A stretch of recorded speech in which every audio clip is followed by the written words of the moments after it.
This is Surrey County Cricket Club. Born in a tavern in 1845. The symbol of Kennington, we've seen London grow around us. Cricket's original champions, as Charles Alcock brought his vision to life and we cemented a reputation as a place of firsts. International football, FA Cup finals, international rugby, test matches, as well as where English pride came to die, before a great rivalry was born from its ashes. We share our feathers with royalty and pass on the honour of the brown cap through generations. We've seen England's best spend their careers with us. Well, that's Jack Hobbs. Head and shoulders, yes, over all other living batsmen. And the game's best finish under our gasometer. We've won 7 in a row thanks to Surridge, May, Barrington, Locke, Laker and the Bedser twins. In fact, we're well known for our famous siblings, but there's always been one family who've stood out. We saw the West Indies grip a nation on our doorstep, and a pioneer set records galore in the women's game. The end of the century brought a fresh take on Ik Dien, as Holyoake and his England teammates transformed us on the pitch. The changing of the oval skyline brought the greatest of finales. There it is. England have regained the Ashes. And an era of final test triumphs. Alistair Cook has done it. A century in his last. Well played. On our way to our own red ball century. We're one half of the game's oldest rivalry, and its only London derby. Oh my! Can you clear the pavilion? Local players are always the lifeblood of our side. But the world's best are attracted to us too. We've come through tragedies.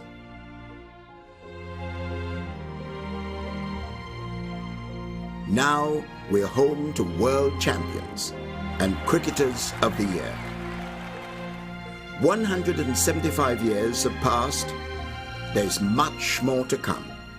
This is Surrey County Cricket Club, heart of London, pride of the county, the grandest stage in world cricket.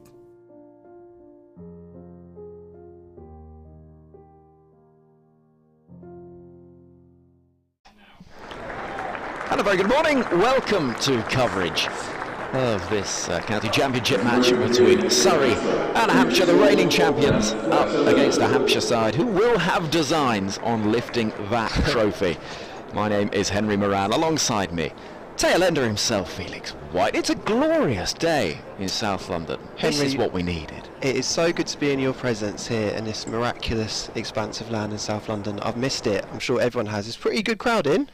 Sure is. And why wouldn't there be? It was a horrible day in this part of the world yesterday. Rain falling, wind howling, and I think there were bowlers all over the place thinking, no, this is not what was needed. Yeah. But good news, sun shining, forecast set fair, and we've got 4 days of county championship cricket for you from a venue that in just a couple of months' time will be the ground where we'll see perhaps the Ashes decided, but before then, plenty of cricket to keep an eye on. And we've got a really good game ahead of us as well. Surrey against Hampshire. Surrey against a Hampshire side who, as I say, they'll have expectations. They won that opener against Nottinghamshire quite convincingly. 8 wickets in their season opener on just the 3rd day. Lancashire against Surrey, match drawn, but plenty of positives for this Surrey side to take. And we've got a Hampshire side who have won the toss, elected to have a bat first, and with 2 of my favourite opener names in Felix Organ and Fletcher Middleton out in the middle. Hampshire going to have designs on winning it this year, aren't they? Because they've gone close 2 seasons running, even 1 wicket away from doing so a couple of years ago. So it just feels like this team, the way they went about it last week, even though they went off a tee with 1 run required, will be feeling like they're going to win a championship this year. And we're ready to go. In comes Kemar Roach first up, and defensive push in the sunshine sees us underway, ready to go. And they'll be certainly looking at this surface. Little bit of green, little bit of grass. There'll be expectations and hope that early wickets will be in the offing. And to win the toss, bat first, that would have been a thought to have a bowl.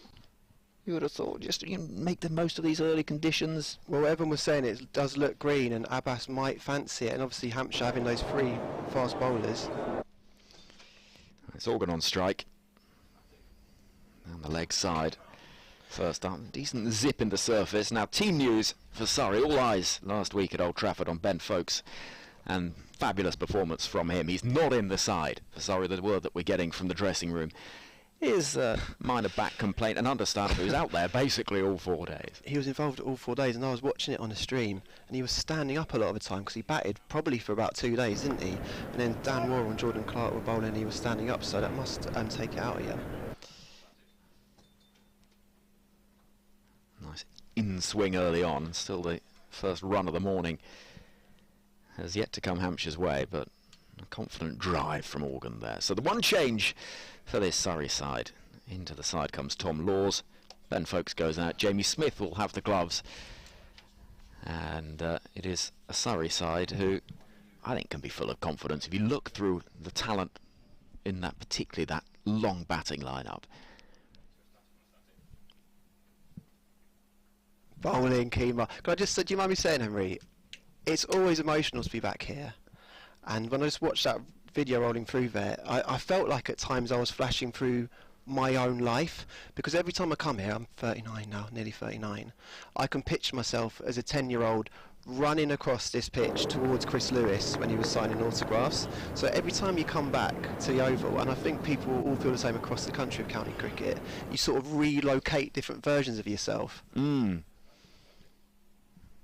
4 slips crouching, and there will be the first run of the morning. It's a short boundary there, out into the leg side towards the gasometer, and runs off the hip from Organ to get this Hampshire side up and running. Just a little bit leg side-ish from Roach, who looks a little frustrated with himself. But I know what you mean. There's a sort of, particularly early in the season, when you think, oh, well, what's changed in my life in the winter? And there's a sort of steadying reassurance. Yeah, exactly, yeah. The steadying reassurance is a very good phrase for it. Am I allowed to say Kemar doesn't look quite at it yet? Couple down the leg side. I think you're allowed to say that. Oh, there he is. There he is. Almost as if he could hear you from up here. This man is a modern legend, a living legend. So beautiful to have him playing at Surrey. He's up there amongst my favourite overseas players to play at Surrey, I think. Where is he on the Sangakkara scale? He's not up there with Sangakkara. I used to come and watch Sangakkara about here, and it would be like going to see a museum piece, and you'd leave feeling airbrushed, like you'd just seen art. But he's not far from that, to be honest with you. Other names, I mean, Ricky Ponting batted a little bit here. But it's just not, as you know, I'm going to see Abbas a bit later as well. I'm just seeing fast bowlers, not unlike Jimmy, that are just loaded full of all those skills and experience. Playing county cricket is a rare privilege, really. Well, it is, and I think for those overseas players that come in, Dan Worrell who's got the ball now from the Vauxhall end, it is that opportunity. They'll know, their history dripping from county cricket. I mean, this venue in particular. So Worrell in, right arm over, and left alone by Fletcher Middleton, who spells his name, Felix. Go on. F-L-E-T-C-H-A. Yeah. Fletcher. I don't know if I've ever come across that before, have you? No. Fletcher? It's like he might be a member of N-Dub. Do you know what I mean? Where's he from? Well, I don't think he is. he's from Southampton. Okay. 21 years old. Young opening partnership this. Organ's just 23. So hope for the youth from this Hampshire side. Well defended by Middleton. A full length this time from the Victorian Worrell. Both Roach and Worrell in the opening spells here feel like they're floating the ball a bit. It's like moving gently. I expected it to be whizzing through a bit quicker, but I guess that's why Hampshire are batting.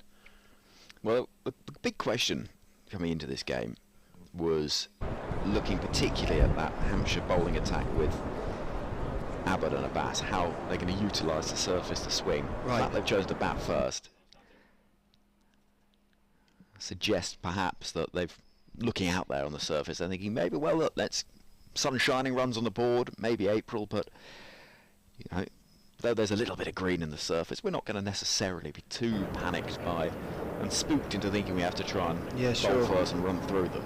They have a recent history of getting beat quite heavily here, the Oval Hampshire. They're not the only side that has befallen that particular circumstance. That is wide from Worrell, and shuffling across is Smith to take the ball. Hampshire, meanwhile, unchanged from their opening round victory over Notts. So they've got Organ and Middleton opening. Then Nick Gubbins, the former Middlesex opener. James Vince captains the side. Liam Dawson, so 2 World Cup winners there. Ben Brown keeping wicket. Ian Holland, Keith Barker, James Fuller, and then Carl Abbott and Mohammed Abbas. So unchanged, the Hampshire side, up against the Surrey team, who I'll go through in their entirety in just a moment. Left alone, cautiously, I think it's fair to say, from Fletcher Middleton. So Burns and Sibley, one-time England opening partnership in Test match. They would have been thinking 2-3 years ago we could be playing at the Oval in the Ashes come 2023. Things have changed, and you can never say never for players, but clearly the way that England have approached things at the top of the order has been slightly different. Bazball and all of that. Ollie Pope will be, barring anything untoward, part of that England side. He's at 3. Ryan Patel, Jamie Smith, Cameron Steele. Yeah, got 100 last week. Jordan Clark, Sean Abbott, Tom Laws, Kemar Roach and Dan Worrell, who's got the ball in hand now in the sunshine of South London. Oh, he's moving it. He is a bit wide in the early doors, but I always think, particularly early in the season, you've got to have a little bit of patience with, particularly the fast bowlers first thing in the morning. Yeah. Well, this is the really interesting thing, I think, Henry, is that all the talk going into this season has been, because of the mould the England team are in, teams are going to attack. It's going to be a different sort of county cricket. Things are not going to be frowned upon for patient games, but with bowling, obviously, that's a very different mindset. So I'm interested to see with bowling attacks whether they're constantly going to be hunting for wickets or whether they're going to be bowling dry for periods as well. And it'd be an interesting game of cat and mouse. Do you know what I mean? Sort of, yeah, trying to expose the temptation to try and play aggressively. Just over the top of that. That's a good ball. You mentioned it, Rory Burns and Tom Sibley, obviously not long ago the top 2 for England. What's your thoughts on that, Henry? Because in my head, if I was those two, I'd feel like almost what happened was when Brendan came in, they just decided, all right, whoever's in the team now, as a show of trust and faith, we're sticking with them. So do you think there'd be an element of their just sort of cursing their luck, but they just didn't happen to be involved at that moment in time? Absolutely. I think there'd be loads of players that feel that. Yeah. Again, it's that awkward line that Organ can't really afford to, having got away with one previous ball a little bit, can't really afford to leave that alone. I think it's a really good point, because there'll be a lot of envious eyes looking at that England setup and thinking, God, that looks like fun. Oh, Jimmy on Tailenders saying it. Yeah. It is the most fun that you can wish to have playing for a test. Yeah. Skews away. That's good delivery from Roach. There will be runs. Heads down towards the boundary. I think it'll get there, and it does. Despite the enthusiastic chase from all of the slip Gordon. That's one that is, well, a sort of victory for the bowler, because he found that out of half of the bat, but quick outfield tends to be sun shining, and it's runs to move Hampshire to 8 without loss. I have been sparing a thought for old county cricket pros who are having an existential crisis at the moment in terms of like playing the way they've been taught to play cricket and the way they're being told to now.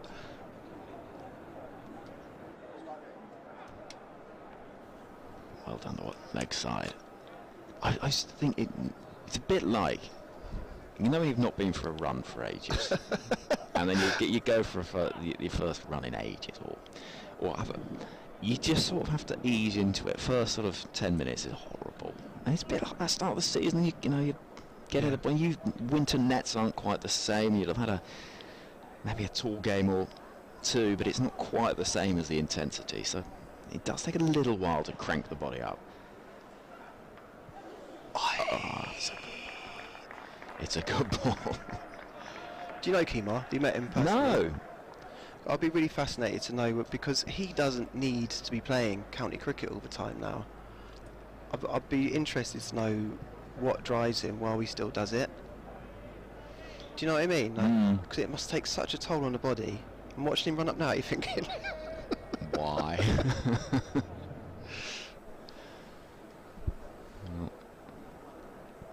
He's such a clever bowler. Oh, big appeal. Like it, Gibbon! And there is the breakthrough. Organ goes for 8, and it looked like it was coming in the over. And he does this so often, just getting it on the money, and yeah, a couple will go down the leg side early on, but 3 times in the over we've seen balls that have been absolutely on the spot, and the third one gets the breakthrough. Hampshire 8 for 1. that's your classic Kemar delivery. Just on a length, you're not sure whether it's going to seam away or seam in. It's an absolute beauty. We've been saying he's not been quite at it, but that's the ball we've been used to seeing him bowl all of last season. That's a good ball, isn't it? It's done enough, and Russell Warren didn't take too long to say, yeah, I'm afraid you got to go. I've missed that sight, Hen. I think it was one of those where the slip cord and all knew, didn't they? You look at the arms going up, and it's not quite a celeb appeal, but it's almost a, well, we all know this is out. Yeah. And it's a good piece of bowling, isn't it? It's going to probably kiss the top and middle and off.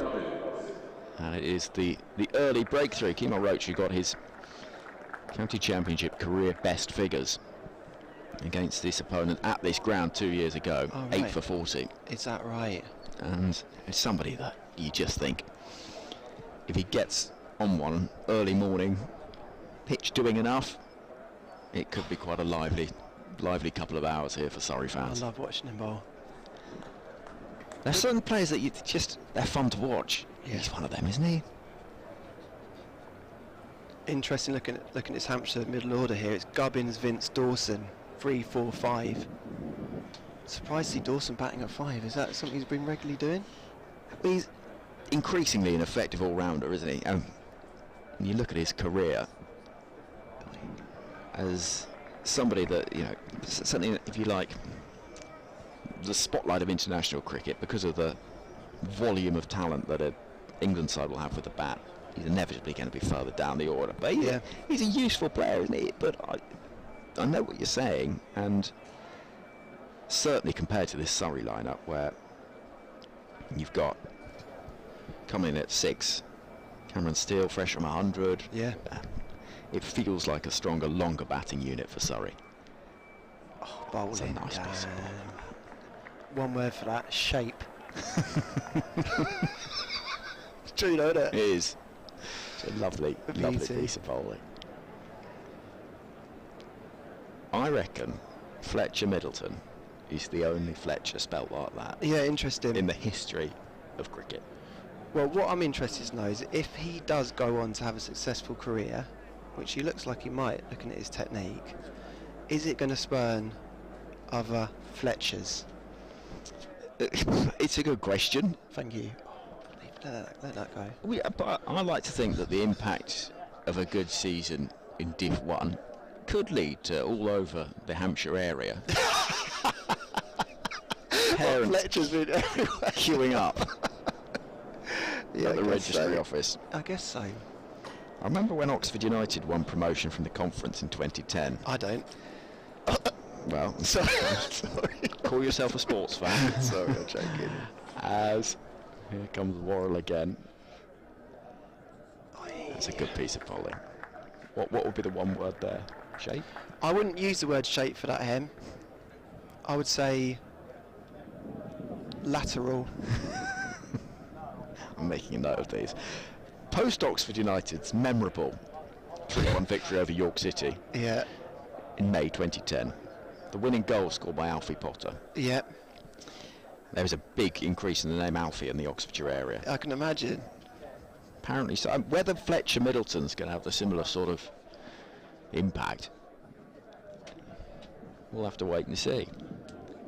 If you are a Fletcher, spelt with an A at the end, Yeah. so Luke Fletcher, I'm not having. Darren Fletcher. Get in touch. Yeah. Yeah. Again, not having it. Or if you know a Fletcher, you can email surreybroadcast@gmail.com. You can tweet at Surrey Cricket and let us know.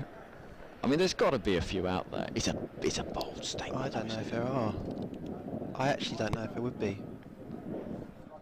Moral again, powerfully built. That's a nice ball. Just that little hint of movement away from the right-hander, tucked fairly confidently by Middleton into the onside.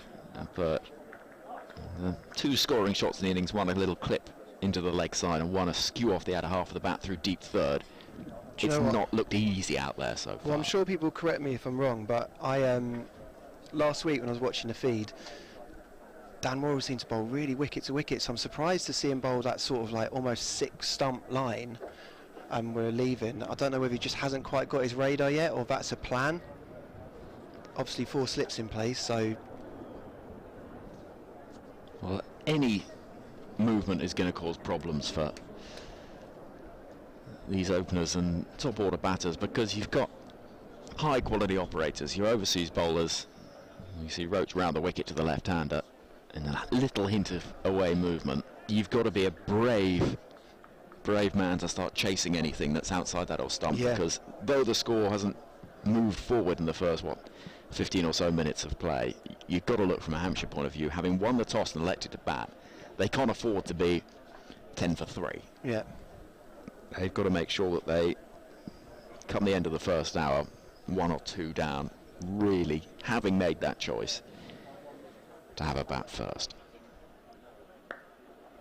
Nice looking shot from Gubbins, but he only finds the fielder at cover. Do you know, I'm getting warm recollections of watching Kemar run in and bowl here, is that I forgot the beautiful way that he presents that ball in front of him as he's running in, just sort of tucked in. You obviously get a lot of fast bowlers that are hiding the ball as they run in their delivery hand, but he almost like a bowler's manual. He's holding it seam up in almost like an action figure as he runs in.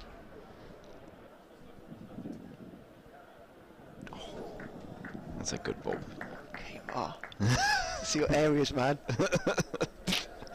It's a lovely piece of bowling, that.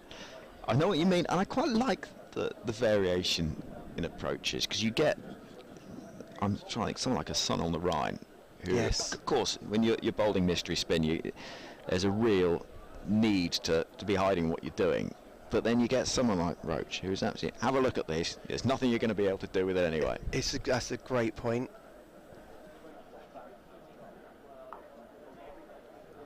Be a single there through backward point, but only a single. Score moves to 9 for 1. That's a real modern sporting phenomenon, isn't it? Because you often see it in football and cricket when they hide their mouths so you can't see what they're saying. And Narine is a great example, because he almost has like a baseball pitcher's grip where he just doesn't show you. He literally hides it behind his back, doesn't he? And I'm sure that's obviously come from playing short form cricket in modern games. But Kemar is just an example of the old school where, exactly as you say, it doesn't matter if you know, because it's getting you out. He's in now. Fuller, and again looking for that swing. It's not quite there, as we see already. There we go. The tinnies are being enjoyed. There we go. It's what, 19 past 11? I got caught bunking from school once like that. You didn't? Yeah. What, here? Yeah. And Sky Sports, it was on Sky Sports, it was in the PE office, and I was ill apparently, and it cut to me in the crowd. But I mean, there's different ways of dealing with ailments. A day in the sunshine watching Surrey is I quite... tried to explain that, but they didn't like that, and I spent a whole Saturday writing lines on the importance of honesty. So 9 for 1 is the score. Gubbins on 1, Middleton yet to get off the mark. The 1 wicket that has fallen, that of Felix Organ to the bowling of Kemar Roach for 8. It's been a bright start from the 5 overs that we've seen from the Surrey side, asked to bowl first. Dan Worrell with the ball in hand, the Victorian, not as in he's massively old, but he's from that part of Australia. He's not sort of WG, he's contemporary. What's your instincts on Surrey this year, Hen? Do you feel like we're going to go back to back? There's a hunger in this side? He's going to take a good team to stop them. There's a bold drive from Gubbins, because pitched up, just that little hint of away movement, and in some ways, yeah, it's there to be hit. There's no protection down the ground, but you are taking a little bit of a risk in that position with the ball from that angle, just swinging away from the left-hander. I think that this Surrey side have got such a lot of talent in their ranks and won't have quite the impact in terms of international selections. Yeah, good point. That they might have done in previous years. And you look at Burns and Sibley at the top of the order, you'd have thought that realistically they're going to be around for the entirety, and they're going to score runs. Of course they are. Ollie Pope, of course, we expect will be part of the England setup. It'd be very surprising if he wasn't. And Ben Foakes will be the other one from the typical Surrey starting 11. He's not in the side today, Foakes, with that minor back complaint. Well, that seemed to swing away and then swing back in again. The challenge out there for these top order batters for Hampshire is a reasonably significant one. What's your instinct? Well, I think that's an interesting point you've raised. That there's a sort of semi-accidental knack inside, isn't it? But you don't want to lose too many of the gun players in the international fixtures. And it, as you say, it feels like the core of that Surrey side is still there, really. I mean, Ben Foakes isn't even playing this week. There's a lot of depth of talent. And I think that's almost, it's the happy accident that can happen with a side across the season, isn't it? Yeah. And as you say, if Burns and Sibley had been the incumbent opening partnership when Brendan McCullum took over and they found ways to play in that style, then it could easily be that these two would be gearing up for a big Ashes series. Yeah, absolutely. I want to get into that in a second. So Warren again with the score on 9 for 1. Oh, shucks. Nicely driven, but straight to the hands of cover. And the aforementioned Rory Burns, who's looking increasingly like an extra from Vikings. I was surprised to see his hair tucked in there, because when he's batting it comes flush. And I love it. Yeah. I think he looks magnificent. I think we need more long hair from batters, personally. Thank you for Nicholas Bampson, who, in regard to the Fletcher, the spelling of Fletcher. Yes. Go on, I'm intrigued. Here comes Warren again. Nicely worked away behind square. There's going to be runs here, possibly a couple in the end. It'll just be the single, so it takes the Hampshire total into double figures. 10 for 1. Gubbins is on 2. Middleton yet to get off the mark. We've had 6 overs, with Organ out LBW to the bowling of Roach for 8. The one wicket that has fallen. I've enjoyed it very much. And anyway, Nick's been in touch saying, in honour of the spelling of Fletcher Middleton, Fletcha, this time next year, he says, Hampshire will be rebranded as Hampshire. I hope so. Hampsha. I think that is an inevitability. It's a good piece of bowling.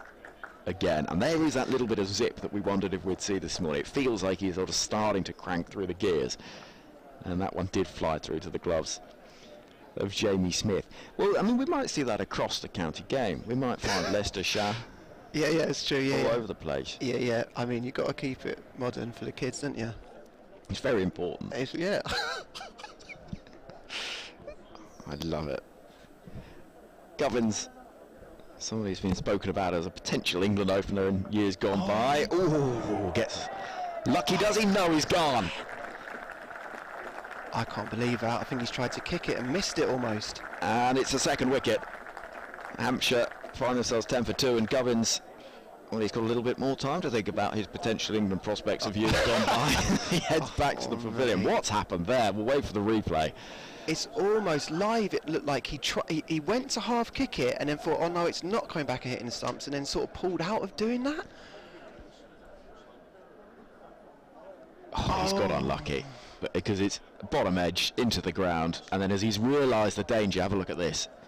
Suddenly, what can you do? He tries to cha-cha-cha, and nothing's happening for him. That's going to sting because, you know, should his bat be hanging out there? I don't know. I think it's unlucky, isn't it, really? Do you know what? At the last minute, he's pulled out of a shot, which he might rue. It's almost like he's gone to play it. Yeah, you look at this, he's in, he's out, and then gone. And it is just that moment of hesitation, isn't it? It's the 2/5 of a second you get to make that decision. Oh, it's cruel. Cricket is cruel. And as we look at the reaction from the bowler, he can't quite believe it either. But it will go down in the scorebook as bowled Roach, as we see James Vince come to the middle. And just given the fact that they've chosen to bat first here, Hampshire, I think there's a little bit of pressure. Yeah. Well, I don't want to sound too excited because it's 11:30 in the morning, but this is what we come here to see. Roach bowling at James Vince. It's a lovely old job, isn't it? And this is what we want to see. We want high quality players up against each other. And that's what, I mean, particularly this week, you look through the players that are going to be on show. You've got Anderson, It's Broad. wild. It's wild. This game is littered with internationals, both past and present, and future. Yeah. Fletcher. With our boy Fletcher. Come on, Kemar. What's he going to give him first up? Let's try and get him driving first ball. Well, Vince with the score on 10 for 2. Roach with both wickets so far. He's happy just to ride the bounce. Giving him one. And picks up an easy single. I would have been tempted to pitch it up. Yeah, get James Vince driving. His strength and his weakness. We all know that. And it's one of those where you just think that if you get on a bit of a roll with the side having chosen to bat. Yeah, exactly. Decision starts to weigh on your mind, especially if you are the captain, James Vince, out there. I love his guys drinking in the background. I know. That's beauty. Good piece of bowling again. Keeps a little bit low through to the gloves of Smith and just adding to the fairly wide set of challenges for these Hampshire top order players. A good crowd in. It is a good Clear crowd. Oval this morning, and you'd expect, I mean, it's the Mickey Stewart members pavilion guys. packed. And there's our friends, 5 of them, getting absolutely stuck in. Roach once again there. Yes, Kemar. A little bit straighter, and Middleton's had to be very patient yet to get off the mark. Vince scored from the first ball. You mentioned Middleton's faced 16 so far. Sorry, Hen, you mentioned that there's a good crowd in, which there is. I got here at 9 in the morning, and there were 2 lovely old guys queuing up outside, and it looked like they were like queuing up to be here now. They seem that excited. It's first day at home. Yeah, Why I feel wouldn't it. it be? Again, that's right on the money from Kemar Roach, who's been outstanding so far. And you look at the 4 overs that have been bowled and 2 wickets that it's taken, and asking questions all the time.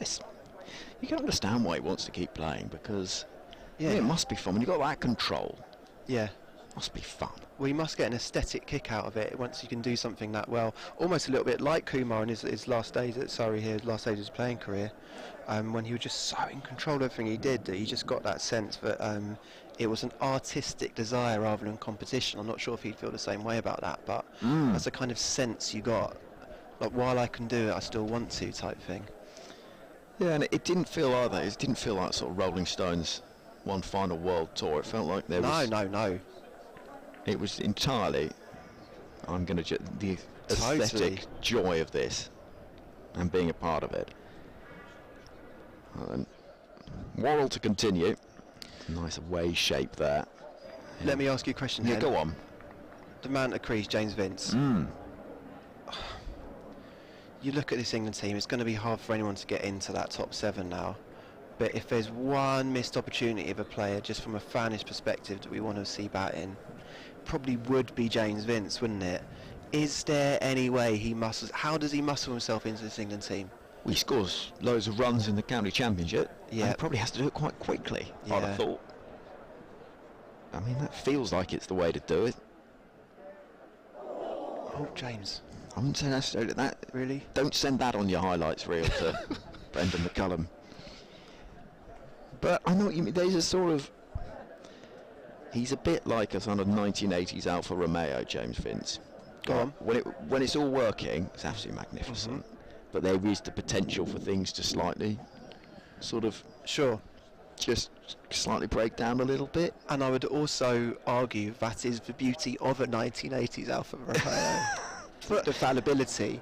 Yeah, and that there is a sort of, it's like holding something very fragile in your hand. It's so beautiful. You're so aware that at any moment it can go wrong. Oh, that ball is moving. It's going to be runs down towards the Galadari stand, which towers away at the far end from where we are.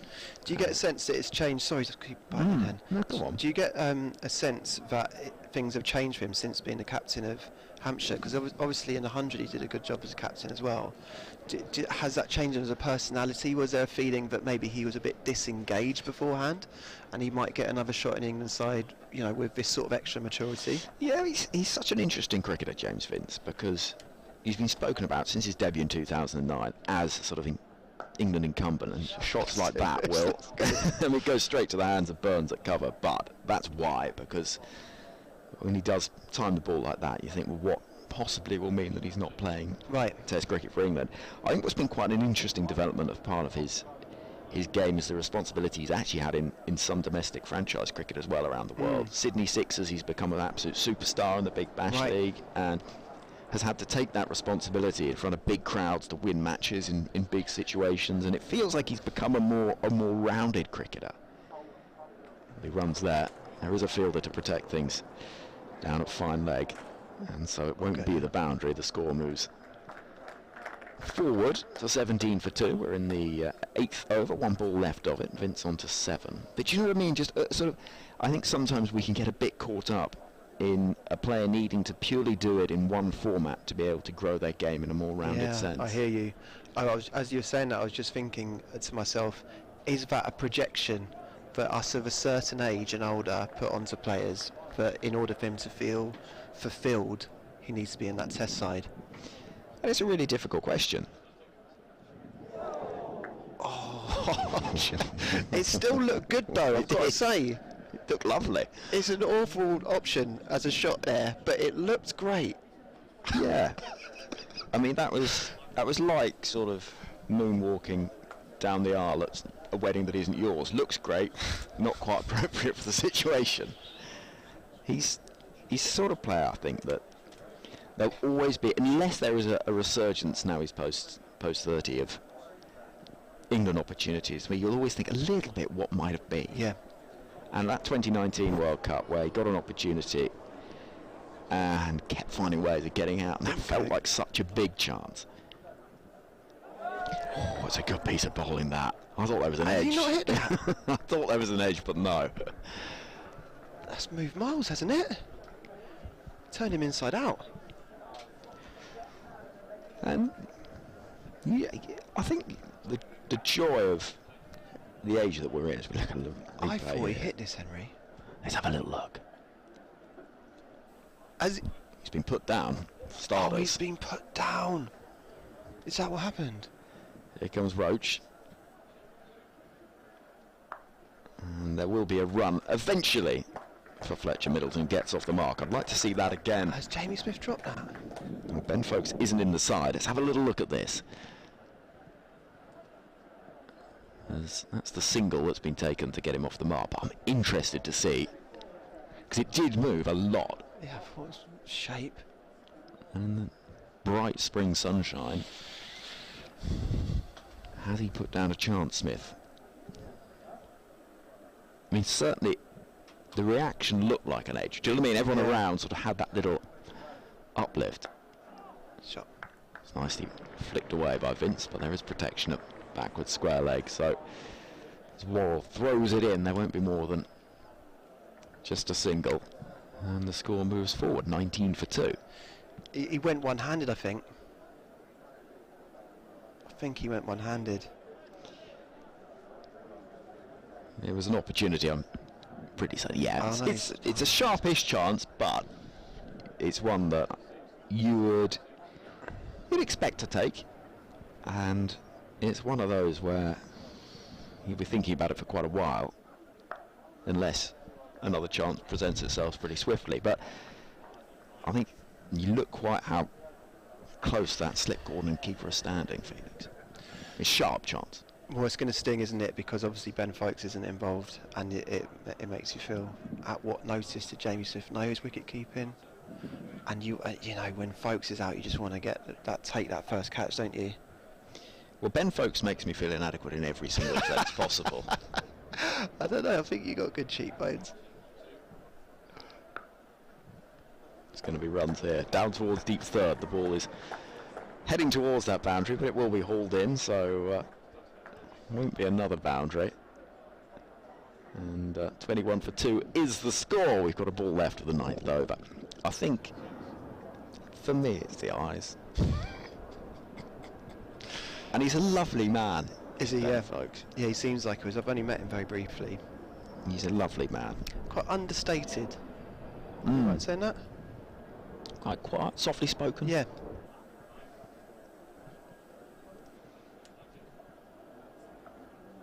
Good shape in towards the right-handed Middleton. Jagging it. Moved on to 3 from his 22.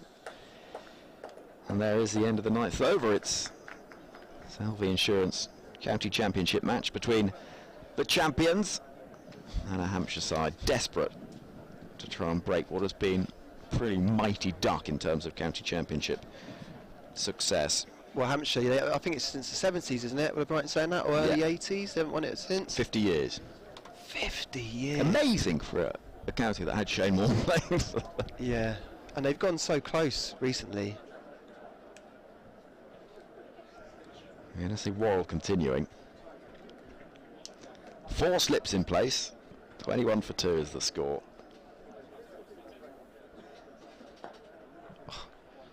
Just looks good.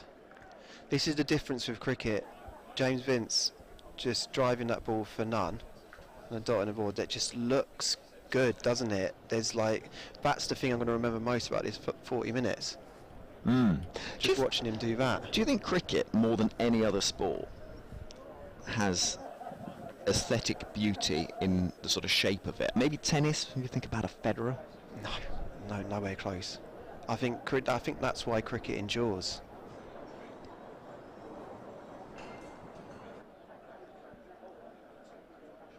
I think there's so much about it that is unnecessarily beautiful and heartbreaking. Ben Foakes, for starters. Well, yeah, that's in a different way, but I know definitely a case in point. But yeah, Kumar Sangakkara, Yeah. James Vince, that. Well, it sort of moves to the point of why county cricket is so great as well, and why I've always come to the Oval every year, is that greatness has happened here.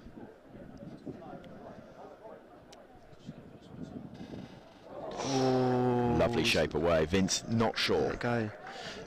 But it merges with the very everyday.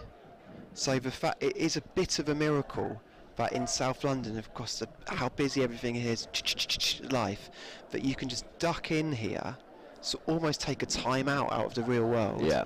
and watch this quality cricket. You know, and we make fun of it being sparse sometimes, but that's partly the beauty of it.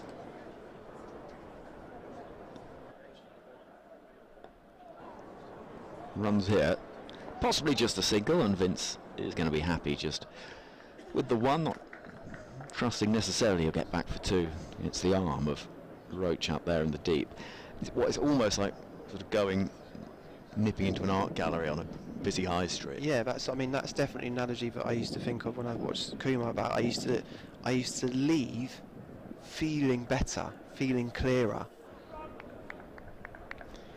Whereas watching me bat, it's like watching someone whacking a wall with a sledgehammer.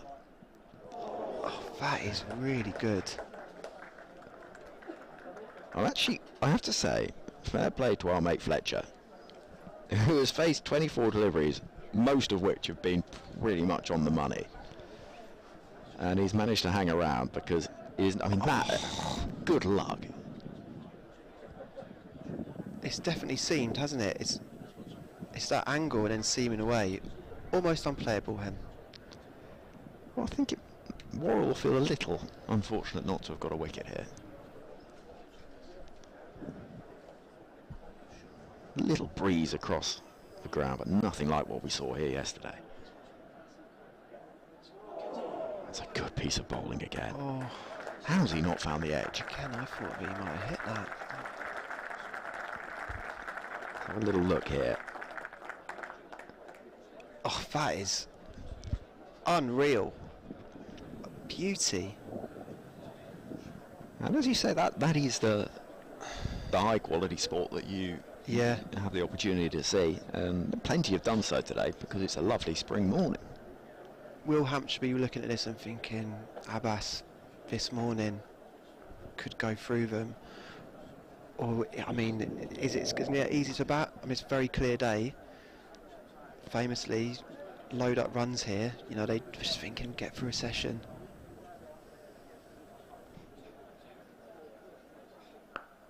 Not surprised to see Roach continuing into what is a sixth over, having taken the 2 wickets. What's the result here at lunch for Hampshire? Will they be happy going in 3 down, 4 down? What would you imagine, Henry? I think they'd be happy 3 down. Yeah. 4 down would Having feel won, like yeah. Surrey session for me. Yeah. I think that would be perhaps just a little too much in favour of the champions.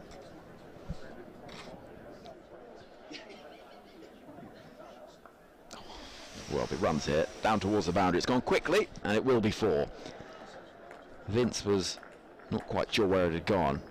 Leading edge flies past gully, and it's going to bring that Hampshire score to 26 for 2. I think they will be viewing it at the moment. That take runs however you can get them. It's not one of those where you're overly concerned about the look of it, because you've just got to try and survive what is a really testing spell. Any runs you can get is a lovely bonus. Oh, he's definitely tried to hit that through mid-wicket. I almost had that recollection of Mitchell Stark's ball to him in Australia. That one at Perth that swung and then hit He's a crack, didn't it? a crack, and then And he is, I think, correct me if I'm wrong, I think he's 18 off south or something in that period of time.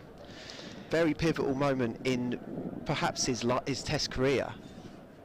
But there've been so many. Even that series had moments like that. First test at the Gabba, he was on 80 odd and run out by Nathan Lyon. You thought maybe even for England's entire series, if he'd gone on then. Yeah. And for him, if he'd got that test 100, first test of an Ashes series in Australia. That's far too close to the toes of James Vince, and he's going to gobble up the opportunity just to flick that down towards the boundary. And he looks in good touch here. 2 boundaries in the over, albeit one slightly more fortuitous than the other. He moves to 17 and it's 30 for 2. But he'll be thinking, a couple of big centuries early on in the year, get people talking. Willie, do you think that door will be open? Well, you've got to remember, Zach Crawley and his position opening the batting for England in the test side is not one that is necessarily nailed on. Well, or is it? Well, Stokes says he knows he's 11. Can I give you my shout who'd open the batting for England? Go on. This guy scored runs in Australia, was at one point the top rated T20 batter in the world, got 100 last week, very sound technically, has got guts, has proven he could do it at the highest level. I don't know why David Milan hasn't had a longer run. Yeah? And I think he could bat in that, do you know what I mean? Yeah? Question is, I suppose, if you keep Duckett in the side, do you want 2 left-handers opening the batting? That might be the question. Yeah, well, I can let Cameron... Oh, are you off? Henry. Well, there you go. Well, it's a question that you can mull over, Felix, for the next little while. Cameron Ponsonby is going to join us after what has been an intriguing first, 45 minutes or so of play in the sunshine here at Kia Oval. Cam, how are you, matey? I'm very well, thank you. How are you? Yeah, good. What have you made of it all so far? Well, it's been lovely, isn't it? There are a lot of county cricket cliches happening at the moment, where the sun's out, a smattering of people in the crowd, and the rest of it. There's going to be runs here, and having ridden the storm, Fletcher Middleton is going to pick up a couple, which might turn into 3, and it does. Out there in the deep, the pigeons, for the first time today, get disturbed. Probably the first time in quite a while those pigeons have been disturbed. and the score 33 for 2. And it's sort of, if you were to take a photograph of a morning of early season Championship cricket, this is pretty much it, isn't it? It's idyllic. Sun's out. We've got James Vince batting. We've got kind of international cricket being played under the disguise of county cricket. And I think it's interesting what Felix was saying in regards to Davin Milan. So I think for England they've kind of reversed this idea of it's not how, it's how many. For them it very much matters how you score your runs. Yeah. And they obviously have their people that they are interested in. So Dan Lawrence, for example, they took him to New Zealand. He wasn't in Pakistan. He hadn't done anything that meant that he'd proven he should be in the squad for New Zealand versus the Pakistan trip. They went, you're our man. Yeah. You're exciting. So whether that kind of factors into whether someone like Milan will get an opportunity. I mean, numbers-wise, he can't have done much more. Do you know what I mean? He's proven it for England in gutsy ways as well. Well, Milan and Vince are actually kind of two peas in the same kind of wider squad pod kind of thing, whereas these guys play for England now when there's overlaps of series and there's the odd ODI that's available, and Milan kind of kept on scoring runs. I always thought Milan reminded me of kind of a second team player in the first team who was scoring runs when the captain probably didn't actually want him to. Yeah. It was like, this is annoying, I have to keep picking you. Whereas someone like James Vince has had those same opportunities and hasn't quite got the weight of runs. Well bowled. And so we kind of talk about them differently now. Milan's in the ODI team and he's in the T20 squad, whereas someone like Vince is kind of getting the call up for that series after the T20 World Cup where it was 3 ODIs against Australia and no one wanted to be there. No. I spoke to Joss Butler at the end of that series, and it was one of the more intimidating interviews that I've done, because he didn't want to be playing in that series, and he certainly didn't want to be speaking to me. And eventually, after a few sort of quite monosyllabic answers, I've got to be honest, he didn't look in the mood. Ooh, again, that outer half of the bat is found. Vince, who's taken a little bit of fortune in the last 20 minutes or so, he's going to get through for a single, 34 for 2. And Butler said if there's one way you don't do an ODI series, it's like this, which was quite telling. It was that sort of series, but yeah, I know what you mean. It feels that sometimes certain players just get sort of put in the forgotten series, if you like. It was, so I interviewed Vince ahead of that series, and I kind of pressed him. I'd say, come on mate, would you rather score 300s and lose 3-0, or win 3-0 and not score any runs? He's ducked that out, Middleton. There's going to be runs here. Across those used pitches, it's going to be 4. And he's had to wait some time to find that maybe the degree of fortune to have got to this point, but digging out a full delivery, he's played that nicely enough to the short boundary and will get 4 runs to move to double figure. I've been impressed with his heart in this opening stage, 38 for 2 after 12. Well, he's got himself to a score that looks like he's not been having a tough time now, 10 off 26. He was on about 1 off 23, I think, and kind of, I think everyone who's played kind of club cricket, any standard of the game, can understand that kind of anxiety of having been in the middle for 40 minutes and got 1 run and thinking, oof. Yeah, I don't feel particularly happy here. You've got to be a uniquely selfish cricketer to not feel that sort of burden of pressure. So what did he say when you asked this question? So he was good actually. First of all, he laughed at me and said, "Come on, mate. Like, how am I meant to answer that?" But he was very eloquent and really interesting on kind of describing that. Yes, it does feel massively different playing for England in a series like this when you know you're filling in for someone than when he was first choice. He said that the honour in it does change because you are representing your country, but in one you're representing your country as the best of the best, and in the other you represent your country as a kind of a fill-in, as some kind of a backup. And the press is that shame. We have a change of bowling. We do. Roach out of the attack. In comes the Australian Abbott, and immediately strikes. A little bit of a juggling act in the slip cordon, but it is the big wicket. Vince goes for 18, and Abbott immediately little bit outside that off stump. Vince couldn't resist chasing it. At a 3rd wicket falls to leave Hampshire in just a little bit of a pickle here. 38 for 3. Surrey, having been asked to field first, will be very happy in that huddle out there in the sunshine. I think it's kind of sod's law. We're talking about Vince in the kind of international cricket bracket. He faces his first ball from the Australian international, and he's gone. And again, it's kind of a microcosm of kind of James Finch, and it feels almost lazy to say that 'cause it's quite easy. He's had a nice start and then edged one that's kind of wide outside off stump. And the other thing that Vince said in that interview, he said the one thing that irritates him, the only thing that irritates him, is when people get the impression that he's not trying, he doesn't care. He says, I'm desperately trying to score runs whenever I go out into the middle.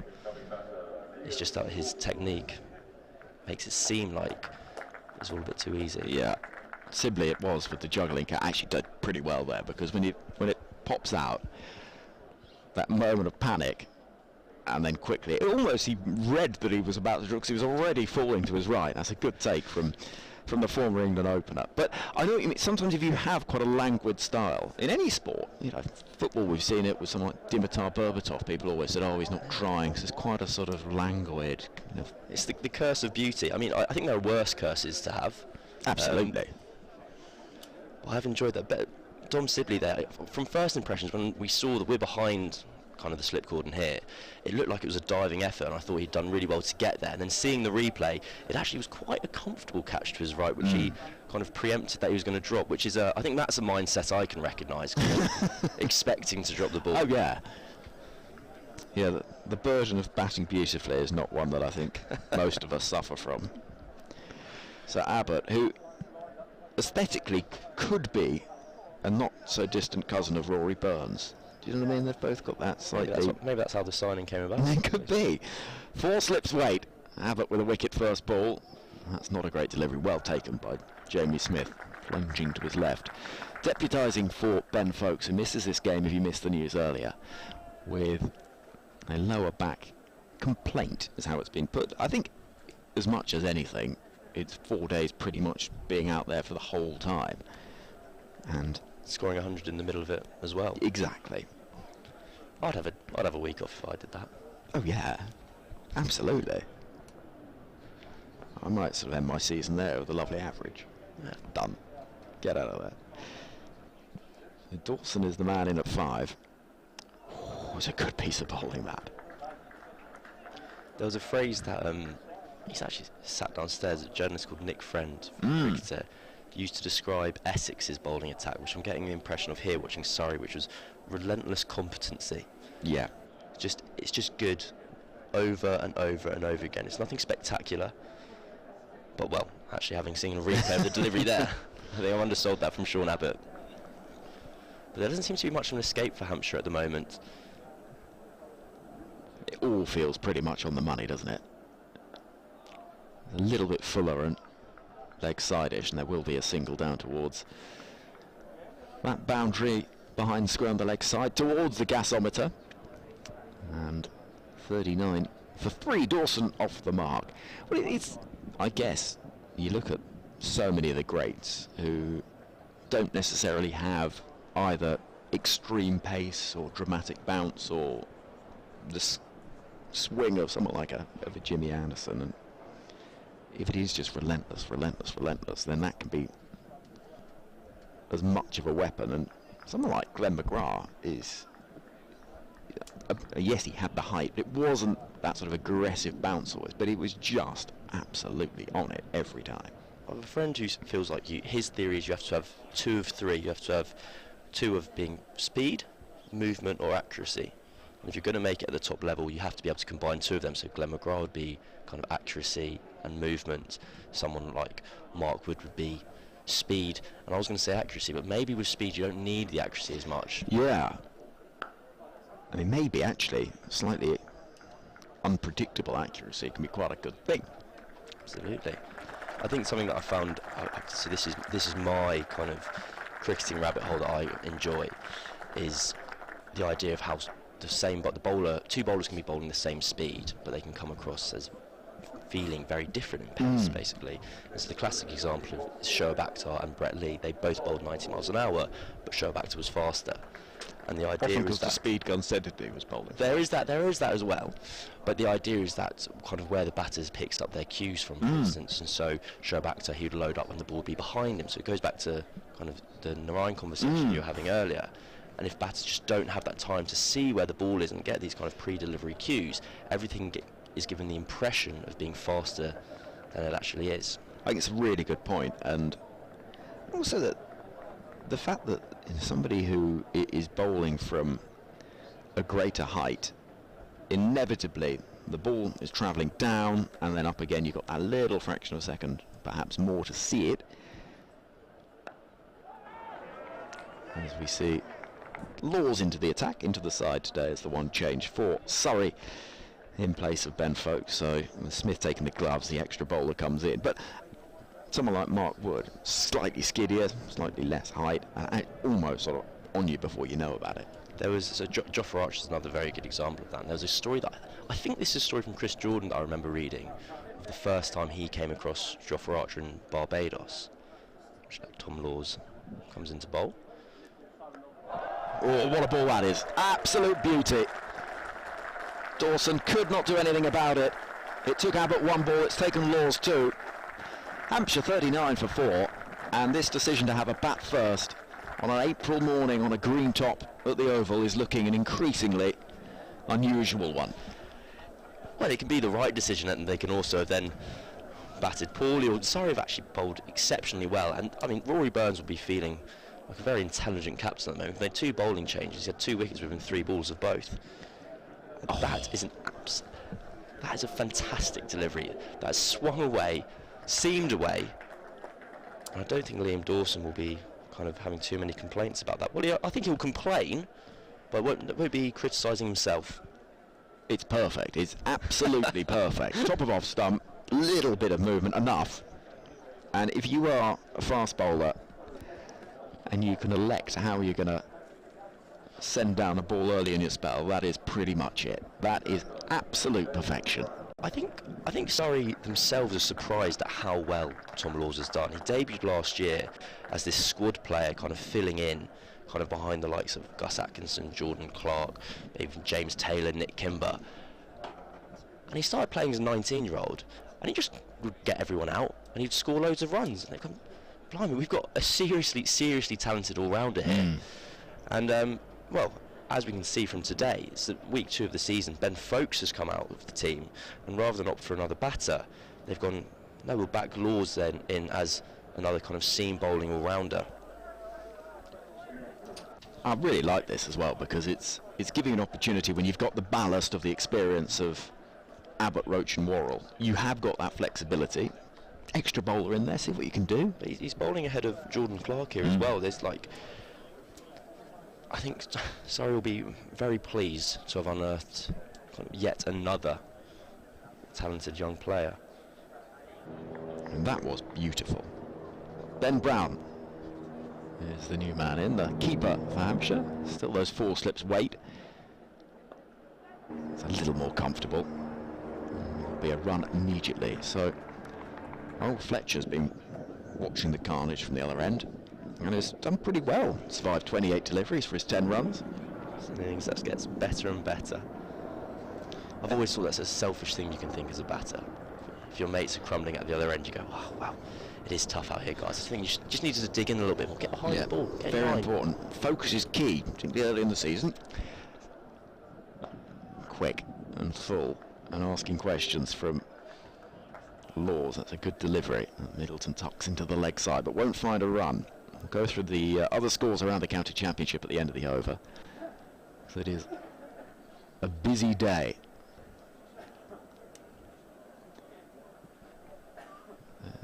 I wonder why that gent in the background chose that seat. Off on his toes is Middleton, defending. I wonder if he's been thinking all winter, first day, I know which seat I'm going for. Row R, seat 237. It's got my name on it. It's got my name on it. To go back very quickly to Jofra Archer. Yes. So Chris Jordan was saying, obviously the captain of the Surrey team here, he faced Jordan in Archer in a net in Barbados. So Laws completes this over. I think he'll be quite pleased with that start. 1 for 1. You can't argue with that. And So he's batting that, and Jofra Archer's at the top of his run, this teenager, and Shea Hope's keeping behind him. And Hope runs up to Jordan and goes, "Mate, just so you know, this lad's actually a bit quicker than you think." And Jordan looks at him and goes, "Give off, mate. Yeah. Play Test cricket. He's like 15 years old." Archer runs up, bowls and bouncer. Jordan ends up on his backside and looks back at Shea Hope and goes, who is this? Yeah. Basically, and that's kind of meant to be. I don't know if it's become a more kind of apocryphal tale over time, the kind of origin story of where Jordan went, "You're my guy." And he's probably around the ground right now. We can check it rather than me relaying it third hand from an article I read 5 years ago. What good story doesn't exist like that? Abbott to continue then, unsurprisingly, from the pavilion end. And it's defended solidly enough from Brown. Right then, I did promise I'd go through what was happening in the county championship, so let's do that, because there is, as I say, plenty taking place today and plenty of big names in action too. And as soon as I can get the internet to work, I promise we'll be doing that. And there's lots going on. There's early forays into championship action for Jimmy Anderson as well. We're keeping an eye on that. Here comes Abbott once again, though, in the sunshine. And understandably, Brown a little cautious about anything too adventurous. Well, Lancashire are batting first, 26 for 2 in their match at Essex, with Wells and Jennings out for single-figure scores, and a wicket apiece for Cook and Porter, the part of that relentless bowling attack in that Essex side. Middlesex against Northants. Well, they're not having a great time of it. They're 18 for 4. It's even worse than here. With Robson, Stoneman, Milan and Eskenazi all out for single-figure scores. So Holden and Simpson looking to do a rebuilding job in that game for Middlesex at Northants. Notts 41 without loss at Somerset. We know what's happening here with Hampshire 40 for 4. Warwickshire 41 for 1 against Kent, with Davis the one wicket to have fallen so far. And that completes Division 1. No play at Gloucestershire because of a wet outfield in Division 2. Oh, big appeal for LBW. It looks pretty good. No, says the umpire, and that surprises me, because on first viewing, I think the suggestion is possibly a little leg-side-ish, but on first viewing, that looked pretty straight. I'm very much looking forward to the replay here. Although, granted, we are about 75 yards away, and the umpire's much closer, but I like the look of it. See that replay. What's that missing? I'll put that under seen and given. That's how I'd categorise that. And the rest. That looks pretty good to me. I think it could have been sliding down, so we'll carry on. I think if DRS were available, that would have a look at it. You'd be tempted to have a look at. So yeah, Durham 53 without loss against Worcestershire. No play between Gloucestershire and Yorkshire, and a delayed start between Leicestershire and Derbyshire. So that completes the picture on. It's been a wretched start to the season for Middlesex. They were 11 for 4 today. They were 4 for 4 in the first innings against Essex, and I think they were 30 for 4 there or thereabouts in the second innings as well. So the top order not being agreeable with the. That is a bold shot from Brown, having shown a lot of caution. He chases a wide one that goes through to the keeper, and it's a maiden from Abbott, 40 for 4 after 15 eventful overs here in the sunshine at the Keir Oval, and they're enjoying the sunshine as well. A few jackets on, unsurprisingly. It is still a little chilly, but I think there's just a general sense that the sun's out, county cricket on. There's many worse ways of spending a Thursday morning. Well, we've still got half an hour, 2 hours, an hour. We've got just under an hour till the lunch break, and Surrey will be thinking of whether they can get 6 or maybe even 7 in the first session. He runs here, nicely played, up on his toes. Fletcher Middleton picks up a boundary. A little bit shorter that time from Laws, and it's nicely punched away off the back foot for Middleton, who is showing, if you can get in, it is survivable out there. It was something I was just considering, whether has this been a poor batting effort from Hampshire, or has it mainly just been kind of an excellent spell of bowling from Surrey? I suppose Vince maybe disappointed them the way he got out. Nice shape from Laws. But Organ and Dawson's dismissal in particular, there wasn't much that done wrong by the batter in either sense there. Gubbins got a bit unfortunate. I suppose we can talk about the if, buts and maybes as much as we like. The end result is Hampshire 44 for 4. Dashing in and again finding that little hint of away shape towards Burns underneath that distinctive wide-brimmed hat in the covers. Do you think that early in the season there's been all sorts of talk for years and years and years about in April, in September, more so in April, I think, that wickets fall so quickly and the challenge of batting and all these things. That's nicely played. Middleton's going to get 4 here. Pigeons go flying, and the ball to that long side of the ground, out towards Archbishop Tennyson's score. Finds another boundary, so 2 boundaries in the over, 48 for 4. Do you think, as we see that again, there's a juicy half volley on leg stump, you're not going to miss out on that. Players just haven't had that time in the middle. So many players, had net practice all winter, and you can understand why you do see these collapses. I think you see the collapse, but you also do sometimes see kind of scores being a lot higher. There was I think it was Tim Wigmore at the Telegraph, I think, did last year, kind of collated all the stats and found that the scores in April were almost higher than kind of other months, and that kind of sparks an interest because it kind of doesn't make sense in our brain, but surely it's greyer and greener and it's more favourable bowling conditions. But I think some people, speaking to a few players, what they say is actually the wickets are at their freshest, so the wickets are almost at their best in April, before they get kind of tireder and more slow and dry in the later season. I think a reason to not want to be playing cricket as early as kind of not necessarily April the 13th, but April the 6th last week. It's just cold. It's horrible. And so you are we've got a beautiful day here today, but if you are the fan in the stand or the fielder at a second slip, and you think, you know what, I don't actually fancy it today. I've always thought I'm jealous of professional cricketers for 11 months of the year, and April is when I very much am not. Yeah, I know what you mean, and yesterday was horrific. It was cold. Clearly they wouldn't have been playing when it was raining, but there was a large portion of the day where it was just windy and cold and horrible. And you wouldn't be, sitting there in the stands like those are, in their shirt sleeves and having a lovely old time, because it was really grim. You can get lovely days, of course, in April, but it can be pretty nasty.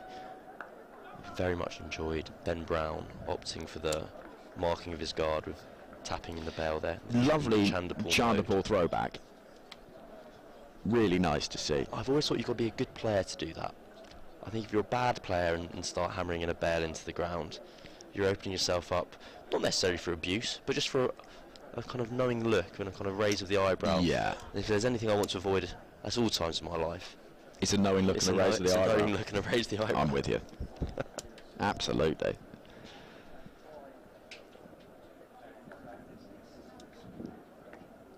Ooh, big swing of that from Brown, and he gets a little fortunate because there was just that hint of away movement, and I think Jamie Smith and that slip cordon's eyes would have widened with a potential opportunity that was coming. Brown again gets into a bit of DIY there, but I know what you mean. There's there are certain things that it's a bit like you see it across sports when people decide to wear something a little bit outlandish. You've got to be good to do it, to get away with it.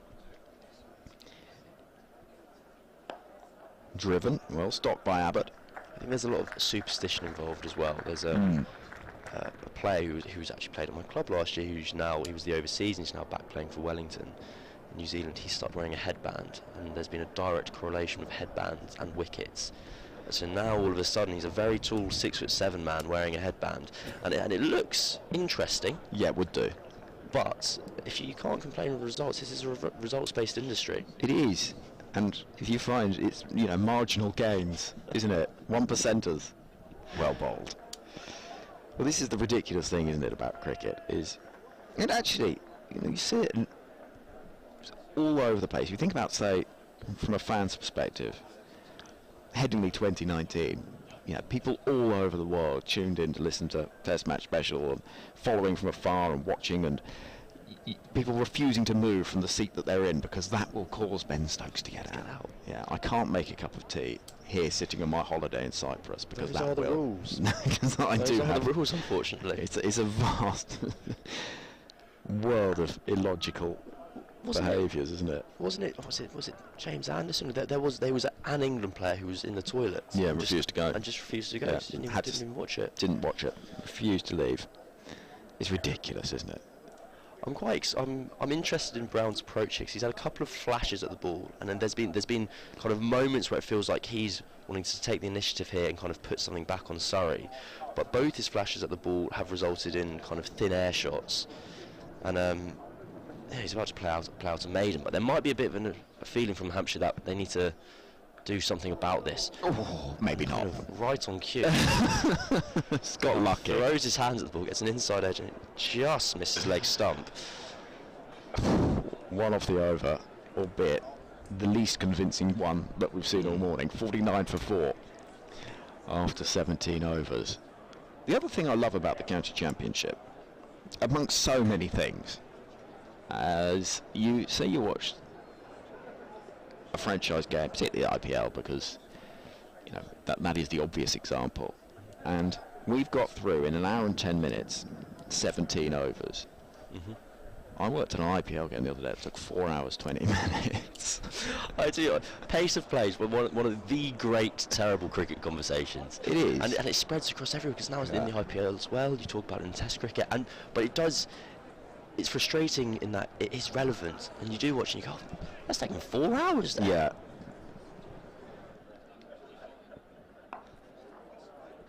And this time pull, that was there to be hit, but it's not connected with cleanly.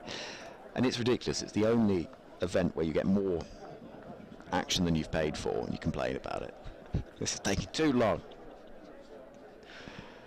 I think something I find interesting, and something that's I think is quite unique to the county championship, and I guess just the longer form of the game, is that naturally that investment of time means there's kind of great emotional investment. I think it's something that the IPL is just bridging now. You do have players. I remember Shubman Gill. He's now moved, but I think he scored a 50 for KKR a few years ago, and he was kind of kissing the badge and something. And it was just, that's something you hadn't seen. There hadn't been time within franchise cricket for that to be kind of an act of allegiance, and kind of to really feel connected to something. Because I think a lot of players, when they talk about you're actually playing for your next contract rather than the one you're currently in. It's well bowled again by Laws. Brown's just, I wouldn't say he's digging himself a hole, because he's trying to be proactive, but his moments of proactiveness had brought about great danger. He's digging a hole here. I don't know how many times he needs to mark his guard. He's now scratching the surface and hammering in the bail, which is well, I know what I'll be asking him after play. All the hard-hitting questions. Again, forward in a very deliberate defensive stroke from Brown. I mean, there's no real. I mean, yes, there have been a couple of wild flashes, but it's been quite 2 from 17. It's been quite clear that it is now hunker down and see if you can get through for the next half an hour or so. It's, you know, that allegiance side to it, I think, is really interesting. Nicely played, but there is protection out there at deep backward point, so won't be more than the single. Short and wide, and there to put away perhaps, but the fielder out there in the deep does stop it. So the 50 up, 50 for 4. It's been far from straightforward for Hampshire, and Surrey will be the happier of the two sides at this point, certainly, with 1 ball left of the 18th over. You know, players become so associated with a county or a club, don't they?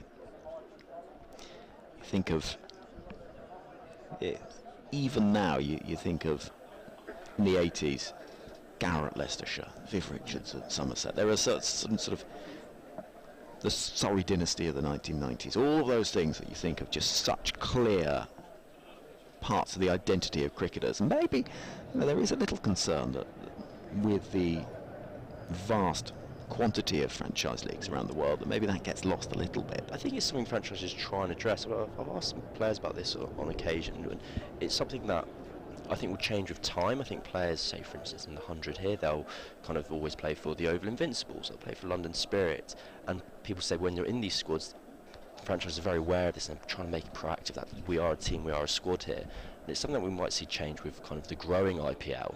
As Abbott just comes into bowl once more. That is a large LBW pill.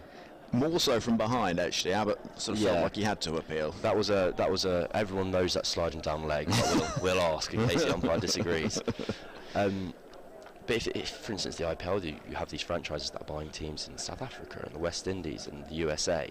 If you then become a kind of Rajasthan player, there might be that association with that franchise kind of throughout the year, basically. That might be something that they're trying to address, but it's not the same. I remember going back to the same interview with James Vince about Hampshire. Well bowled again. Convincingly defended by Brown. I've described that on the inside half of the bat. And he was talking about that in kind of in relation to that question of, would you rather score 300s and lose 3-0, or win 3-0 and not score a run? He said, well, it changes. So for England, he did not say he'd rather score 300s in England and lose 3-0. But the implication was that's a different question to at Hampshire, where absolutely the answer would be 3 zeros and 3 wins, because at Hampshire, where there's not as much threat over his place, he derives his satisfaction from team success. Cries of catch, and it's been put down. It was in the air, went quickly towards Laws, and he had a little bit of ground to make up. Looks frustrated, but it's one of those where, having seen Brown defend as he had, perhaps you're a little bit surprised that the opportunity comes in the way that it does. That sort of impulsive hook in the air, and it would, with all to think about, going to your left, he almost went round the ball, rope there as well. Toughish. I think it's quite an unusual catch to take because of the size of the boundary. It's not a very big boundary out there, so you don't have a lot of time to think about it. It's flown off the top edge, but really he's only had to move 2 or 3, maybe 4 yards to his left. I think in training it's a catch he would take 9 out of 10 times without really thinking about it. But that's Surrey's second drop of the day. They've really had a chance. They are on top in the match, but they've had an opportunity to be kind of really foot on the throat here. And Hampshire just, I wouldn't say their head is above water, but they're kind of treading water furiously. Again, we go back to the pattern of caution, which I think what we've learnt from this innings from Brown so far is, don't be, from a bowling point of view, too disheartened if you see a few leaves and a few blocks, because the opportunity in that just moment of aggression is never far away. One from the over so far, could have been a wicket, could have been a 5th. It's been a very kind of boom or bust showing from Brown.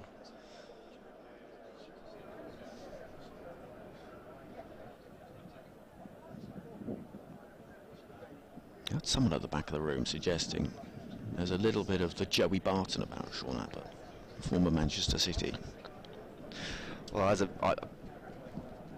break the fourth wall, I don't think that is breaking the fourth wall. Announcing my team, I'm a QPR fan. So Joey Barton. I know it's been genuinely quite a tough time at the moment. Yeah. But Joey Barton is one of the few players, I feel like I can say this on Surrey's independent YouTube channel, that I really disliked passionately whilst I was at QPR. He'd get sent off in very important games and kind of then went off to Marseille and came back and kind of still has this cult kind of status at the club. It's very bizarre. Laws continuing, looking to try and repeat the trick of his first over, where he got beautiful dismissal to get rid of Liam Dawson for 1, hitting the top of the off stump. Yeah, it's funny that though, isn't it? Because every club, football, cricket, will have a cult hero, and you might just think, well, why? I don't really get that. I think talking about Joey Barton, QPR's 11-12 season is probably not what the viewers of the Surrey live stream are after. So I'll stop myself before I get into too deep a rabbit hole. 52 for 4.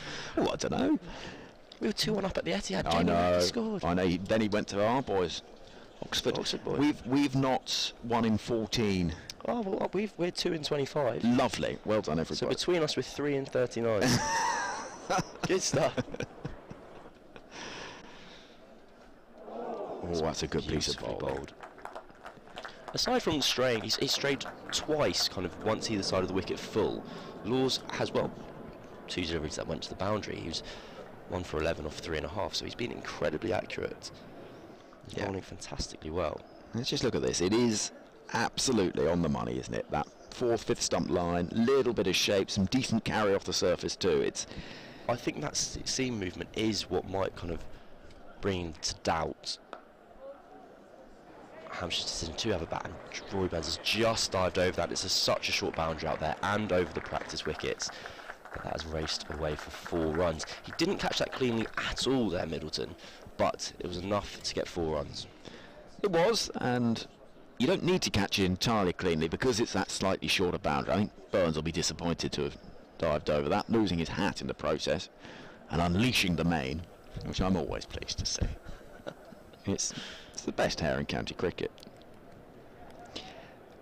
Laws then. 2 balls left of the over, after which we'll have a change. A nice piece of bowling. And I think there's enough encouragement from a surface that is doing a bit. It's doing enough. Absolutely. I think that's where, I think if Hampshire had their time again, which is always very easy to say, hindsight's 2020, etc. But just deliveries like that from Laws earlier on in the over, where it's really leaping off the seam, would have given them an impression of maybe we would like to have a bowl first on this. But on the flip side, if there is this pace in the wicket, there is the opportunity to score quickly. So Henry is now. It's a lovely balance, Cam. I'm going to go and get a cup of tea.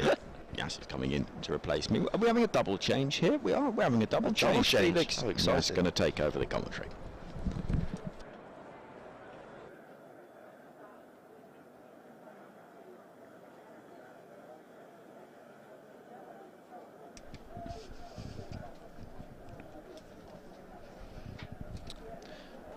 I think when a team is 56 for 4, having won the toss and opted to bat first, it's easy to criticise that decision.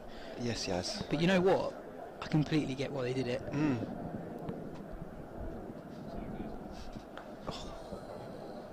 I think Surrey have been absolutely brilliant today. The ball is still only 20 overs old. It's doing a little bit less than it was early this morning, but they've been attacking the stumps consistently, really letting the ball swing, causing problems all the time. And I think with how well Abbott and Laws have bowled coming on first and second change, it kind of shows why Surrey have been so hard to beat over the last year or so. Yeah, it's such a relentless attack.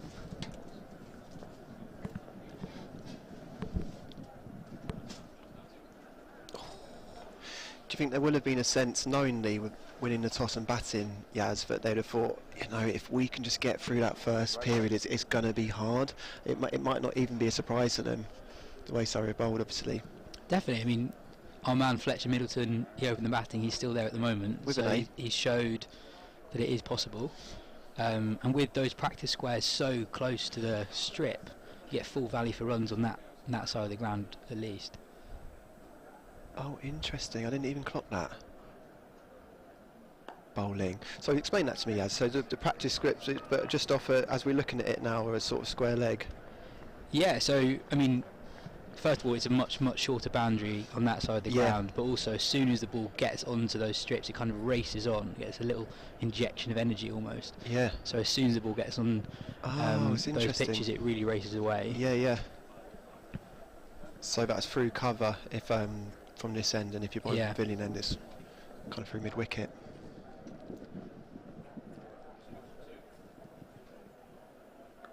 Oh, very nearly chopped on.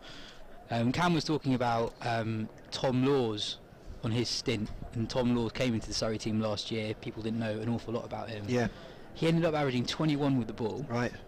He got a lot of runs in the One Day Cup. But I was also looking at his economy rate. It was the best of any of the Surrey bowlers who bowled across the season. Wow. So he comes on, he's not as quick as maybe a Kemar Roach or a Dan Worrell. Yeah. He's incredibly skillful. And I think you can imagine you get through Roach, you get through Worrell, you think, I want to attack the next lot of bowlers who come in. but he made it very difficult for batters to do that last season.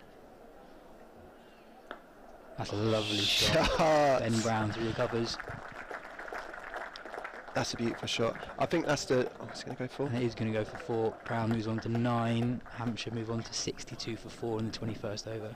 I think that's the point you raise is an important one, and I think that's why Surrey are going to be favourites again, isn't it? Because of that strength and depth with the seam bowling, and that's 4, 5, 6 seam bowlers. They're not going to be out of action, are they, across the season really? So they're always going to have that. And even looking today, I don't even know if it's just his action, but even watching Sean Abbott bowl now, he gives the illusion of lots of different options and angles, doesn't it? I mean, we were saying this before we came on. You definitely get Pat Cummins vibes when he runs in. You do. What is that? It's just his hair?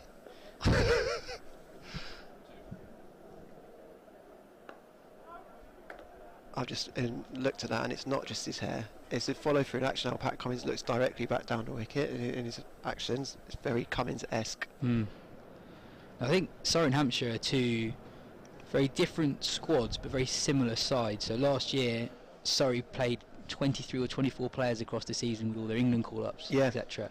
Hampshire only used 14. But in terms of make-up of the sides, they packed the teams full of all-rounders. I think both teams here have 7, you'd say front-line bowling options each. Yeah. Left alone. They both prioritise all-rounders almost when it comes to selection. Someone like Felix Organ or Ian Holland for Hampshire playing ahead of a specialist player like Mason Crane, who hasn't played a lot of first-class cricket in the last couple of years. It's very interesting. Even someone like Jamie Smith, who's really highly rated here at Surrey, called 100 for England Lions over the winter. He didn't get into the Surrey team at points last season because they really wanted to pack that side full of all-rounders to give them options at 8 or 9 in the batting department, but also to have a 6th, 7th option with the ball in the field. Another case in point would be Cameron Steele, who's obviously getting ahead of the frontline spinners. He did a job, didn't he, last week as well? Laws in again. Brilliant, isn't it?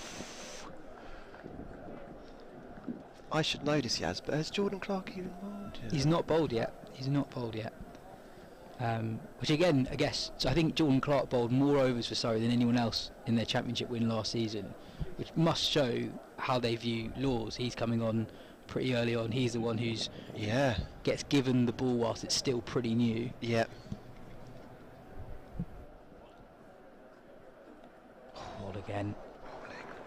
Well played though by Brown. He'll get 4 for it. Moves on to double figures. Ben Brown is a fascinating cricketer, I think, from the outside, because there aren't many keepers who average more than 40 in first-class cricket and have never had a look in for England. Interesting.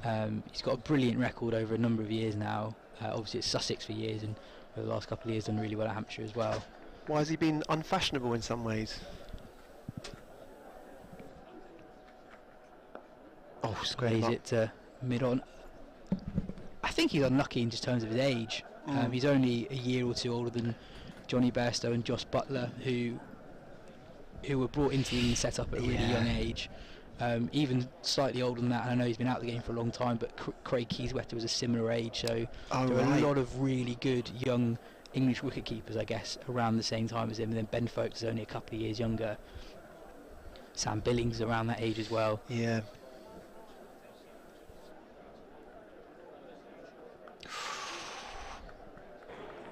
Through third man again, and this time Middleton will get 4. I tell you what, he's been lucky at times, but he shows resilience, doesn't he, Fletcher Middleton, to start the course here. Played very straight. No, he's been really, really impressive. He got a pair of 50s in a low-scoring win last week, and I think even with those 2 boundaries there, I know that those 2 haven't raced off the practice strips, but it really is a very short third man boundary on that side. That the cover drive that Brown played in the last over to the longer side of the ground took ages to reach the boundary. Those 2 not very long at all. My observation would be that he plays with soft hands, doesn't he? And that's how Vince has got out, where he's sort of going at it from slightly short of a length. So he's had a lot of nous really, actually. Definitely, and at this time of the year as well, the weather in March was awful. The pitch wouldn't have got a lot of sun, the players wouldn't have got many miles in their legs, so the pitch is probably going to be a bit softer and not having as much pace as you normally get here at the Oval at this time of the year. So playing with soft hands is probably the way to go.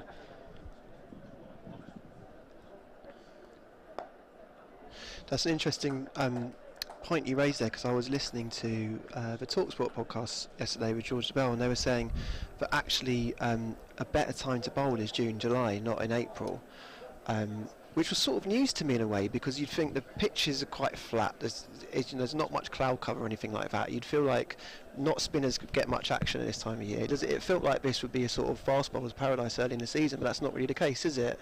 Yeah, I guess that if you're a bowler, you want pace in the wicket as well, and part of what gives pace in the wicket is that hardness in the pitch. Yeah. And you need sun for hardness, and there hasn't been that much sun recently. Okay. I mean, last year Matt Potts essentially got into the England squad because he was one of the very few bowlers to be taking wickets at that time of the year. And he got life out of those pitches. Exactly. Yeah. Exactly. That was a profitable over for Hampshire, relatively speaking, compared to the rest of their morning. 8 runs off it. Abbott back in from the pavilion end. You mentioned Matt Potts. What's your sense there? Is he going to play 1 test, 2 tests, no tests? It's a bit bizarre when him suddenly being left out in the winter, having made such an impression. Yeah, it's a difficult one. I think there were just so many players who were out injured last summer, and he did a brilliant job when he came in, but did he do enough to overtake the likes of even a Chris Foakes? Yeah. Left alone. Even to overtake the likes of Chris Foakes. Jofra Archer hasn't played a test match in a long time. Mark Wood didn't play last summer. There are a lot of bowlers who are out. Ollie Stone didn't play. Right. And I think Potts did really well. But England have 10 or so bowlers who, with decent test experience, who have done well over the last few years. Sure. I'm sure he'll be part of squads. And those test matches come thick and fast, so there'll be plenty of opportunities for bowlers who don't make that first test of the Ashes. Yeah, that was well bowled. That's the only one that I thought was slightly disproportionate to sort of what's been the principles there, because when he first came in, it seemed like he was very symbolic of the era. Ben Stokes backing someone that no one else had. He did really well, and then so sort of kind of airlift him out of the side when all the noise coming is that we back everybody in any situation. That's the only one tint in the set. I thought, oh, it's a bit strange message to send. Do you know what I mean? Yeah, I guess the elevation to the Test team was probably slightly earlier than they anticipated, just because of all those injuries. Driven well again by Ben Brown. He's going to get his second boundary through the covers in a couple of overs off Abbott. It's an excellent shot. That's a lovely shot. Yeah, I guess that elevation for Potts came slightly earlier than anticipated, and he was brilliant, but that was a tough tour, that Pakistan tour, and I guess he wasn't really going to play, and then by the time New Zealand came, he went there, but Broad was back. So you had Stone in the squad who didn't get a game. Yeah. So I understand how they've handled him. Yeah. That makes sense.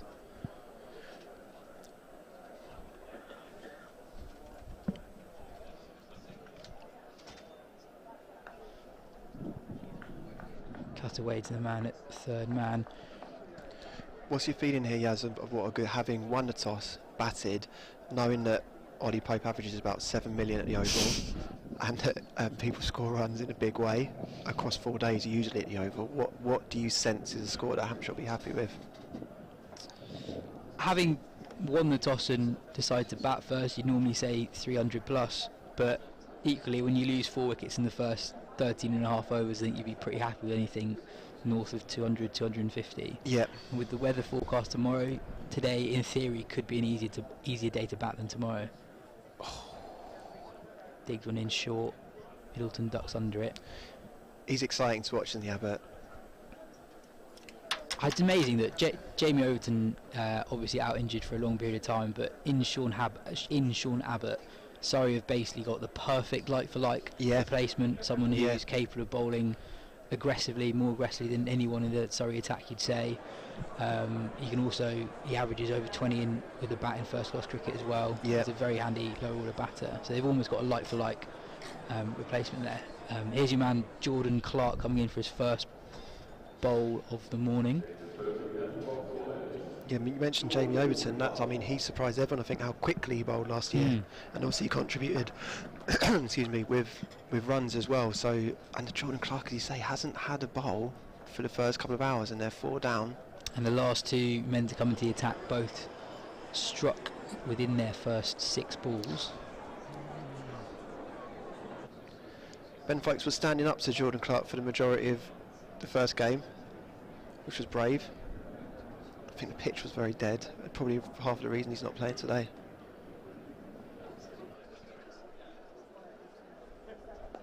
Clark in, right on the money first up. I mean, there are many things that Ben Foakes can do behind the stumps that not many others can. Right.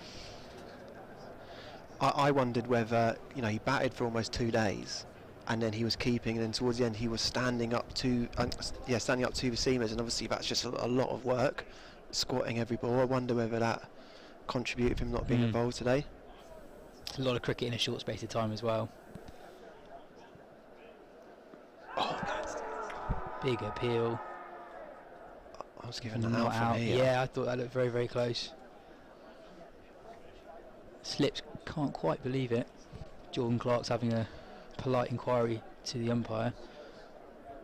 Oh, live that looked out. Looks very, very close. And it looks even more out there, doesn't it?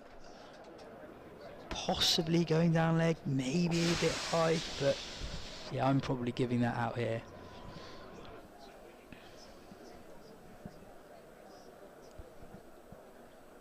But again, this shows just how strong this Surrey attack is. Jordan Clark's their 5th bowler of the morning, and he's only bowled a handful of balls, and he's been right on it straight away. Commentator's curse. Over pitches a little bit, and Ben Brown gets his 3rd cover drive boundary in the space of just a few overs. Oh, beautiful shot. While we're making lazy comparisons with bowlers from the past, Jordan Clark is much more in the image of Chris Tremlett than I've sort of remember him being. Has he been working out for a few months? He looks massive. Jordan Clark's always been a... Has he really? Man, yeah. Do you follow Chris Tremlett on Instagram? How can you not? Them biceps are popping out my phone.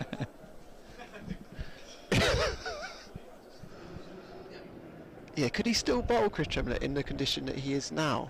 That's a good question, isn't it? There must be a reason why cricketers aren't built like that. Big.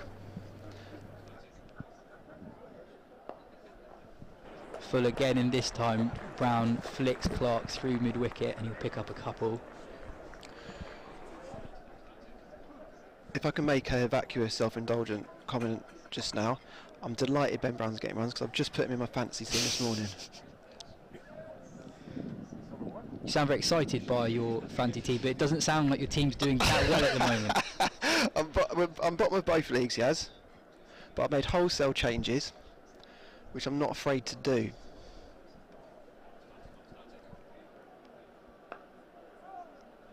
That's my boy. Brown plays it late, defends to cover. I am excited, Yas, and another reason I'm really excited is that we're going to get our first lunch break of the season where everyone goes onto the pitch. And honestly, I just feel like that is the thing that county cricket has got up its sleeve that no other sport or form of cricket does. This little moment when everyone's allowed onto the pitch, almost on the square itself.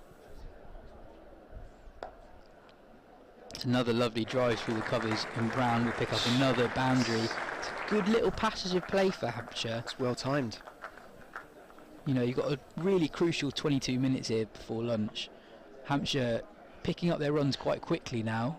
That is get value for money with your shots here. This partnership is now worth 46 from just over 10 overs.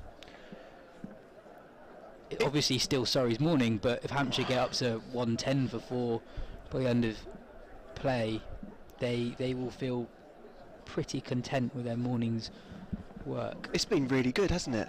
It's been really, really good. There's been a lot of tension in it. It's moving quickly. Like you say, it's a semi-counter punch at the moment. I think Surrey have just sensed the change in momentum, and Rory Burns is bringing on Kemar Roach back into the attack. Only 4 men have more Test wickets for West Indies than Kemar Roach. He's got more Test wickets for West Indies than Michael Holding, Andy Roberts. Wow. A little loosener. Who are those 4 men that have got more wickets than Kemar? Oh, that's a good quiz question. Ambrose and Walsh. Yeah. Surely. I think Lance Gibbs will have more. Oh, nice. And probably Malcolm Marshall, obviously. Malcolm Marshall. Yeah. Be really interesting in his second spell, comparing it to his first spell. How much movement does he get with the ball? That ball is just that. You wouldn't call a 25 over ball new. And that's driven through point, and they'll pick up 2. Early impressions, but you'd say it's not doing as much. Yeah. Just 2 balls into Roach's second spell as it was first thing this morning, which is to be expected, but it shows that as a batter, if you get through, what was Middleton on? He's 1 off 23, I think. He's now caught up 32 or 53, striking well over 50. Well, I don't want to cast aspersions, but it felt like this in his first spell as well. It just took him a second to get going, which I thought was unlike him, actually.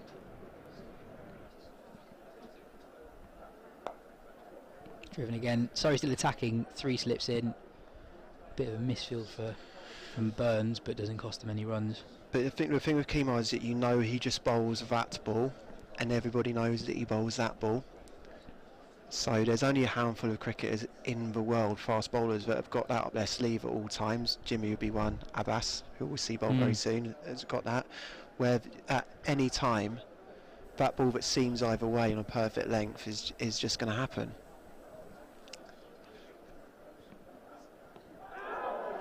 Big appeal for LBW again. That looked very straight, but the umpire gives it not out. That's the one I'm talking about. Very close. I thought that was close, wasn't it? Missing leg stump? Maybe. Again, you said he took a couple of balls to get into it this morning, but doesn't take him a long second spell. Let's have a look at the replay. That's very, very close. It was swinging a lot and swung quite early, so maybe going down leg, but I'm with you, Felix. That looked very, very close. A couple of close calls in the last few overs that Surrey will feel that they have gone against them.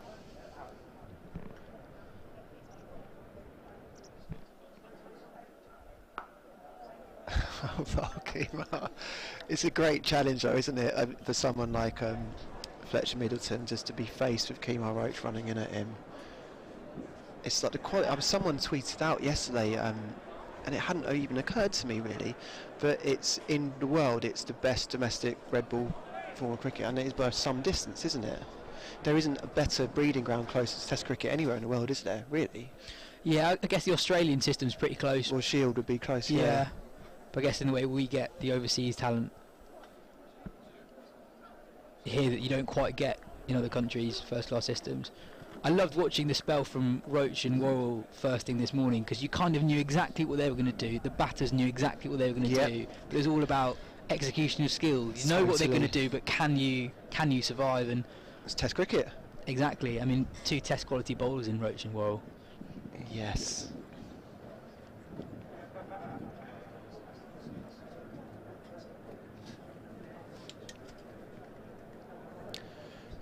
Jordan Clark went for 10 quietly off that first over. Didn't quite get it right, did he? Not quite. Over-pitched a couple of times, and sorry, already have a man on the cover point boundary protecting the fuller ball outside off. Inside edge down to fine leg. But I like that from Surrey. As a bowler, I mean, there's been a lot of talk with Jimmy that in previous years he might not have wanted to bowl fuller in order to keep the runs tight. But actually it might be seen as a defensive move to have a man on the cover point boundary here, but the boundary is so short that it kind of encourages Clark to continue bowling that full wicket taking length.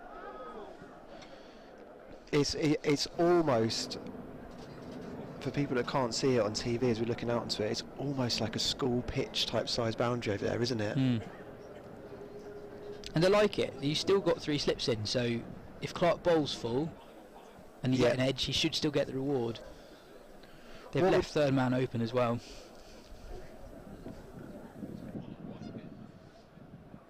Oh, that's beauty. Well bowled. The question that all county captains will be asking themselves though is, what would Ben Stokes do? And I think Ben Stokes wouldn't be having someone out sweeping there, would he? He'd be like, go on, have a go then. That's yours if you want it. He's probably got a 4 slip in right now, isn't he? Did you see his interview with NASA? Yeah, it was brilliant, wasn't it? Really good. Frost Nixon.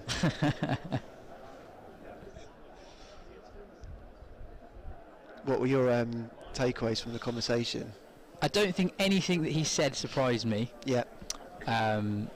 I guess he can't really not say the stuff that he's been saying. He can't say, "Oh, Australia coming into town, we're going to completely change how we go about things." Sure. And part of the all around the team is actually what they say before the game. I think in a lot of the test matches so far, teams have done weird things against England, kind of because they don't know what England are going to do back to them. Very interesting, yeah.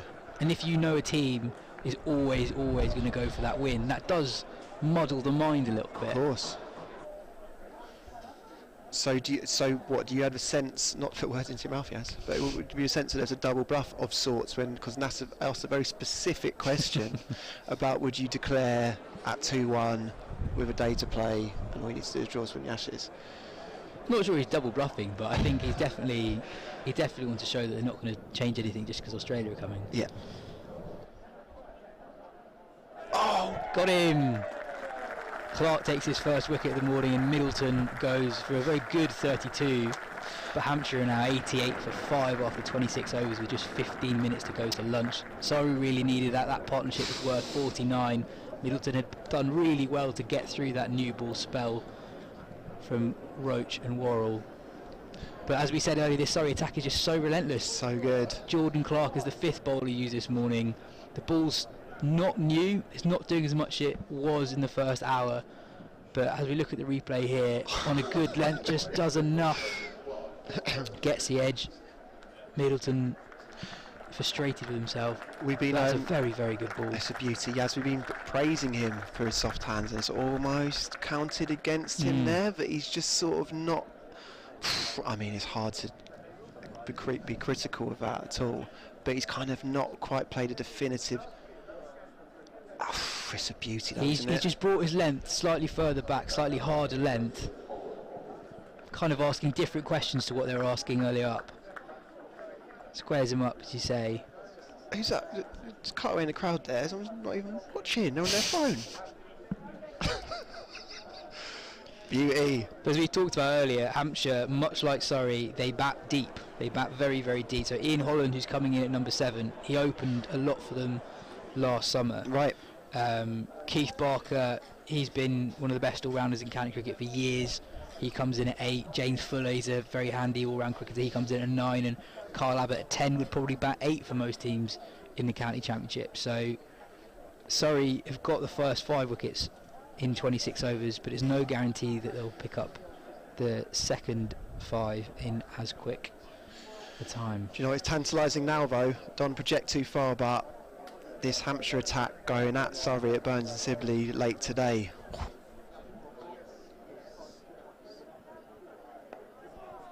I might even be a bit earlier than late today.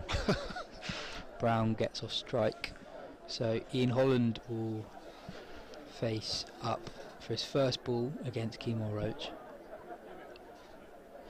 I was looking into why did Surrey win the league last year, and no team. Oval got, as you all know, someone who's been watching cricket at the Oval for years, one of the best grounds for batting in the country. Not a single team scores 350 against Surrey at the Oval last year. Sorry, what? Yeah. What, an opposition didn't get 350 once? No. That is fascinating. So they're so good at getting wickets on these really good batting tracks. Yeah. And obviously there were more than a few occasions that Surrey racked up totals well in excess of 350.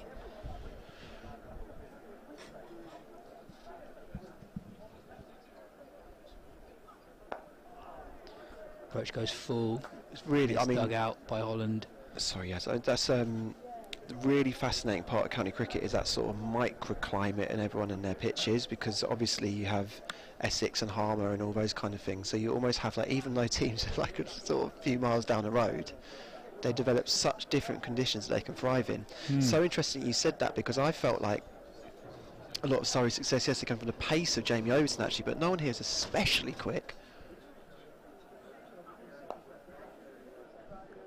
I think there's just something to be said for being, you know, if you're a batter, you see, to get through Roach, elite test bowler, you're going at 2s against him. You see someone else come on, you think this is my time to attack. but the guys who come in afterwards don't give you that opportunity to score runs. Yeah, classic. And to actually put the pressure back on. I mean, Hampshire did it briefly with Brown and Middleton, but as you see there from Clark, right back on it. Defended into the offside. Brown will pick up 1. It's a very reassuring sight to me, watching Kemar Roach running with that scene presented. There's something about that just screams the season's on. You know what I mean? Yeah, definitely. I mean, it didn't really feel like the season was starting with at the end of March when it was pouring down. Oh, brilliant from Roach again. Just holding it outside off stump. Holland has a nibble. Lucky not to get an outside edge on it. I love his walk back as well, where he's obviously he looks like he's thinking to himself, this is the hardest job in the world, I hate this. But he doesn't.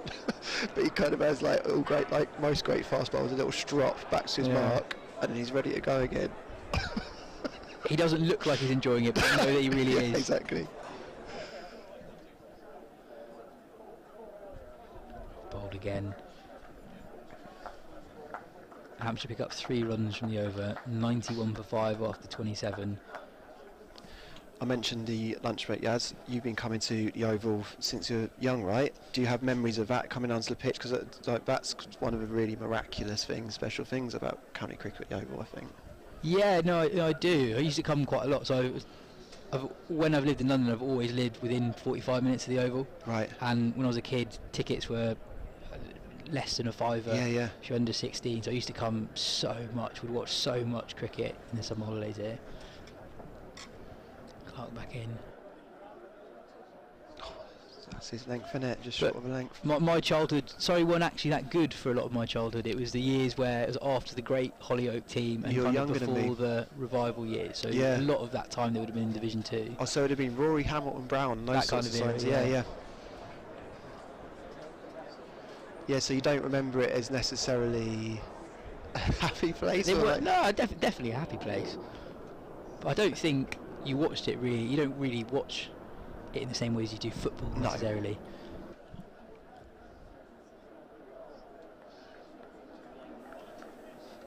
No, you don't. But that's an interesting perspective on, because to use a footballing analogy, I remember being young, not really understanding why people 5-10 years older than me hated Liverpool. I mean, like, what's the problem with them? But in that same way, because I grew up with Man United dominating, I hate Man United and I can't unteach myself that. And people feel that way about Surrey of a certain age.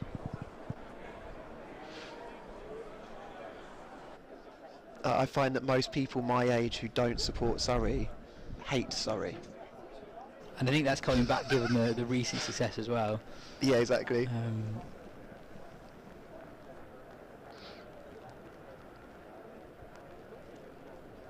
8 minutes to go until lunch. Don't need to tell you from the shots of the people in the crowd, it is freezing cold out there. I think it's got colder. A lot of jackets coming on. Yeah.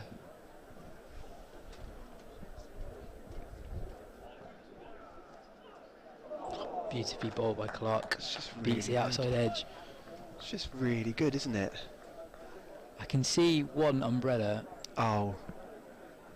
2 umbrellas. Yeah, and it's very quickly behind the pavilion, got very, very overcast. Do you know what the forecast is today? Pretty good, actually. Right. Pretty good.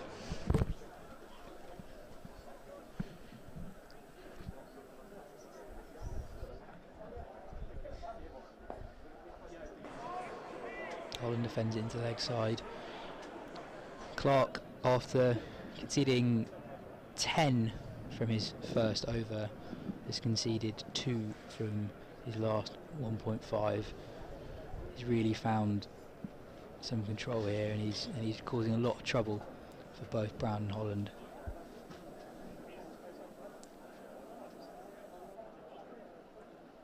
Left alone.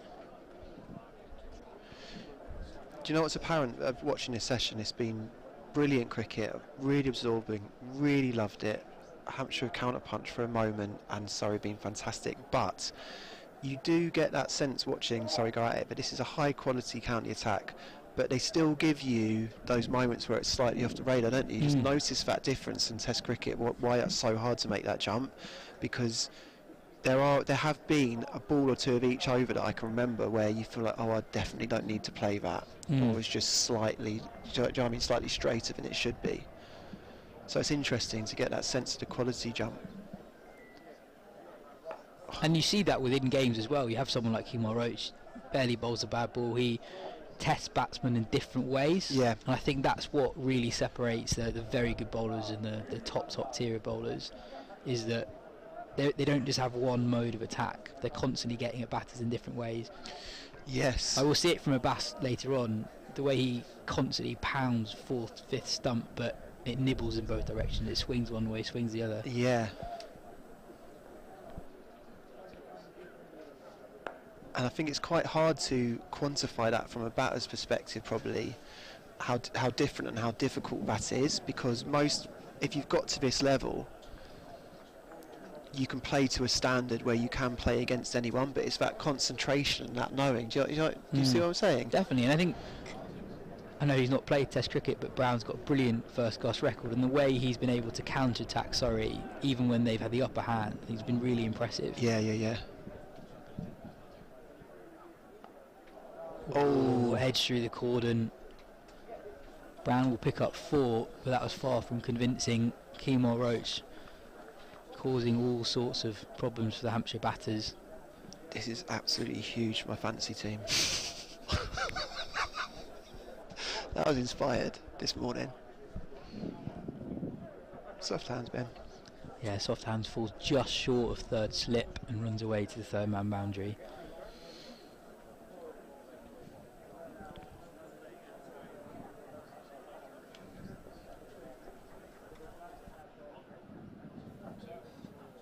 Oh. Defended into the onside. You don't have none of scores around the grounds, do you? Yeah, I can flick through a couple. Not's going very well at home to Somerset. There are 106 for none at lunch. Ben Duckett has raced to 68 off 80 opening the batting, with Hamid, who finishes on 30. Jack Leach having a bowl? Yeah, he's bowled 4 overs, none for 24 at the moment. Warwickshire 101 for 2 against Kent. Rob Yates, exciting on over, he's 59 not out. And again, defended into the leg side. Oh, bold. Lancashire are 69 for 4 at Chelmsford. Wickets for, it won't come as a surprise to you, but there are wickets for Porter, Cook, and new signing Doug Bracewell's got a couple. Right. Wow, 4 down. Northants are going very well against Middlesex at home. Middlesex.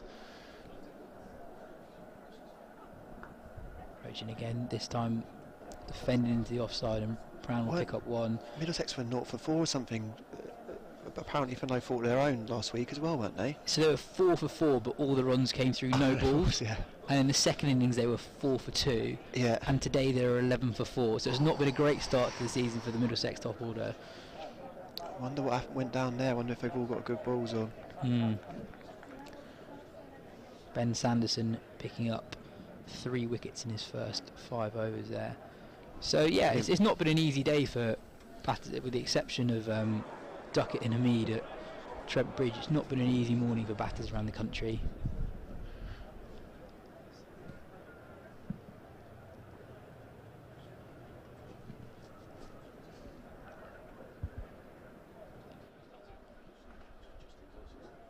I've got to say, I'm so impressed with the variety between the seam bowlers. They all offer something very different, don't they? That hadn't been exactly clear to me last year, but I guess that's, like you were saying, that's part of the success, isn't it? All of them are asking different questions. Yeah, Clark definitely bowls that fraction of a yard shorter than Laws, so there's not a massive difference in pace. Yeah. You think Laws is trying to pitch it up, trying to get a bit more movement, whereas Clark hits the splice of the bat a little bit more. pulled into the leg side by Brown, picks up one, thinks about a second, but decides against it. It kind of zones in on what the challenges must be, though, isn't it? Because if Kemar Roach is bowling really good length at you, and you're thinking get forward, soft hands, don't nick off, and then Jordan Clark's just bowling a little bit shorter, and then it's a totally different discipline, isn't it?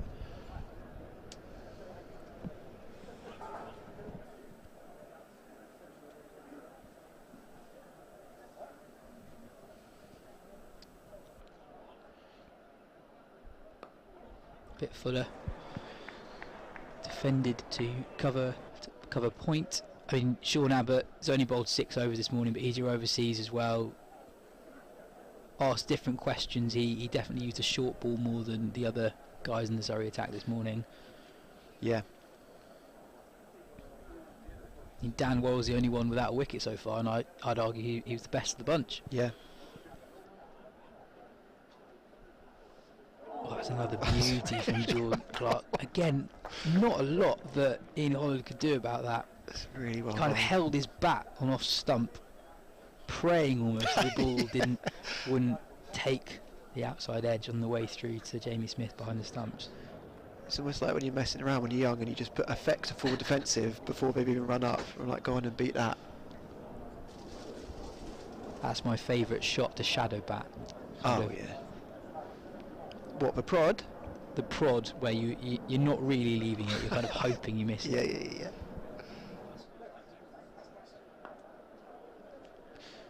Sorry to roll out a cliche, but my favourite leave used to be Marcus Trescothick's, where he used to pull his bat inside, so he would give you the impression for a second that he played and missed. And it was almost like, oh, I'm sure it wasn't. I'm sure that was just sort of an affectation that he developed, but he always gave the bowler that impression, like, oh, I beat the outside edge. Oh no, I haven't. He just left that.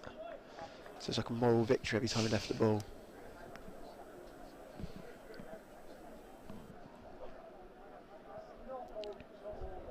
Holland leaves the last ball of Clark's over alone, and that will end a very good session for the champions. They have Hampshire 98 for 5. There's been resistance from young Fletcher Middleton, who scored 32 before he was dismissed by Surrey's 5th bowler of the day, Jordan Clark.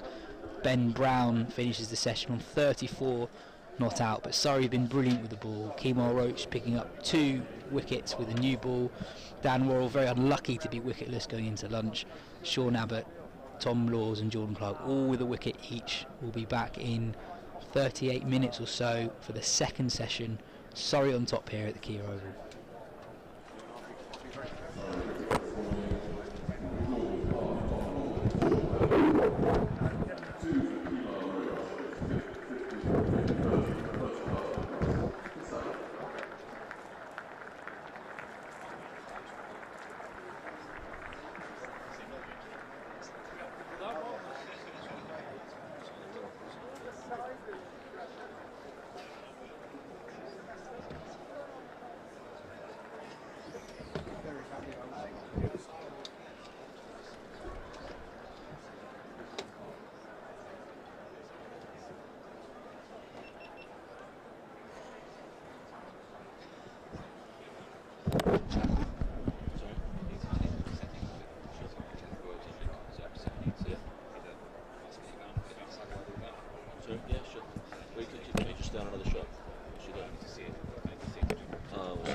Surrey County Cricket Club and the Carers Trust have joined forces to provide an opportunity for some respite. Okay, ladies and gentlemen, welcome to the lunch break here on the Surrey Cricket Podcast. My name is John Stacey, I'm the head of community public affairs and project here at the club, long job title, and I'm really happy to be joined by Will Hammond, who, those of you who are watching on YouTube will see some to my left. Will is the project director of Cricket Built Hope, who are a superb charity doing some amazing work, and also are Surrey's official overseas charity partner. The focus of Cricket Built Hope work we'll talk about is based in the East African country of Rwanda, and something Surrey's been supporting now for some years. It's an amazing story, isn't it? The history of cricket in Rwanda is something that I think a lot of people would be fascinated with. It isn't necessarily a story that's been very widely told in so let's start from the very beginning. How did cricket first lay roots in Rwanda? Well, it is a fascinating story, and it's also firmly entwined with sort of more general history of the country, which I think people tend to know more. I think, sadly, when people think of Rwanda, maybe more recently with some of the political developments, they think of the awful genocide that happened in 1994. But cricket and the history of cricket is linked to that as well. So I think in general, cricket has grown up in places where there's been a kind of British Empire or colonial presence. Obviously none of that in Rwanda. But during the genocide years and leading up to that, you saw a lot of people leave the country either as kind of refugees or self-imposed exile. But what that meant is that after the genocide and people coming back to the country, they actually brought different experiences, different cultures. So around Rwanda there are places like Uganda, Kenya, where cricket's been a sport played for many more years, and they brought the game back and a kind of passion for the game that they picked up during those difficult times. So that's when we sort of started to see the growth of the game really, and lots of passion and people wanting to play, possibly not with the facilities or infrastructure that other countries might have had, having had the game for many years. Yeah, incredible. So, as you say, the history of cricket tends to be associated with nations that have had empire in the past, and probably, as I say, cricket has been brought to the country, but this didn't happen in Rwanda. So the facilities, people came back to the country and they wanted to play the game, and the facilities didn't exist. So I guess this is partially where Cricket Built Hope begins. So tell us about the story of Cricket Built Hope. How did Cricket Built Hope start? Yeah, that's right. So I think it all goes back to a man called Christopher Shale. So he was a businessman who did a lot of work in Rwanda, also a lover of cricket and a lover of the country. He did a lot of great work out there, and he was there during that period. So he saw children, adults coming back with this game, wanting to play, and also saw the kind of facilities that they had. So he did a lot of sort of help, coaching. There are great pictures of him, trying to help where he could. But the facilities available, the infrastructure, cricket does need a bit of that as a sport. There was one pitch only, a place called, it's now on the university site. And sort of tragically but amazingly, that is one of the sites of one of the worst massacres of the genocide. Yeah. And there's a film, if people get the chance to see, which is called Shooting Dogs, which is it's an amazing film, and that's about that. Yeah, that's right, and that's about that site. So that was the site that they used to play cricket. But we see pictures of it, and it compared to where we are now today, looking out over the beautiful oval ground, it really wasn't up to fit for purpose at the time. People, Rwandans are told when they first started playing there, they literally played around trees. Yep. They didn't. The fact that it was a tree at square leg didn't impede them from getting involved in the game. They just played around it. That's right, and amazing resourcefulness and passion, kind of to get on with it and play. But probably not the ideal, facilities or infrastructure to really grow the game and develop. And I think that's what Christopher saw, and he really wanted to help. So that was his vision. Really sadly as well, he died quite suddenly, but his family were really keen to see that kind of vision and legacy lived on, and that's really where the charity was born, originally called the Rwanda Cricket Stadium Foundation. Yeah. And the idea with that was to say, right, well, we want to give the Rwandan people in Rwanda a facility for cricket that matches the passion and the skill that they have. So that's when it all kind of started. There were a number of years then when it was being set up, and the idea, finding a place, having a vision for the stadium. What should this look like? And so about 10 years of work, of fundraising, of development out there. So tell us a few things. So how much money did you need to raise? Did the charity need to raise to build a stadium? And whereabouts? Rwanda is known as the land of 1,000 hills, and obviously a hill, never an ideal place to find a cricket pitch. So again, anyone listening who has been to Rwanda will understand it's an incredibly up and down country. So how much money did you need to raise, and how did you go about that and finding the situation, the site for the ground? Over the course of that period, about $1.5 million was raised for the construction. US dollars was raised for the construction of that stadium. Pretty serious fundraising effort. It's an amazing effort. I think it's testament to the people behind it, the strength of that vision, and the way I see it is I think there's a love for cricket and there's a love for the game, and if people involved in the game, and if you can explain that there's a sort of passion for the game and people want to play, but there's nothing there to help them. I think that story lit a few fires, and then there's a sort of partnership and collaborative effort. I think we'll talk a bit more about the partnership with Surrey, but that money was raised in so many different ways. So part of it was your standard kind of fundraising stuff, but there were amazing moments. There's a guy. Tell us about the world record of.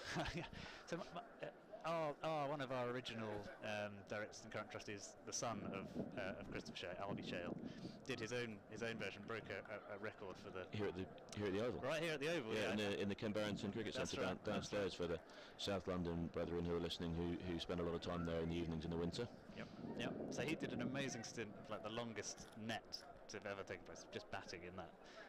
Quite a fantastic effort that raised money. But then a guy called Eric Dusingizimana, who was at the time, I think, the captain of the Rwandan team. Captain Eric, Mr. Cricket in Rwanda, took it one step further, and his effort in the nets was for. Well, again, when you say the nets, I think he made the nets out of whatever material was available in Rwandan shops and stuck it up in the middle of a basketball court in Kigali. That's exactly right. Yeah, and had people. It was lit, so people coming to bowl at him throughout the day and nights. And he batted for how long? I believe it was 51 hours. 51 hours. Yeah. So just for those of you that are trying to do the maths here, 48 hours is 2 days. That's correct. So he batted for 2 days and 3 hours. Yeah. And how many times during that period was he bowled? Precisely 2. That is. I think that disappoints him. I think he's quite annoyed by that. I think he'd rather it was 0, because he's a bit of a perfectionist. But isn't that something? I mean, it's extraordinary, and that really did take over. That really attracted the headlines from Rwanda, didn't it? People sort of saw that and realised what people were prepared to go through, and again was another way of raising the profile of the game and getting more people interested. That's exactly it. He was a Rwandan celebrity, and he even came over here and had a fantastic trip where he saw I think he met Joe Root. He was incredibly excited came on the about pitch here during 2020. So it's a great story, and it's that just shows you how much passion there was, how much people wanted this, and he was just an embodiment of that, and that made a big difference. And then other ways to raise that money over those years. So we've raised the money now. We'll move on to the next phase. The money's been raised, and construction started. Now, one thing, it's extraordinary. I recommend everyone to go and Google this. But the ground, the stadium itself, is an extraordinarily beautiful place. I've been privileged enough to go there a couple of times myself. Talk us through a little bit. I know you weren't involved in those times, but the design that went into it, what the inspiration for the architecture is, and also there's a fascinating story about the construction of how the tiles were made, how where the soil was dug to make the building. So tell us a little bit about that. Yeah, it is an amazing place. It's a gem. If people are watching and just want to kind of Google, or other search engines are available, but Gahanga Cricket Stadium, you'll see the stadium, and it's obviously in the sort of green, lush. Most of Rwanda is green and lush, but it's kind of in a suburb of the capital city, Kigali. It obviously wasn't flat, as you said. Like the whole of Rwanda is hilly, so there was a lot of work to excavate, flatten out and level this area. And then the big construction as well was the construction of the pavilion. So if you see the pictures of it, there's sort of 3 domes, and it has a few elements to it. So it's supposed to replicate the parabola of a bouncing ball. So it has the cricket element, and then it also has the that's it. It also has like the local architecture. So it's designed based on traditional Rwandan design, the kind of huts that are built there. And as you say, the kind of bricks are a one-off. So these domes are not supported any other way. They're built with typical bricks. And where did the so those the bricks were made on site. So this is another thing as well that I find extraordinary about Rwanda is sustainability is just something that is completely innate in that country. So the bricks to build the pavilion were baked out of the earth that was dug to create the flat land. That's right. Yeah, we had 2 tile machines. I seem to remember it was a bit of a rush to finish. So we had a deadline and an opening ceremony to do, and a lot of tiles to make. So I think that we bought 2 machines, and they were running round the clock to get these tiles made out of the earth that was excavated. So it's all part of the same site. Yeah, and it's wonderful. And it also, I think, there's an amazing, for me when I stand there, there's an amazing echo. If you stand on the field and you look at the pavilion, and then you turn and you look at the view from the other side, which is kind of these views of these rolling hills in Rwanda on the other side. Again, there's a real, I don't know if it's deliberate or not, but there's a real echo there in the building to the hills in Rwanda, and it really absolutely takes your breath away. Like it's a truly amazing place. And also incredibly busy now and incredibly well used. So we're going to move on again a little bit now in more closer to the present day. So one thing I want to talk to you about is the Rwandan cricket season.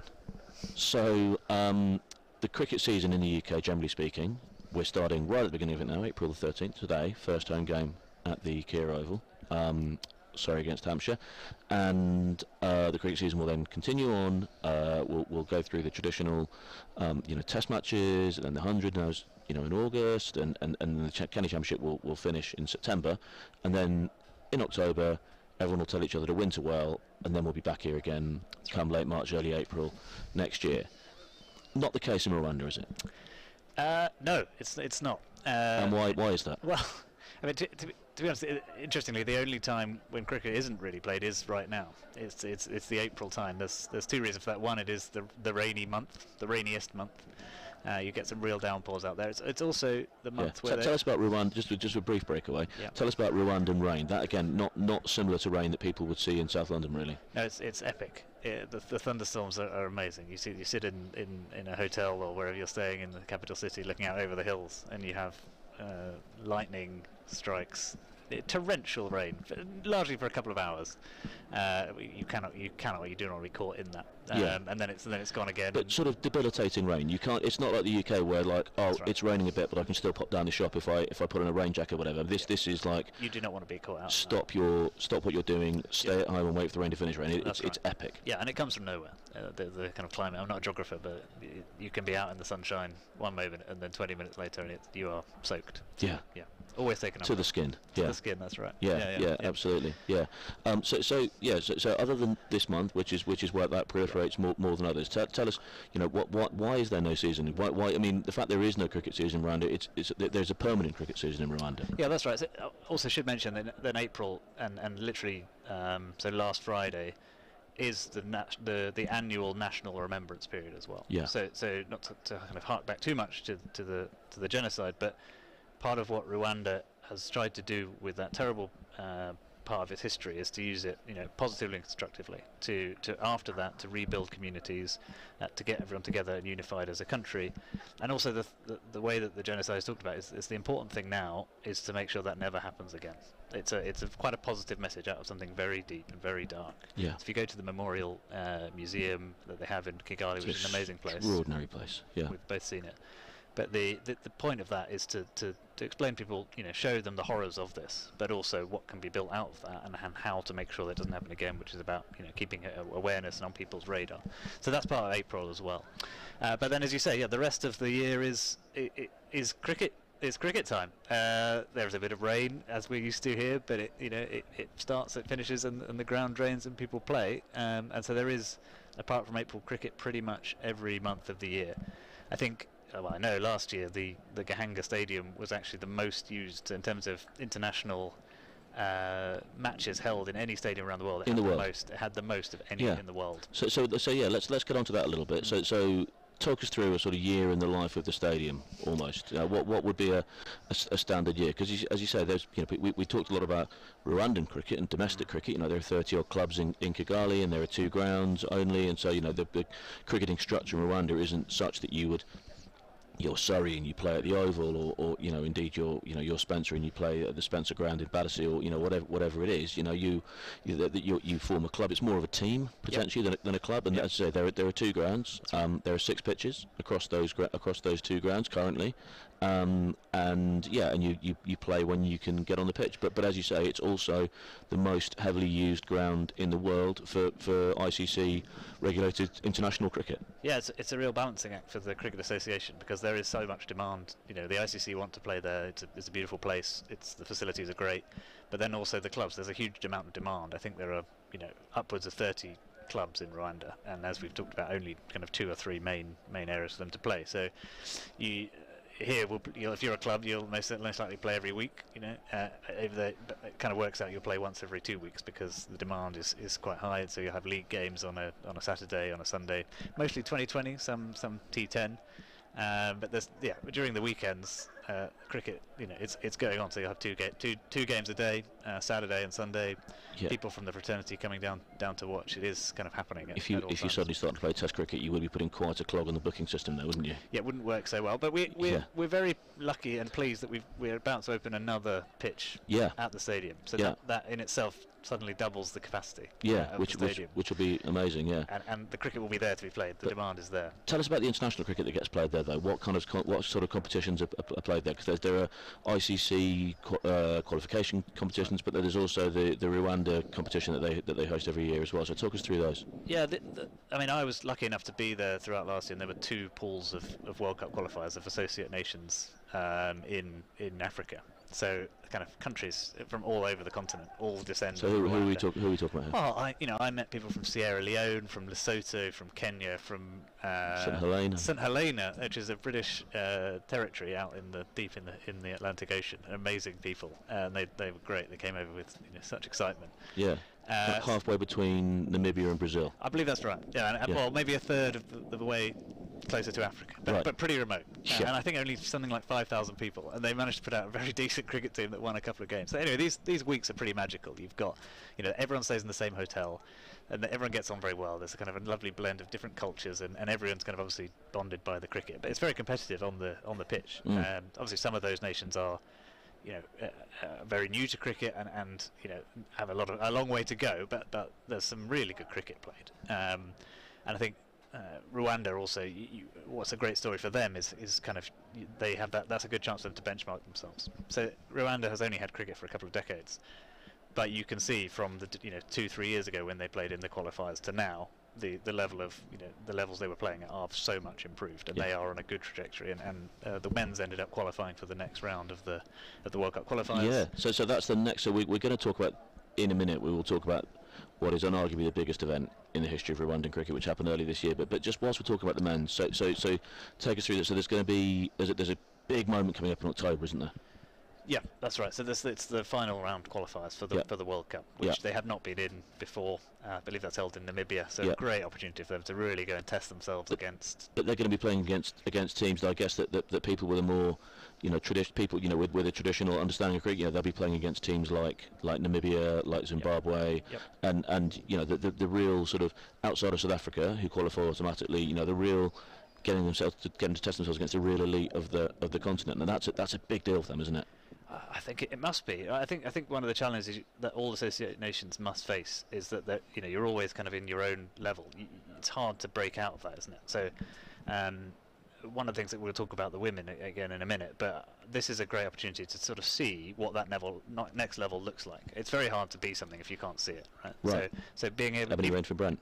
Exactly. If you don't have those opportunities to go and play that level, it's hard to know. What does really good look like here, and that even if they come away having lost every game, which is possible given where they are in their development stage, the experience that will give the players and everyone just to see what another level of cricket looks like and be in that environment where you are tested and it's really difficult will be fantastic for their development journey. And it's an opportunity also to win, hopefully win more funding, to move. At the moment Rwanda are considered a development nation by the ICC, and one of their goals is very much to move to be considered as a performance nation, which again will enable more money to be put in by the ICC, and you know, then everything becomes a bit more exponential. But let's move on to the women's game now, because I'm conscious of time here. So the cricket in Rwanda is, and it's an incredible thing for people that have been brought up again in the sort of British cricketing culture. It's a genderless sport, isn't it? It's not considered, at the moment, cricket in the UK, women's cricket is making the biggest leaps and bounds it has in generations, but it's still,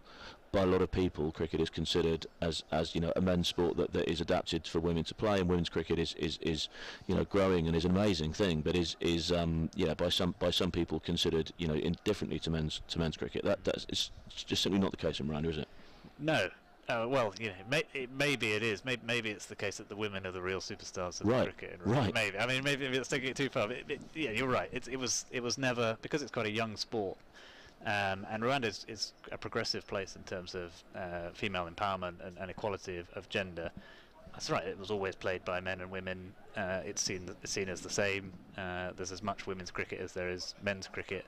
And the infrastructure set up for both. So it's, as you say, it's a genuine level playing field, and we've seen what that's meant in terms of success for the Rwandan women's game recently. Yeah. So let's talk about this then now. Let's get on to the headline act. So it was early this year in January this year, and so the ICC held in South Africa the first ever under-19 Women's World Cup, and so Will, talk us through it. So Rwanda.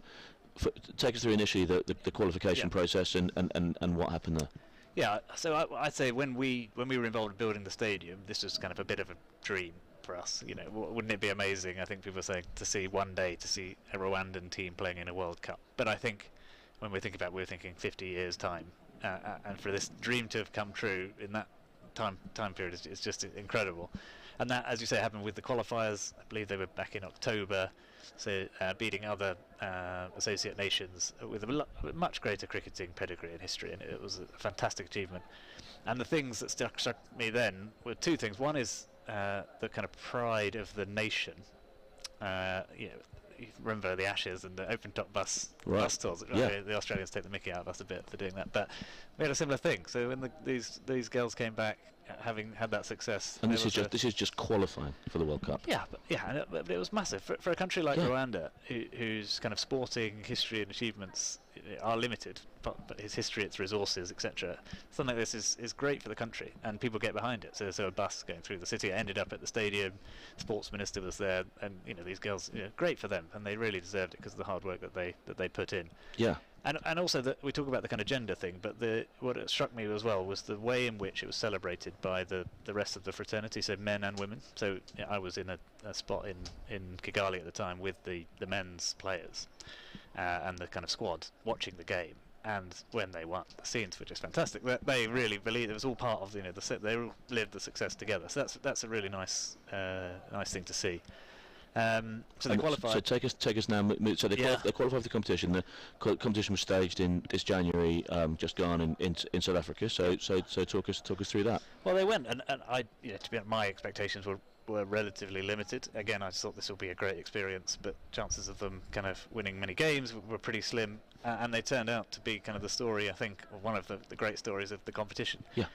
They beat test playing nations, Zimbabwe and the West Indies, which is, to think of that is just a huge feat of the country, considering the resources and the history. They also beat Ireland in a warm-up game. So they beat full member nations. Yeah. There was a moment. There's a few amazing moments of four wickets in a row from one of the girls as well. Yeah. So as we say that, let's just take people back to the beginning of the conversation.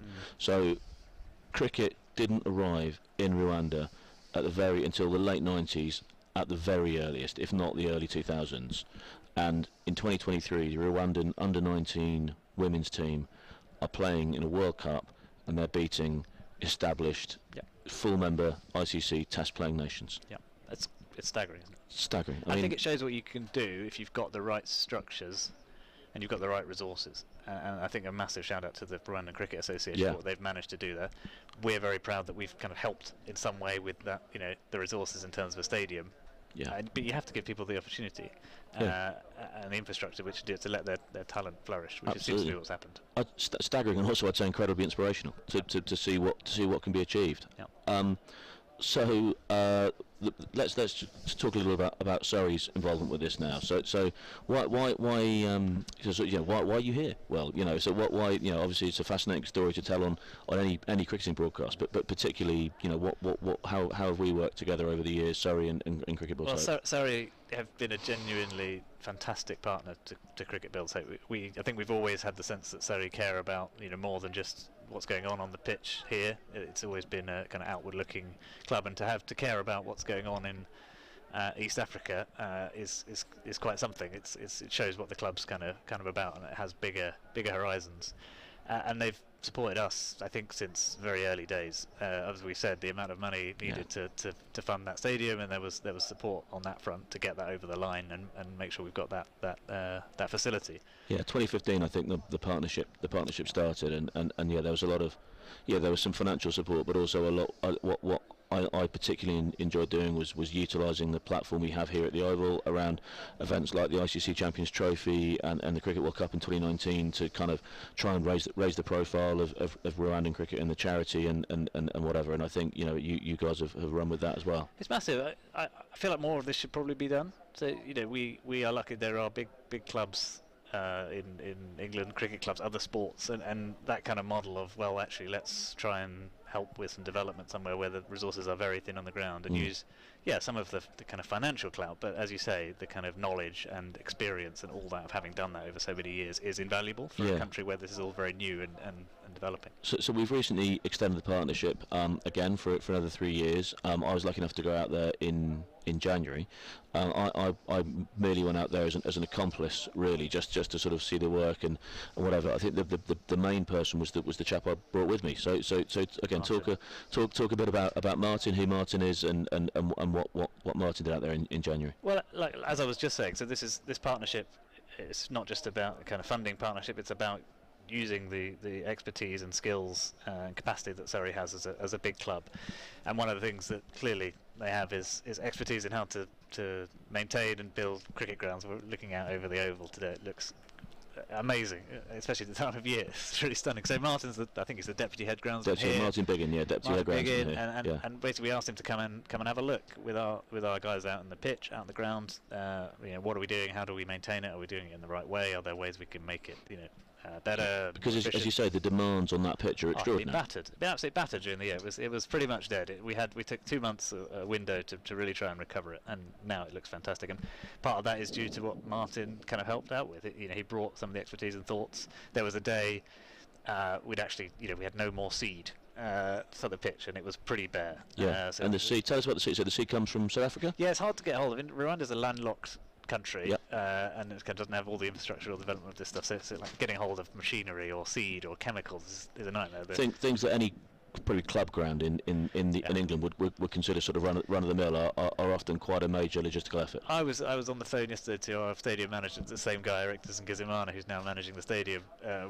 He was telling me he really wanted this chemical they couldn't get hold of, and I was going to try to Amazon it and looking at the wrong product. But anyway, we'll try and find it, and I'll shake some of that out with me when I go. So it's that kind of challenge. So we run out of seed, really wanted to recover the pitch, and the idea was, basically Martin said, we'll take a pickaxe, dig big holes in the pitch. There's a few photos of them doing that, and then we just took sort of plugs of grass from around and plugged it into the pitch. It reminded me a little bit of those adverts we see of kind of like hair transplants. It's the same kind of thing. You plug it in, and then you give it what it needs: water, chemicals, and sunlight, which there's plenty of in Rwanda, and it grows and it spreads. And now, because by going out there, Martin discovered that the grass you're growing in your outfield was what he described as a spreading grass. That's right. And so therefore, if you grow it, it spreads around, and it's amazing. So again, just fantastic that Martin was able to sort of make such a difference and really help up there. But there are other goals in this partnership. We're hopeful to get more staff out later this year, again to offer assistance and expertise, whatever. But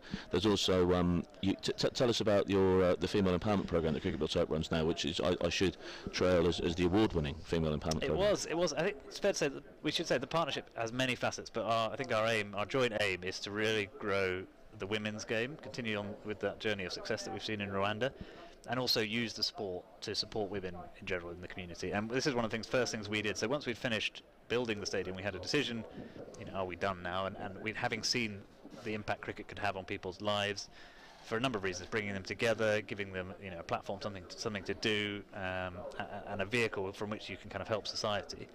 We really wanted to continue that. So now we use cricket and the kind of power and the values of the game for community development. And one of the first things we did was a female empowerment program, where we got women from lower socioeconomic groups in Rwanda come to the stadium, play some cricket, learn about the game, and also do workshops to develop some of the skills that could help them in life, so around leadership, agency, employability.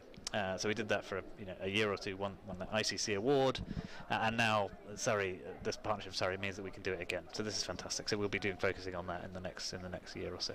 Cricket's going to start in 5 minutes' time, and I'm excited to say that actually when we return, Henry Moeran will be back on the mic, joined by Surrey batter Will Jacks, which is going to be great to get Will up here. Final question for you, Will Hammond, before Will Jacks comes in: where can Rwanda cricket be in 10 years' time?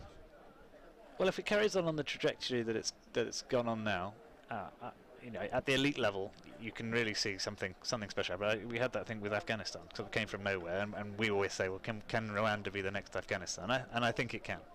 There will be other special moments if we carry on, with the support that they need, and also the kind of passion and drive that they've got. So another World Cup, maybe the men's qualifying for a World Cup, but also just the growth of the game and seeing it happen in large and remote parts of the country would be a really special thing for them, because it gives kids something they haven't had before, and opportunities and chances that they don't get day to day. I would. Well, thanks very much for joining us. Amazing. I would like to end this story just by saying, if in any way people have listened to this and it's inspired you to help, Google Cricket Builds Hope, look it up on all the regular social media networks. You're there. It's very easy to get involved. There's a membership option where you can become a member of the charity, you give money every month, or there are other ways that you can support. And if you're involved in a cricket team, or indeed another sporting team, consider Rwanda for a tour. It's incredible. You've hosted tours out there. There are teams. You can play at the stadium. You can play against local opposition.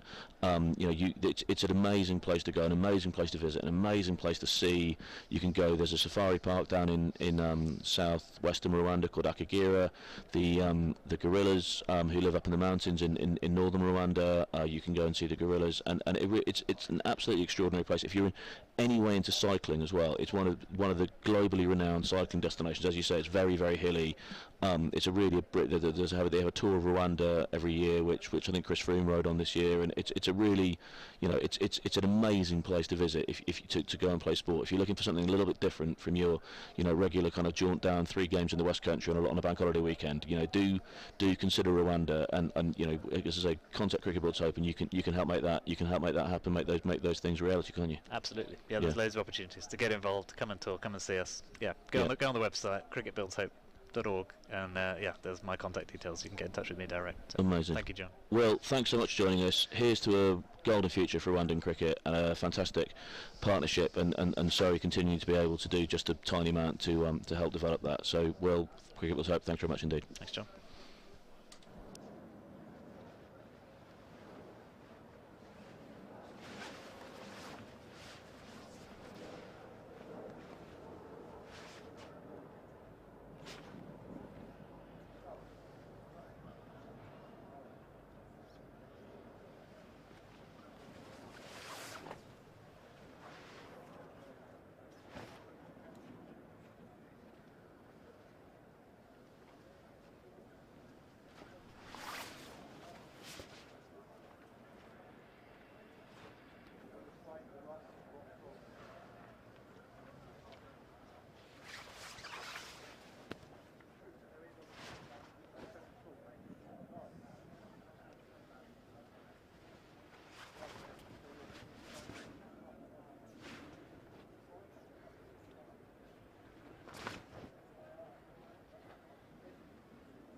1, 2, 1, 2, 3, 4. 1, 2, 3, 4, 5.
Please welcome back the umpires, Alex Wolf and Russell Warren.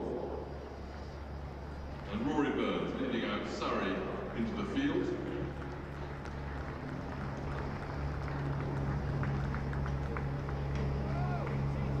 And resuming the Hampshire innings, Ben Brown and Ian Holland.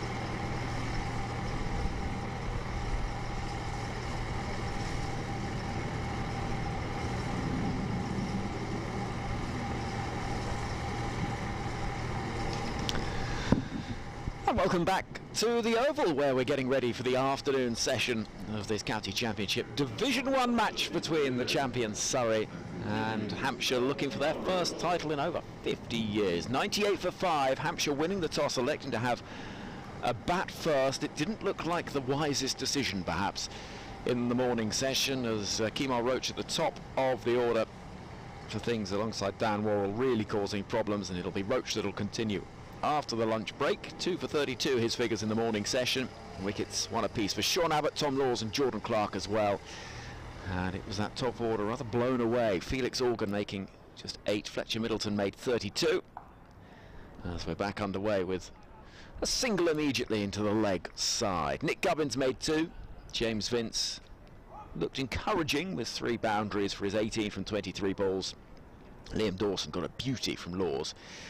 And Ben Brown and Ian Holland are looking to try and get the Hampshire total up to something that they'll feel is enough to justify their decision to have a bat first. So we will bring you all the details of this afternoon session that has started, what, 10 minutes late, because we did have a nasty shower in between times, but happily the clouds have moved on past. And we are back underway under mixed skies in South London. There's still a good smattering of supporters around the ground, the Mickey Stewart Members Pavilion. I think there's a few that are just perhaps taking a slightly more extended lunch break to keep warm and watch the play from the warmth of inside. It is, of course, still, what, early to mid-April, so things a little chilly when the wind picks up. As we see Roach turning at the far end, ready to bowl to Brown on 34. Nicely struck. There's going to be runs here. Probably just a single in the end, but good sign of intent from Brown, who had to weather a little bit of a storm. And considering this Hampshire side have the likes of Gubbins and Vince and Dawson really experienced players alongside those two younger openers in Felix Organ and Fletcher Middleton. It did feel a little disappointing from their point of view. Brilliant for Surrey that experience couldn't convert into runs. It's a good ball. And how many times did we see that in the morning session? Roach, with those 2 wickets, could easily have been a couple more, if not 3 or 4 more. Absolutely on the money, on the mark, all the way throughout. So the score standing at exactly 100. 100 for 5. As we'll catch up on your screens. I will keep you up to date with what the total is as we just wait for our graphics to get back from their lunch interval as well, as lunge forward from Brown in defence. And we ease into the afternoon session. There's plenty of noise around the ground. We can hear the planes roaring in. It's such a feature of this ground. I love it as well. That on the flight path into Heathrow, you see the shadow of the planes roaring over, the noise as they come in towards the UK's busiest airport. And it's such a key part of the experience of a match day at the Oval. That's nicely tucked away. There's going to be runs here. Could be a boundary this for Brown, and it will be. It's a good looking shot, 104 for 5, and Brown moves his personal total to 39. That's a good piece of timing, perhaps slightly over pitch from Roach. And 4 runs taken to get things up and running for Hampshire in this afternoon session. End of the over. And the score 104 for 5. Let me tell you what's happening around the county championship today, because it is a busy day of action. Middlesex struggling once again. They've lost another wicket after lunch, 87 for 7 away at Northants. Lancashire 76 for 4. Notts having a lovely old time of it at 125 without loss against Somerset. Hasib Hamid and Ben Duckett moving things along quickly. We know about the situation here at 104 for 5, and Warwickshire 113 for 2. That sums things up across Division 1. In Division 2, Durham 85 for 1 against Worcestershire, and the other 2 matches, no play at Gloucestershire, Yorkshire and Leicestershire, Derbyshire, due to start in around about 20 minutes after a delay because of all of the weather that we've had in the last few days. Right then, it's going to be Worrell to open the bowling from the Vauxhall, then beating the edge immediately. And the opening duo that kick things off in the morning session as we get underway in the afternoon. I'm very pleased to say, the feature that we're going to have across the Surrey stream. So yes, we're going to be hearing from inside the camp, and somebody that would much rather be out there is Will Jacks. Very nice to see you. How are you? Yeah, I'm very good, thank you. Well, how are you? Importantly, how are you? I suppose is the question on a lot of Surrey supporters' minds at the moment, and as we'll wait for Worrell to come charging in once again past the umpire with Holland on strike and forward in defence, because it's been frustrating. It has been frustrating, but I'm getting a lot better. I'm doing my gradual rehab and stuff, watching the boys and supporting them when I can.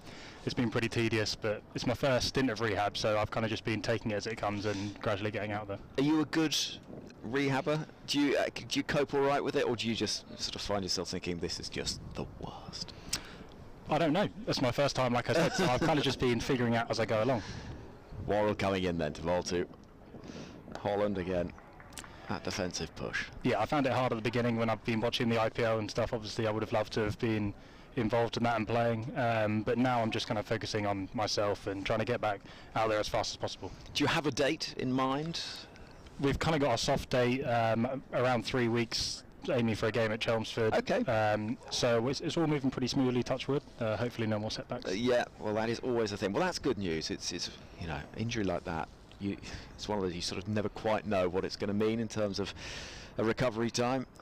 There's going to be runs down towards a wide deep third for another single, so score moves forward 105 for 5. What did you make of that morning session? Very good cricket all round, I think. Pretty happy to be bowling first. It looks like there's a bit of juice in the wicket there. We've obviously bowled quite well. Could have been a few more wickets, a couple of tight LBWs. Game set up nicely, I think. Bit of weather around, it's pretty good for bowling. Yeah, it's certainly the Hampshire decision to have a bat first.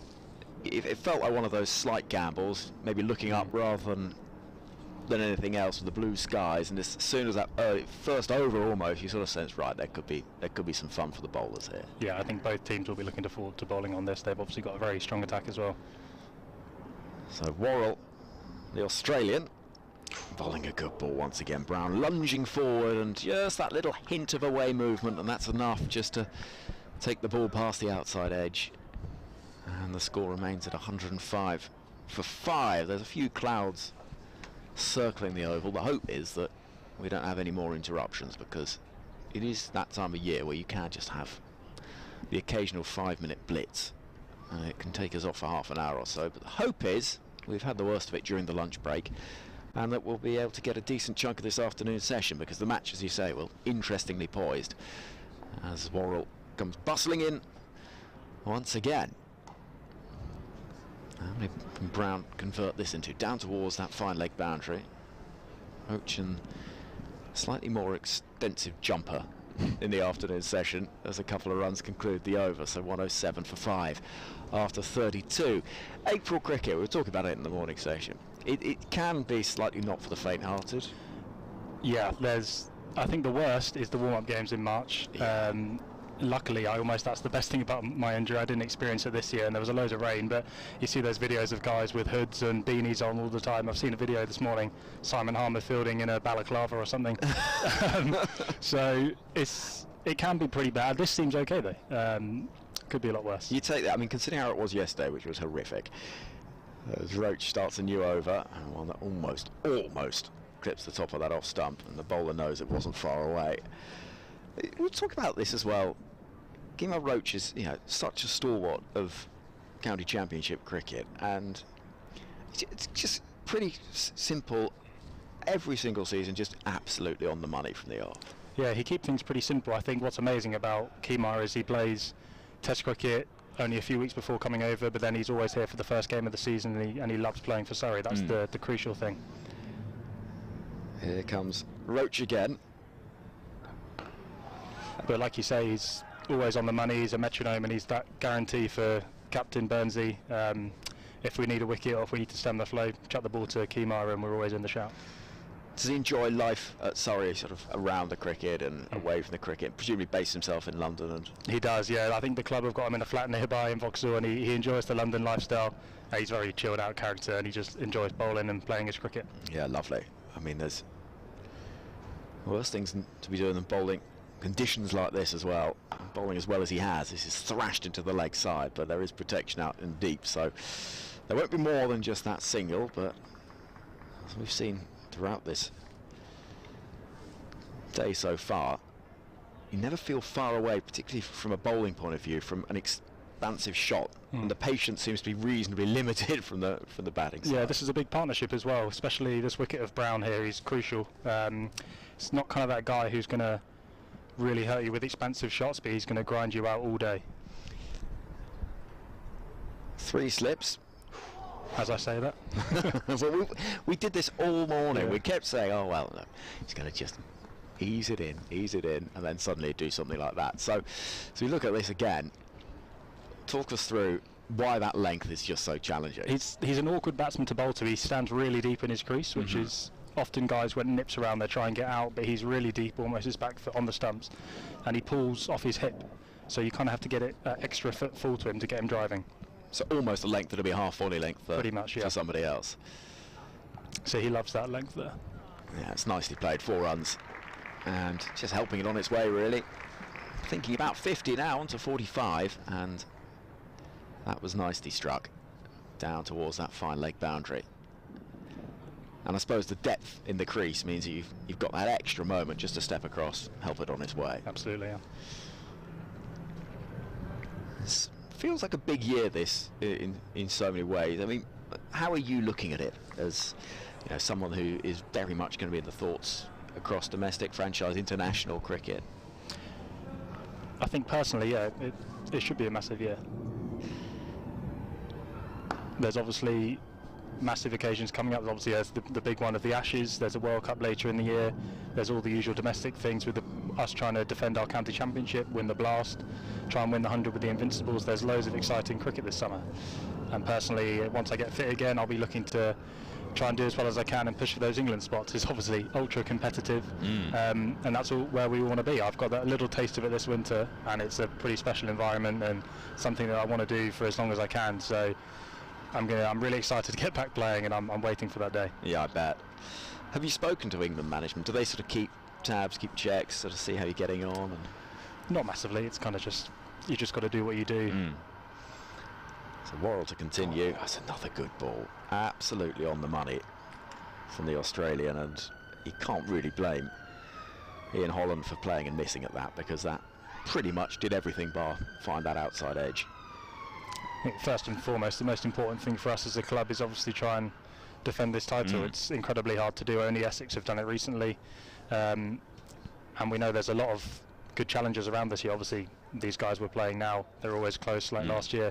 Essex again, Lancashire we drew with last week. There's a lot of incredibly talented teams around. Drawing the bat on that occasion is Holland. And the county championship, you look down the two teams today, you've got a top three in this Surrey side that have all recently or currently playing Test cricket for England. High-class players right down the order, both domestically and overseas. Hampshire have got young talent, captained by a guy that's won the World Cup, and Liam Dawson as well as a World Cup winner. I mean, there is such a high standard in the championship. It almost feels as high as it's been at any point that I can remember. It definitely feels the highest I've been around in, I think, over my 6 seasons. And I think one thing you know with Hampshire every season, their outfit never really changes. The one crucial thing for them is they always seem to get their three main seamers on the park all the time. Those three guys are huge. I think they took 160 wickets last year between them. And you know, as a batting unit, you've got to be switched on. Otherwise, like you see every week, really, their bowling team's out for 200 twice. So that's what makes them so hard to play against. Yeah. And it's high quality cricket, and it is brilliant preparation for the guys that'll be looking at that Ashes series and everything else that's to come this year, to be up against the sort of players that are on show week in, week out in the championship. It's such a competitive, particularly Division 1, so competitive. And I think with the way England are looking to play cricket now, again, it adds that extra bit of excitement to the county game. We've already seen the bonus point system changing, and the points for a draw being reduced. And obviously Stokesy's message and the ECB's messages to the ground staff about flat pitches, attacking cricket. It should be an incredibly exciting summer in the both divisions of the county championship, and hopefully some high scoring and thrilling matches. Do you guys discuss that?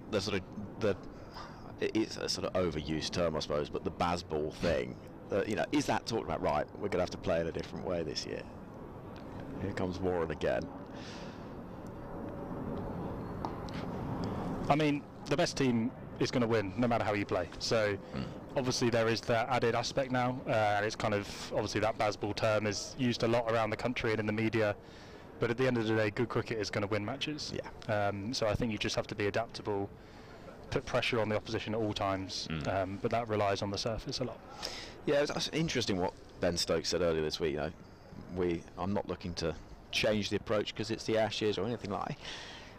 His attitude has been extraordinary throughout all of this process of the last 12 months or so, with the way that he has played, in some ways entirely, it looked ludicrous because he'll come in and swing from the hip, but entirely selflessly to try and set that mentality. And it's been really interesting watching that, and actually seeing how it has transferred to some in the championship, and they've thought, right, well, if that's the way we're going, that's the way I've got to play as well, and how that's going to develop, and whether we're going to see more of that this year. And then I suppose the challenge is, and we saw at the top of the innings for Fletcher Middleton, young player will be thinking about this, but he had to play the conditions. You can't lose sight of the fact that the ball's doing all sorts. You can't start just swinging at it. Of course, you have to be adaptable, and we've seen if the ball is going to nip around, then cries of catch, but it drops short. Then you have to play the situation. You have to absorb some pressure if the bowler's allowed to bowl well. All of that, the old age stuff, all the cliches, and it's just whether can you survive that bit, and then when it's your chance to put some pressure back on, that's what Stokesy is really keen on. Can we put pressure on the opposition at all times, and entertain the crowd, obviously, and everyone watching on TV? well, they can't be accused of not doing that in the last 12 months or so. That's left alone. That was a good lead from Brown. He was thinking about his half century, and it's interesting if you think back to Headingley 2019 and that innings from Ben Stokes. Everyone thinks about the fourth day where he went and scored all those runs, but it was set up actually by the night before and putting pressure on the bowlers, not by scoring runs, but by being completely immovable and blocking and blocking and blocking. And there are different ways to put pressure on a bowling unit. And I suppose the challenge for players watching, you know, the way that England have played. Oh, big appeal. They like it. The umpire says no. I possibly heard two noises there. I think he hit that, yeah. But that's it. See, the bowler bowls good ball.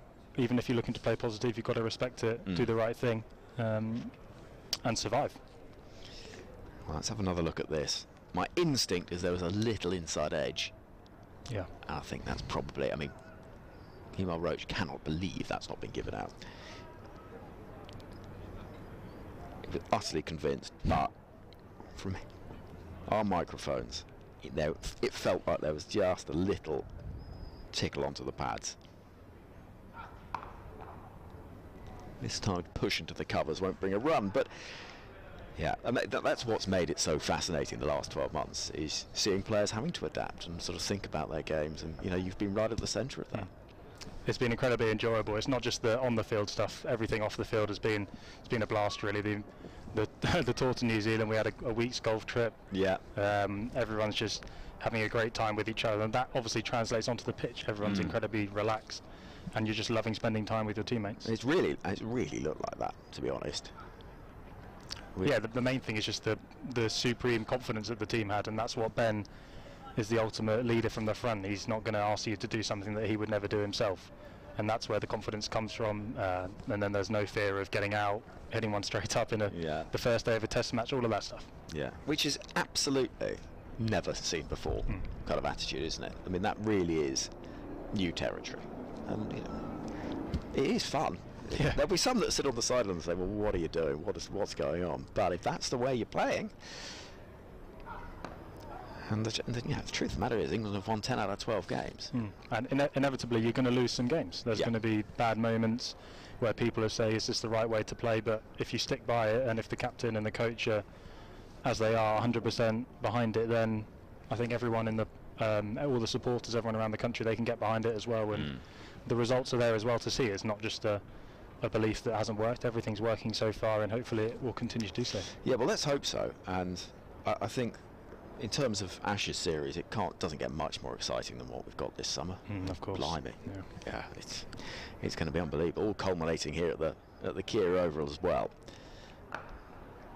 We've also got two teams at the top of their game at the moment, really. Yeah, and also Steve Smith and Marnus Labuschagne can have experience of domestic cricket too, and I think there'll be a fair few English fast bowlers quite keen to pit their wits and see if they can hurry them up a little bit and see what they can do. It's going to be lively. 114 for 5 here on the opening day of this game between Surrey and Hampshire. Hampshire winning the toss, electing to have a bat first. 5 wickets falling in the morning session. So far unscathed in the afternoon, and Holland and Brown are playing, I think it's fair to say, cautiously. Well, they are. They're playing nicely though. There hasn't been too many close calls after lunch. I think they know if they can get through this opening spell of Worrell and Roach, then they'll be settled in, and hopefully they can, well, not hopefully, but they can push on from their perspective to later in the day. Now, you know it's a little bit chilly when you see 3 out of 4 ground staff not in shorts. And Lee is always in shorts. Worrell again. It's straight, but with a very straight bat, pushed up towards mid-on, and it's like postmen. They always wear shorts. Ground staff are the same. Do you know what I mean? No matter if it's raining or even in the winter when it's snowing, they're always in shorts. Always. It's almost part of the rule. And they're sitting at the moment just eager to see those clouds drift past. There are some in the distance, but looking at the radar, there's an awful lot. Sort of, the map looks almost like leopard print with the showers that are moving round. In the air and taken. Brilliant catch. Backward point, diving forward. And Holland goes. The first time we've already seen any proper aggression with the back foot drive. It went aerial into the hands, and a 6th wicket falls. That's a good sharp take. Unexpected that as well. It's kind of, they've been playing nicely. Holland's been getting in behind it well, so that's kind of almost come from nowhere a little bit. It's a good catch. Still it is diving forward, and it did go quickly. Just tried to force that one a bit too much, probably bounced a bit more than he expected.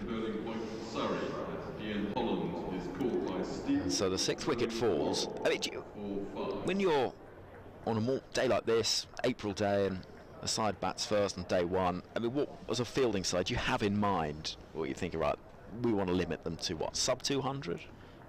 It's always impossible to say. Obviously, everyone, you just want to do as well as you can. I think having those 5 wickets in the morning session, we'd love to be batting around tea time. That would be amazing.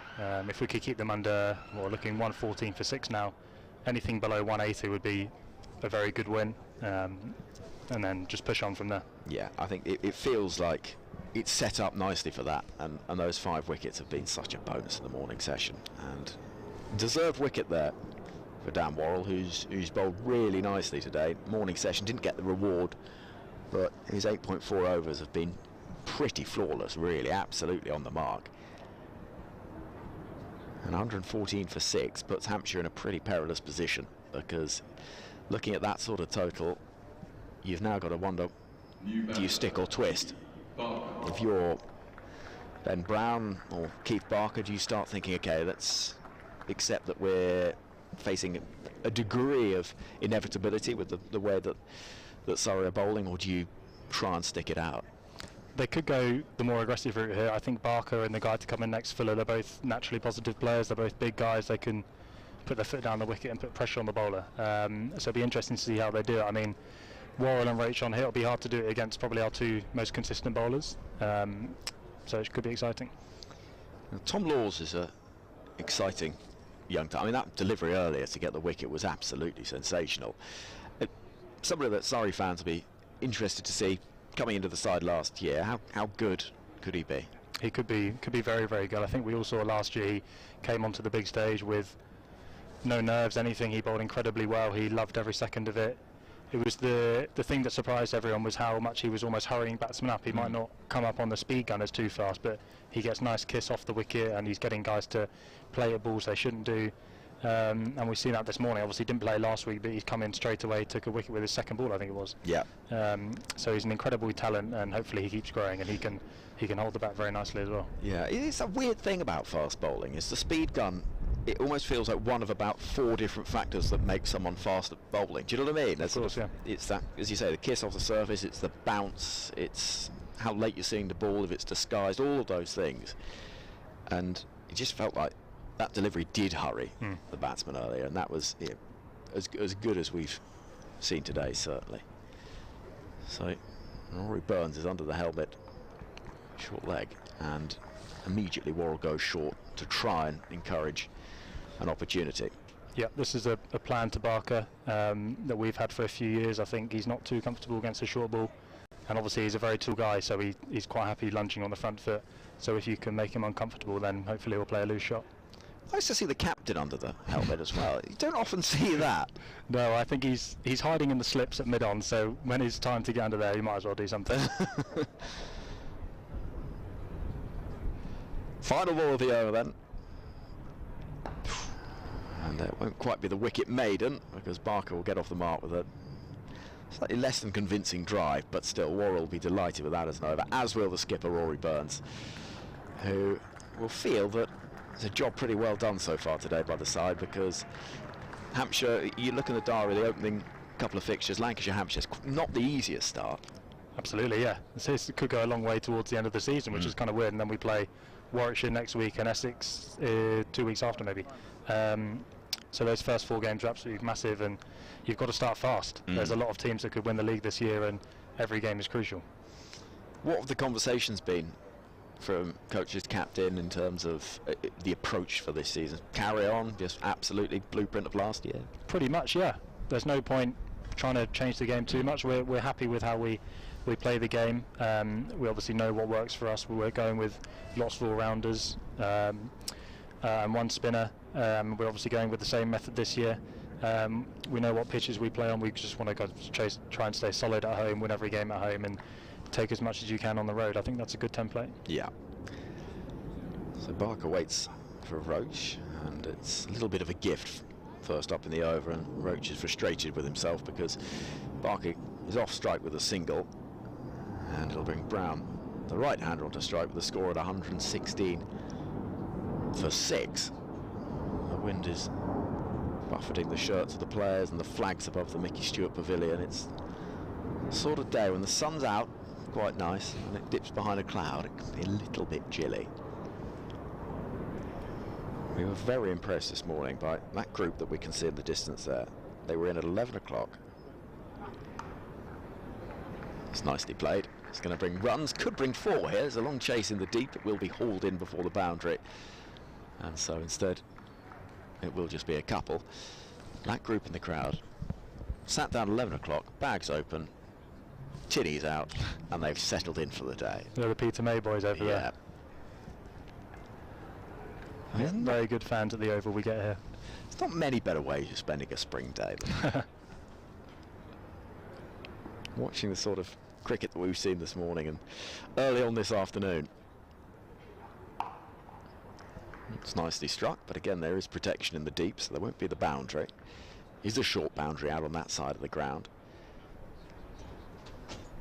and the opportunity to try and maximise the scoring. I mean, clearly on the T20 Blast nights here, you'll have had plenty of nights where it's been a little closer to that side of the ground, the pitch, and your eyes light up when you see the opportunities. Of course, even if you tell yourself not to, it's impossible not to look over there and think about just lifting one over the boundary. We were actually speaking upstairs about how many runs does that short side add to the score. Say if they score 200, is that equivalent of 200 normally? So there's a slight inflation, I guess. Balls going for 4 that would normally go for 2 or 3. So I think we just got to all take it all into account. I mean, 119 for 6 here. I think that short boundary not making too much of a difference right now, but you never know. Towards the end of the game, with us chasing in the 4th innings, it could be the difference between winning or losing if we use that well. Yeah. And that's the thing. Also, it's always interesting to see how batters respond to the psychological challenge, the temptation of that short boundary, as you say. Because it's easy to sort of target that side of the ground because you think, well, there's easier runs to be had even if the ball's not there to hit there. And sometimes you get lost in T20, even when, if a team's bowling well, you're expecting yourself almost to hit a 6 or a boundary there, most balls, and then you can get lost and get into bad positions, and that's when you're walking off and regretting what you've done. Yeah, it's a reasonably long walk to the dressing rooms as well from this side of the ground. Final ball of the over then, which is 13th of the day. And Barker solidly forward in defence. He's quite a belligerent player, not a bad player, having in this situation coming in at 8 when wickets have fallen, been there, seen it, done it. He's not going to be overly phased. We can see that chest guard. It tells its own story about, as you say, that perhaps challenge against a shorter ball. Yeah, they've got quite a long batting lineup with Fuller coming in at 9, so we've got to be tight on our game here. We know any runs they get is going to be tough to score with their incredibly strong bowling attack, so it could be a quite tight, low-scoring affair if the weather stays like it is. So Brown on 49 as Worrell comes dashing in once more. And the ball goes into the hands of the fielder at cover, who was perfectly positioned as Brown looked to bring the runs that would take him to a half century. And you see Brown looking for what would be a 44th 50, which is pretty good going. He's a very good player.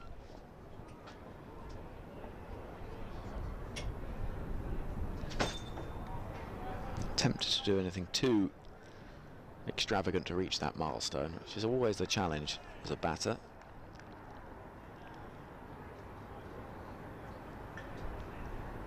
Who in that slip cordon, for the Surrey fans listening, who's going to be chatting? Who's going to be keeping the energy up? I mean, I haven't spent much time there with Sibs, but I would lean towards Ollie Pope at the moment, I'd say. Okay. Smudge is quite... he'd concentrate on what he's doing most of the time. Oof. Dug in short, very short. And ballooning over the head of Brown, who did chase it a little bit. It's the first time from Worrell we've seen something like that today. It's been pretty metronomic, that good length delivery, looking for the shape away from the right-hander, but just mixing things up a little bit. And trying to just maybe force the issue with maybe the 50 on the mind of the batter.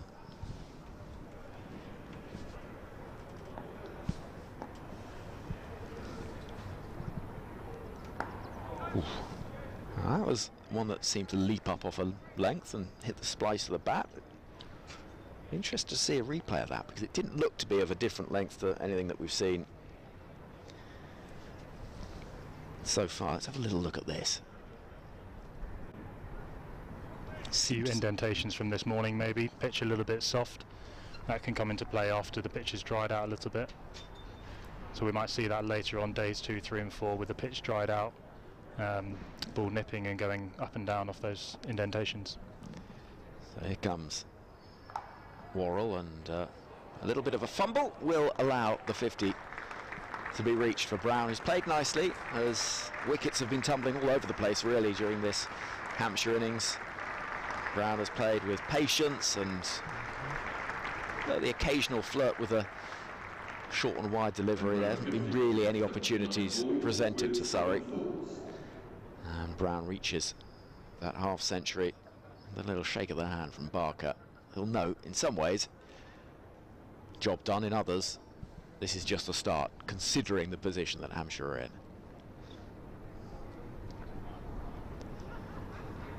So Burns back underneath the helmet at short leg. Final ball of the over. Will it be a short one? A little bit of a bluff from Worrell, who pitches it up, and Barker happy to take the single to move that score to 121 for 6. Jax is with us, giving thoughts from inside the Surrey camp, and the good news, if you missed it, that not too far away from a return to action. I mean, the fact that you're in training kit is encouraging. This is good news. Yeah, I've started running again. Actually had a hit downstairs this morning for the first time, so things are progressing nicely. I'm feeling positive about life, I guess. Well, that is good, and it's one thing doing rehab when everyone else is off, but it's another when you can see, you know, clearly the IPL's been taking place, and that will have its own sort of frustration. But when you see your Surrey teammates out and about as well, it's, you know, it's all of those things that just mean desperate to get back out there. Of course, I'd love to be out there with the boys right now. It's amazing playing at the Oval. It never gets old coming here. But yeah, pretty jealous of these guys right now, but I know nothing. I don't want to push it too much, and I've got to wait for my time's right, so I don't do anything again. And that's the thing, isn't it? It's balancing that patience with knowing that you're so desperate to get back out there. Right, so Abbott back into the attack. Wicket with his first ball in the spell morning session, but on this occasion, a little jab from Barker to pick up 1 and bring Brown onto strike. Sean Abbott feels like the perfect bowler for particularly early English summer. The way that he bowls and uses the conditions seems like the perfect player to have. I think he's quite similar to how I was speaking about Tom Laws earlier. He's almost a bowler who gets that kiss off the wicket, probably getting you stuck on the crease. He's not a guy who's easy to get forward to, as we saw with that Vince wicket earlier.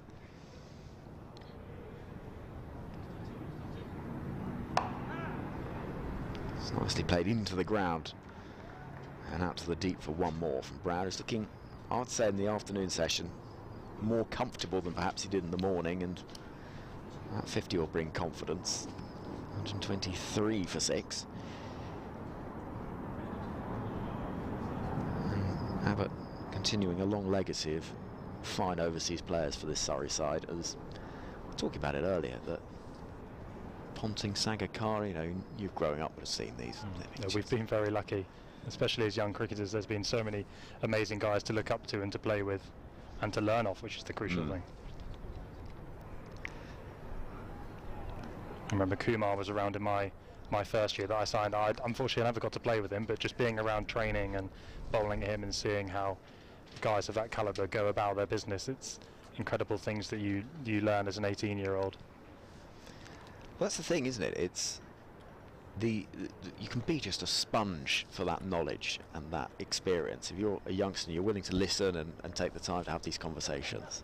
And that's the amazing thing about having so many franchise tournaments around the world now as well. That's one of the crucial things about playing at as many things as you can.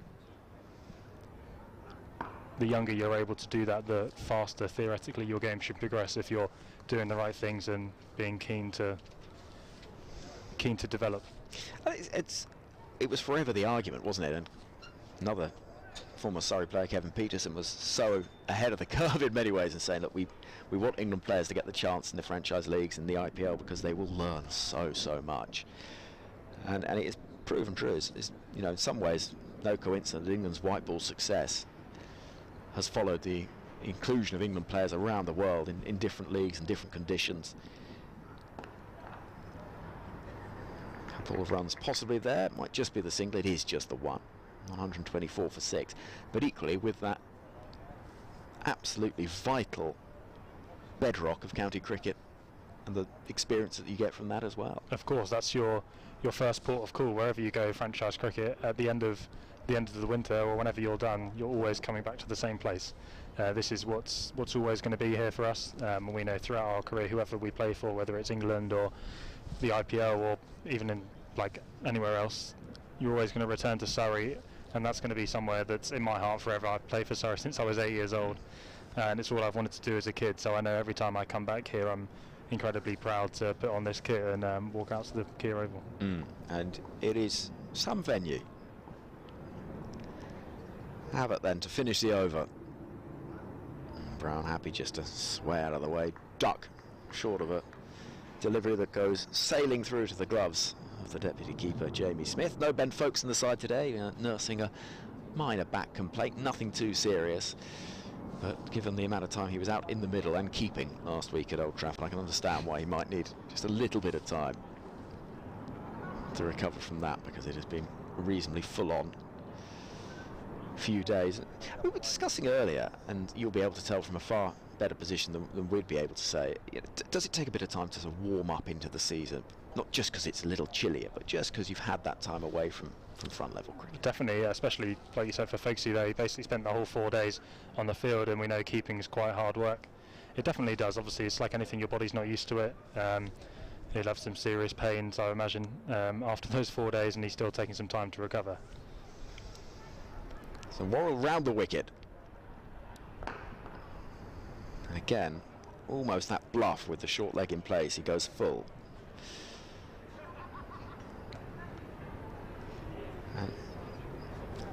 No amount of strength and conditioning, all those things, and preparation can quite prepare you for what it's like to be out there for 4 days. No, it's the time on the feet that you can't practice, and that's why we have those warm-up games. But we didn't play any really. We had those 2 days against Middlesex. That was probably 70 overs in the field, I think, for the guys. So then to then go into a full 4-day game is an incredible difference. I remember England in Australia ahead of the last Ashes series down under had, I think, such a large amount of rain in Brisbane ahead of the first Test match. They had to just go for long walks. That was the only thing that could prepare them for being out in the field all day. I've heard some stories from those guys about what it was like. They had to walk around Brisbane on almost a treasure hunt kind of thing to try and get some time into their legs. And as much as you do of that, obviously that's never going to prepare you for bowling 20 overs or standing in the field for 90. No. And I suppose you do what you can do, don't you, in that situation, with hammering it down ahead of that first Test. And there is the short ball from Worrell, and Parker rather flinches as it goes through to the gloves of Smith. And it's the fascinating thing about early season cricket is seeing how players react and how bodies react and all of those things.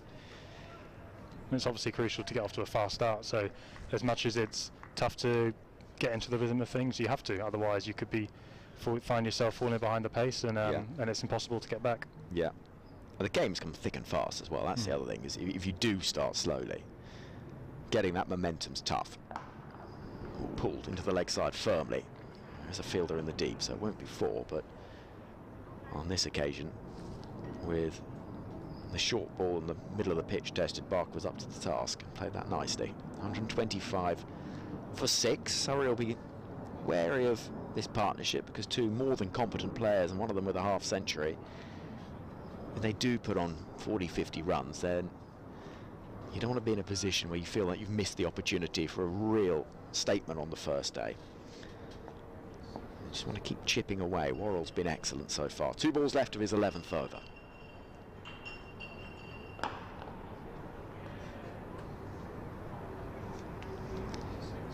Well, that's always the risk any partnership can. You expect a partnership, but you just got to make sure you keep on chipping away and knocking at the door. Yeah, that's it. You just got to keep doing the same things no matter who's batting there, if it's the opener or number 11, and just do the right things. And you know, if you do that, eventually you'll be in the right place come the end of the day. So final ball of Worrell's over, the 40th of this innings, in the sunshine here at the Kia Oval. And again, the short ball this time to the right-handed Brown, left alone. I'm going to say goodbye to Will Jacks, who has joined us. Thank you so much for being with us. Brilliant news for Surrey and England to know that it's not too far away that we'll see you out of the training gear and out in the middle. I think the same can't be said necessarily for Felix White. I'm not sure your return to the middle for Surrey is quite as close, possibly. In my mind, it is a like-for-like replacement, Henry. Thank you very much. Well, to me it is as well. Absolutely. Nice to see him.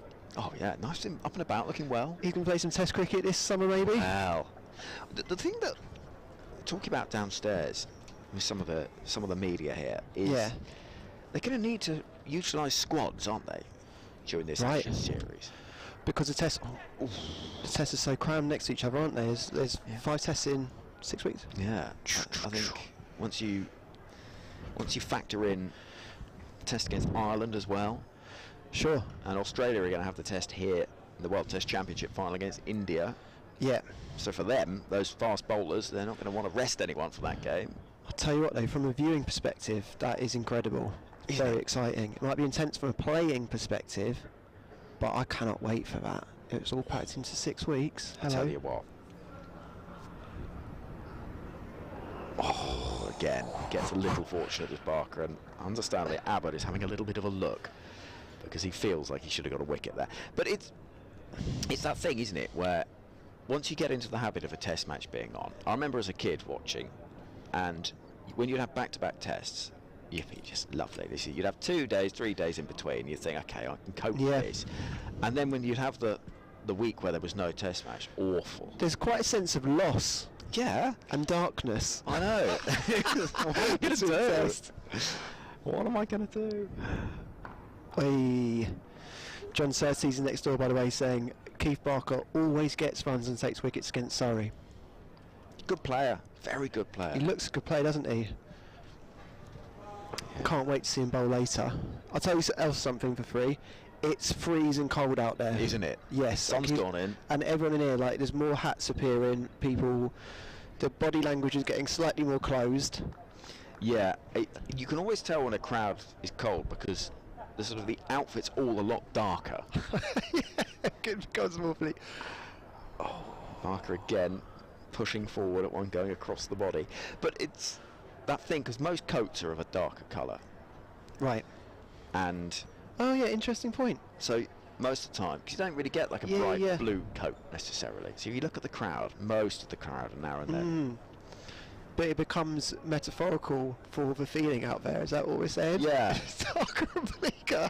And unless Liberace's here in something slightly brighter. That's funny. 125 for 6 then. Can Abbott get a second wicket? It looks threatening in the over, and Barker plays that off his hips, but no opportunity for a run. Do you know what? I was I went at lunch thinking, wow, definitely Surrey's session, obviously 5 down. But interestingly, is spoke to Mark Church next door, and if anyone knows Churchy does, and he was saying, actually, you know what, I think they'll be disappointed not to have taken 7 or 8. And you can kind of sense that a little bit at the moment, because it does feel like it's in a bit, I don't want to use the phrase deadlock, but it's kind of a tense moment, isn't it, where it could go either way at the moment. Yeah.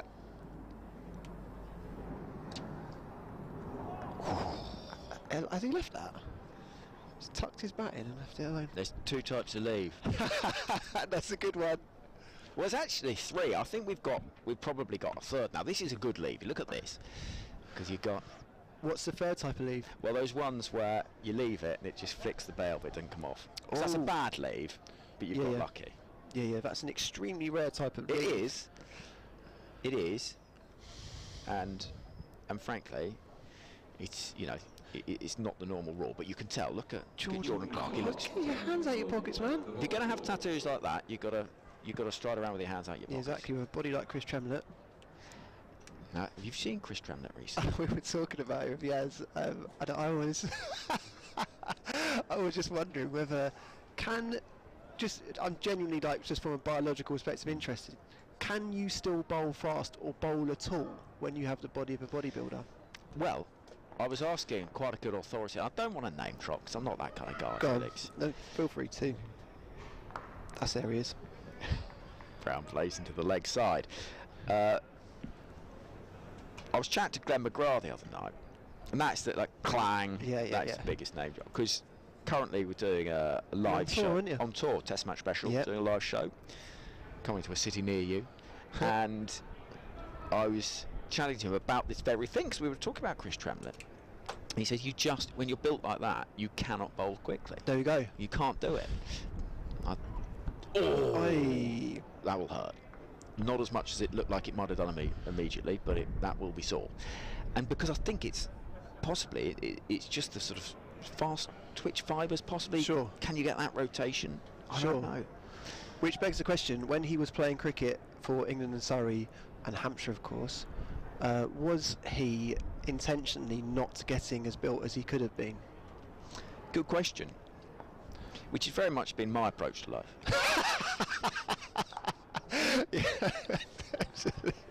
Well, not intentionally. Good shot. For the benefit of tape, John Searcy's in the corner. He's saying yes, he wasn't technically.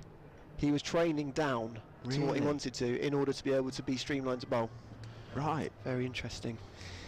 Well, there you go. And since then, I'm just in case those fast twitch fibres. You look at someone like Mark Wood or Jimmy. They're quite thin, wiry. Yes, but the thing you'll find, again, I don't want to name drop, but from close experience with these types of people, is when you become friendly with them, and as friends do, when you rub past them and you might touch their arm, give them a little squeeze at the side, there is no fat on there. Yeah. So I'm used to doing that with people, and just getting a bit of a handful of comforting friendship. You know what I mean? There's none of that. Nothing. Oh. And I suppose that's the thing, they're all lean muscle. That's the thing. Yeah, definitely.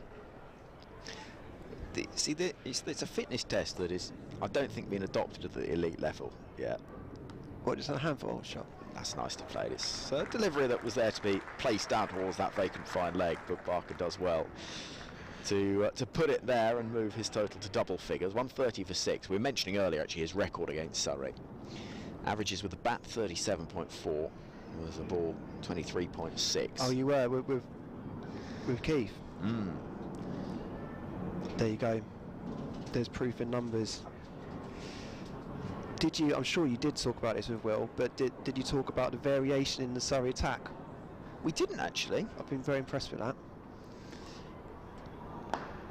That's well fielded off his own bowling. Well, there is variation, and though in some ways you look at it and you think, well, what's the variation? You've got bowlers all basically doing the same thing, right arm over. Exactly. But, go on. No, well, I wanted you to. I was more excited for you to explain the nuances in fast bowling, but I can do it if you like, Henry. Yeah, do. What I really like about this Surrey's attack is obviously Kemar Roach, we all know, bowls perfect areas, so in the front foot. Do I play with soft hands? And then we've got someone like Jordan Clark who naturally bowls a shorter length. So all the rules that apply to Kemar Roach suddenly become redundant against Jordan Clark, because if you adopt that mindset, you're going to get caught out nicking. You need to be a bit more definitive, I think, probably, of your movements. And then you've got Abbott, who comes from a different angle and is quicker. Yep. And Dan Moore is the only guy I think today who's visibly swung it. So they're all, as you say, they all do the same thing. On paper it looks the same, but they seem like very, very different disciplines in terms of batting. And that's it, isn't it? And it's the subtleties and the nuance of, particularly I think when you've got a red ball attack, Right. Because you expect more variations with your slower balls and your leg cutters and whatever else in white ball cricket. That's a ball that hurries the batter, and again the shower of pigeons. What are you starting to feel here? Are you starting to feel if Hampshire get if they get 200, will they be happy? I think they would from where they were. Yeah. Yeah, I think, look at how this innings has played out, and if you missed any of it earlier, let me talk you through it, because it was a quick start with the ball, 8 for 1, 10 for 2, 38 for 3, became 39 for 4, 88 for 5 before lunch, and then 114 for 6. So having seen a side at 39 for 4, you'd want to see all out for under 200, I would have thought. This is left alone by Barker. And so I think perhaps 180 from where they were would feel like probably around about what Surrey would be the limit of what Surrey would be thinking that they should be getting. Sure. I've also gleaned from next door with Churchy, him saying that tomorrow you'd expect to be by far the best day to bat. Okay. So from a Surrey perspective, what does that mean? Be batting tonight and through tomorrow? Yeah, that would seem ideal. It's nicely felt through the offside, and the difficult question there for Worrell, with one arm protected with the tubey grip, are you brave enough to dive across the used surfaces knowing that you're going to get a really sore arm? Oh, I didn't think of that. Across this very short boundary here, which is at cover from the pavilion end when the bowler's bowling. Yeah. If you were to dive across that, that's going to take some skin off. Yeah, I think it might. I wouldn't be diving over that. No, I know, but I would expect my Surrey players to be. Yeah. You know what I mean? Absolutely. Booming drive, cries of catch, but it dropped short of cover. Let me tell you what else is happening. Lancashire 111 for 6 at Essex. Middlesex 123 for 9. Wow. They're having issues, aren't they, with the bat early season? Bear in mind what they've got in their armoury in the top 4 or 5. Stoneman. Ben Duckett has been dismissed for Notts LBW. Craig Overton for 75. Hasib Hamid is unbeaten on 53. Oh, took him out my fantasy team. Did you? Don't say did you. You told me to do that this morning. Well, who did you put in place? I can't remember. Was it I think I said put Duckett in instead. Did you? Yeah. And so far, that would have been a good call, because Duckett scored more runs. I'm glad for Hasib though. If he's got 50 odd not out. Yeah, Hasib. It's come quite slowly. It's not been Bazball. Well, you don't expect it to. No, it's not his style. That's exactly. It's like asking Mozart to write a Slipknot song. I also think there will be a sort of contrary respect for the cricketers that do not go the Ben Stokes way and just compile runs at their own pace. You might get contrarian respect from Ben Stokes. Yeah, you might do. Do you know what I mean? Yeah, and it might be. Do you see what I'm saying? First couple of Test matches, if they don't go right, they might think, well, who's been scoring the runs? Around the wicket from Abbott. Oh, and that's hit Barker, and mention his perhaps lack of enjoyment of the short ball. He doesn't play that particularly well, and that awkward angle from Abbott strikes the upper arm, I think, of Barker, and the end of the over sees the score on 133 for 6. Let's have another look at this then. You know what it is? He's a big target. Yeah. And it's intentionally. They bowled far more short balls at Barker than they have anyone else collectively. He is a big target, and as well as he's played so far, he has looked a little more vulnerable to the shorter ball. Right, so the partnership's worth 19, as we see on the scoreboard. Lights up in front of the gasometer. Let me tell you what else is happening around the championship. Warwickshire 146 for 2 against Kent. It's a booming drive through the offside, work in the deep. Sounding good, didn't it? And in Division 2, Durham 135 for 2 against Worcestershire, and they are underway. Leicestershire, who beat Yorkshire in the championship opener for them. Yeah. 27 for 1 against Derbyshire. No play possible between Gloucestershire and Yorkshire. Is Leicestershire Derbyshire delayed start then? It was a delayed start, but they are underway. Right. 27 for 1. And the season favourites for Division 2, Yorkshire, beaten by Leicestershire in that opener, which was massive. Put the cat amongst the pigeons. Exactly. Oh, good ball. Can I be honest? This is the sort of time when I've got the live feed on when I'm at home, where I'll be having a little snooze. Yes. What's the post time? lunch? Yeah, I reckon about this time. I'm quite interested to know if there are any people watching this who are in and out of sleep, because I find this little moment, this little window of county cricket, when you just wake up and there's a wicket half an hour later. Well, I know what you mean. It's living the dream. It's a sort of lovely, soporific, luxurious way of spending an afternoon. An amazing collection of words you just used. And I... Being around a poet like you. Well, this is the thing, this is why I don't want to... Because I feel conscious of laughing too much, even though I have done. What, waking anyone up? Yeah, because I would find that borderline offensive. I know what you when mean. I was snoozing in front of the county cricket, you know what I mean? Yeah, I do know what you're saying. There's a sort of gentle background nature to it. Good ball. That's a beauty. That is a good ball. And Clark can, I think, feel that is a delivery that maybe deserved a little more than just the moral victory of beating the outside edge. And I mean, it's the joy of the many ways of following the county championship. You've got the streams. You've Exactly. Got Have I undersold that there, talking about sleeping? Not at all. I think that is genuinely one of the beautiful things about it. Absolutely. It really is. It's fuller delivery, which is punched towards Burns at mid-on. And I think that is the joy of cricket in general, is particularly the red ball game, is you do have those afternoons where it's a little gentler. Yep. And it's gentle, but the game is extremely tense. There's a lot of tension out there. We're in a sort of arm wrestle at the moment, aren't we, situation? Yeah. It's like sort of slow television. Do you know what I mean? Yeah, I don't know exactly what you mean. You know, because you get sort of a series that gently meander along and then we'll have a real crescendo. And then you get T20, which is more the sort of EastEnders Christmas special. Chaos. All sorts happening. So I don't know why I'm taking us down this avenue, but yeah, I was sent by a friend, actually from Jack from the band Friendly Fires. Oh yeah. He knows I've been getting into baseball, and he sent me a sleep tape of it's a fictional baseball game where it's completely logistical, like it's as if they're doing a real game. Yeah. But it's all a bit nonsensical as well, and you fall asleep to it. How good. It's amazing. And I think that county cricket could really do with one of those. Yeah. You know what I mean? Yeah. I'm absolutely with you. So how nonsensical are we talking? Well, I think this is the genius thing about it, is that it all makes sense, so you can visualise what's happening, and if you were to follow the completely made up action, it would all come together, you know, you'd be like a real game. Yeah. But also the words are a bit loose, and it sort of drifts in and out, and there's sort of made up adverts. Obviously in America, baseball is heavily advertised, so it has a sort of drifty sort of sequence to it. Lovely. And I feel like I could do with that in county cricket. Definitely. You know? I think there's a market for it. Maybe we should do. Heard it here first. Bolt.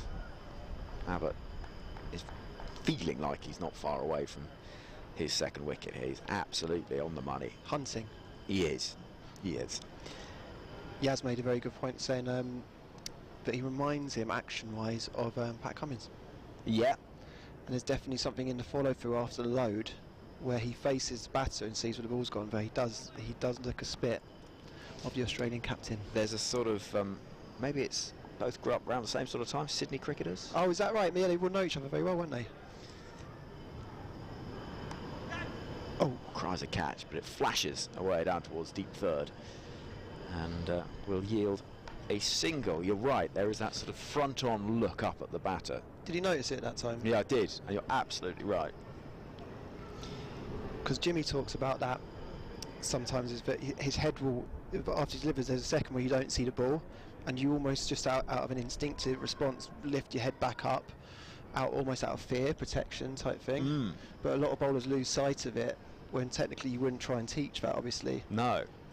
Well, that was the interesting thing with Jimmy early in his career, wasn't it? 2003 burst onto the scene, then there was that remodelling of the action. That's right. And then eventually it was, well, he might know what he's doing with his own body here.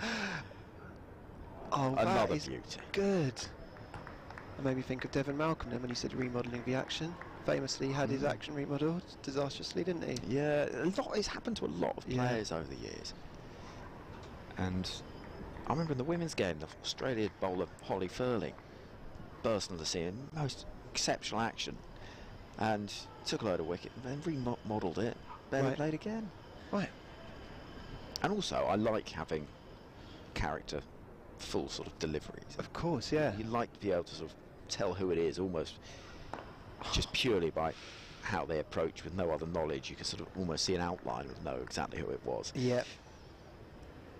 Absolutely.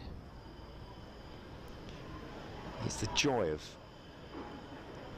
the game, isn't it? It's like, why are left-handers? Why do they look more elegant? Why do they look better? Yeah. And also another question that I've asked quite often, and no one seems to have an answer for it. For a left-arm seamer, why does their arm tend to come not behind their ear? Comes wider, doesn't it?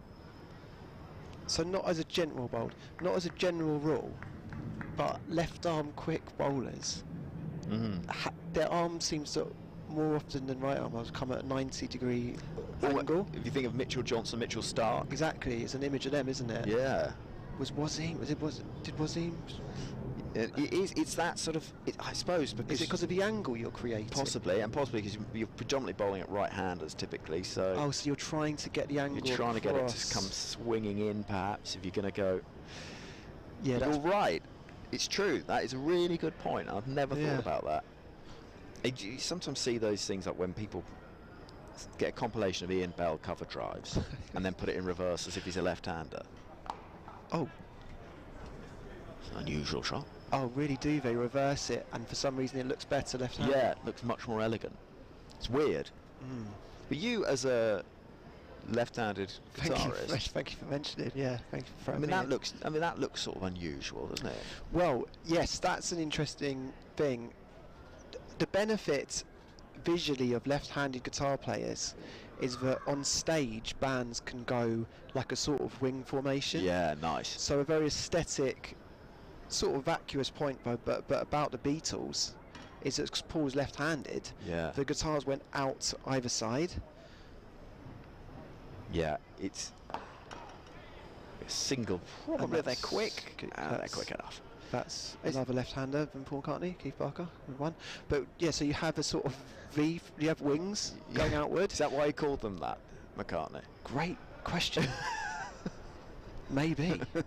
I don't know. It still doesn't explain Mullican Tyre. Well, yeah, exactly. That's unexplainable. But do you know what I mean? If you're looking at bands and all the guitars are pointing, the headstocks of guitars are pointing one way, it looks less appealing. Yeah, there's less symmetry. Exactly. So I don't know about aesthetically from a left-handed perspective, but that was in the Maccabees. That was the helpful thing, that I could stand on the right-hand side of the stage and it would sort of frame it. Yeah, you know what I mean. Totally. And then you also have the other great thing. Sorry, we're going really off piece now. That's all right.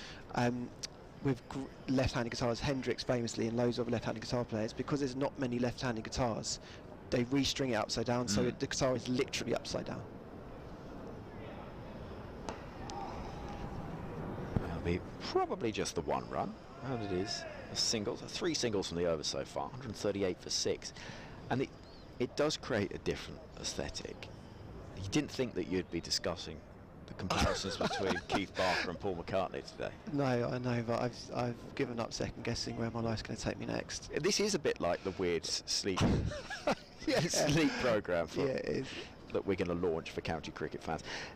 We should do seriously. We should it'd be do brilliant. this. It would be great, wouldn't it? I actually think we should do it. Yeah, I'm really up for it. Because you could also get all the voices of the game, and it would be quite a nice thing to be lulled off to. It'd be lovely. It'd be so nice, wouldn't it? Speaking of Paul McCartney, go on. Last year at Lord's, there was a Test match day, and he lives up in that neck of the woods. You know, can't be too far from that. Sorry, where? So Paul at Lord's. McCartney. Oh, he lives in North London. Yeah, lives up in that sort of. He probably lives in about 12 places. Yeah, well, I know you would, wouldn't you? And there was a busy day outside Lord's, and apparently he was spotted just walking past the crowd. Nobody noticed him. No, they were all queuing to get in. Nobody spotted him. I think it's context, isn't it? It's about where you're expecting to see someone. Another, what we're talking about Paul McCartney, a very tiny cricket myriad moment. We'll just watch Jordan run in. Oh.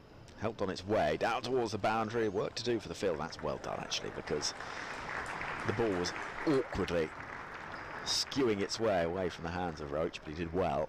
He's fine. The over comes to an end. 139 for 6. Sorry, Henry. He's finding a way to negotiate that short ball now a little bit, isn't he? So in the Let It Be documentary that's come out recently, where the Beatles are making Let It Be, and they've unearthed like an archaeological discovery, but it's like hours and hours of footage they're making it, which is incredible.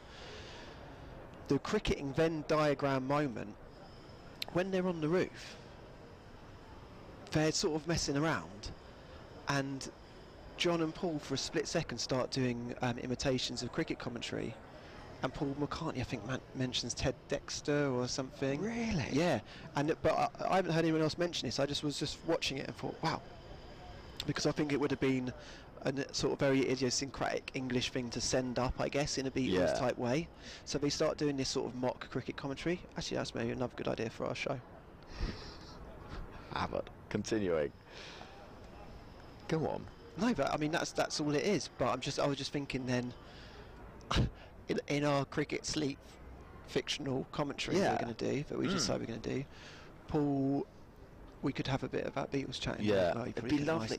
But it's a lovely little story. That I love the idea that they might have tuned into TMS.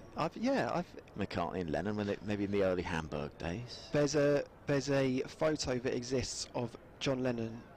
Oh, sorry, I'll tell you in a second. Oh, still going short of him. Of John Lennon on the set, on a film set. Was a film he did called When I Was on the War or something like that, and he's clipping the ball through mid-wicket. Really? Yeah, he's batting. How good? And he looks. I'm just trying to find that for you now, if you don't mind. Yeah, I'd like to see that. We'll see if we can put it on the stream for you as well.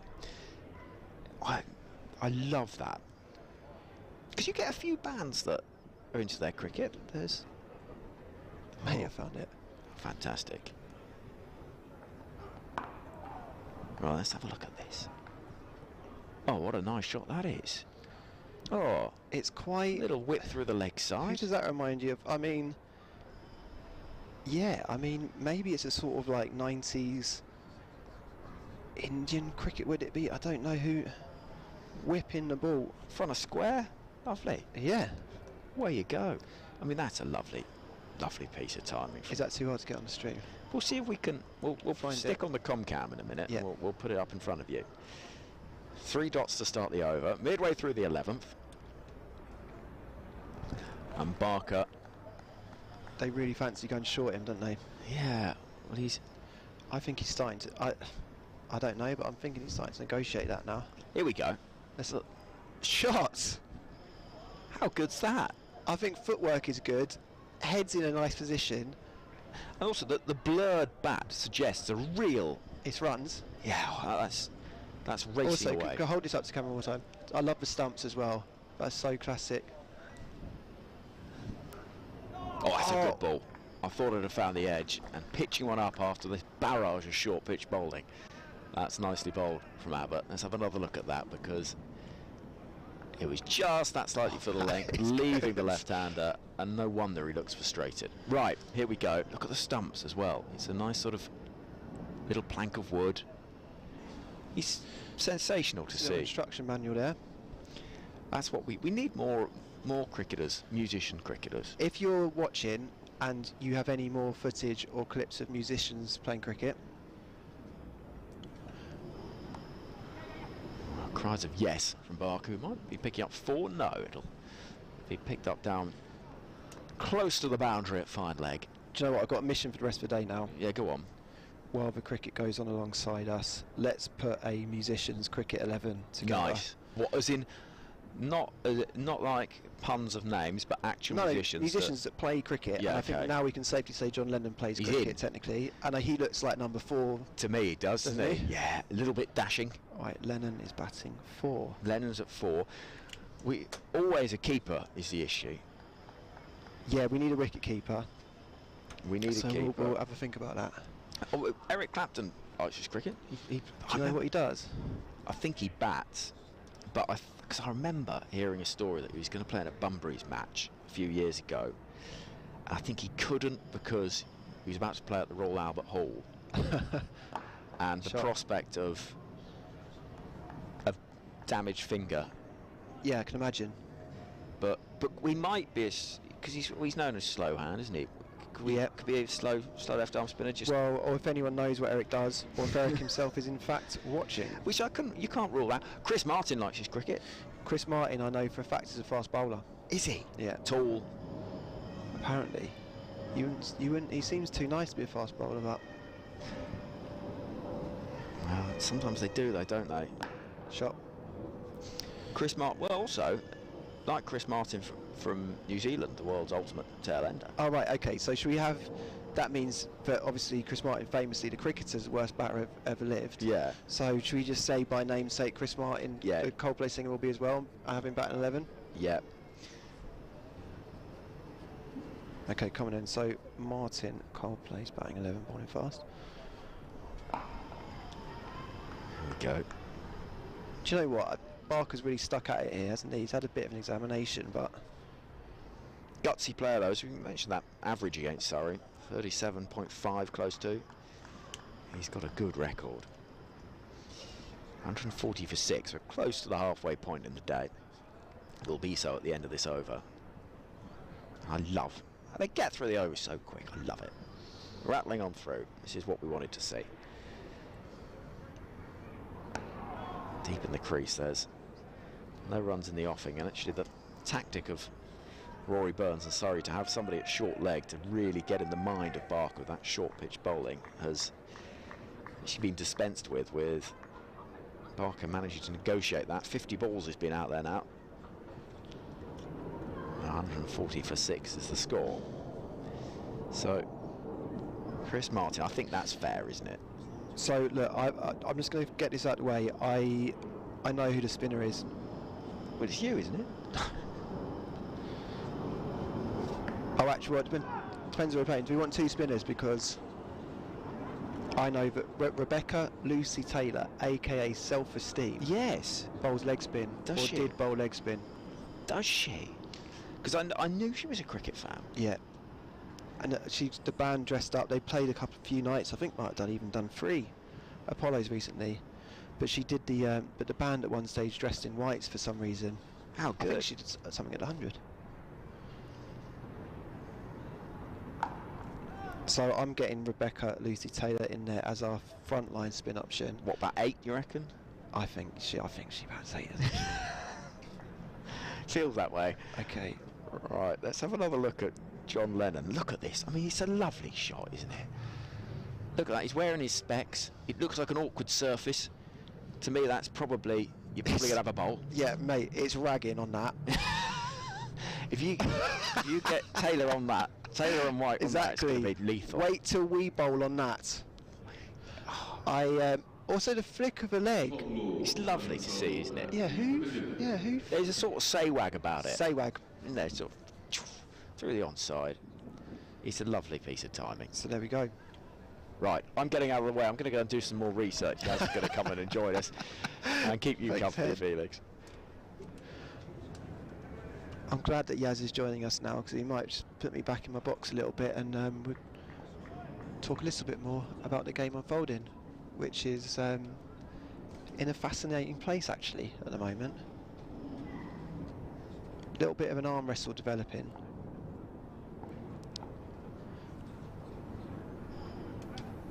Oh. Yas, how are you? I feel like I've learnt a lot listening to the last 10 minutes of that stint. Not about cricket though. The point you made about how aesthetically pleasing left-handed guitar players. Yeah, go on. Are, that was really interesting because I saw a tweet bringing this back to cricket. Am I allowed to do that? Yeah, absolutely. Let's try and do that as much as possible. I saw a tweet from someone the other day saying that the reason why left-handers are so aesthetically pleasing is because the ball comes across them and the cover drive. Right. I hadn't thought about that. Well, because the angle allows So when you're driving the ball, it just means that you have a nicer angle to hit against? I think so. They were saying that James Vince obviously looks great, but he looks particularly great against left armers when the ball's coming across him and he gets to properly lean into it. Yes, because you're leaning into it. At a slightly different angle. Yeah. Because comparatively a right-handed batter, the angle will be straighter, so it's a bit more stoic, isn't it? Somehow. I think a mark of where the conversation has gone is perhaps reflecting how well Hampshire are doing at the moment.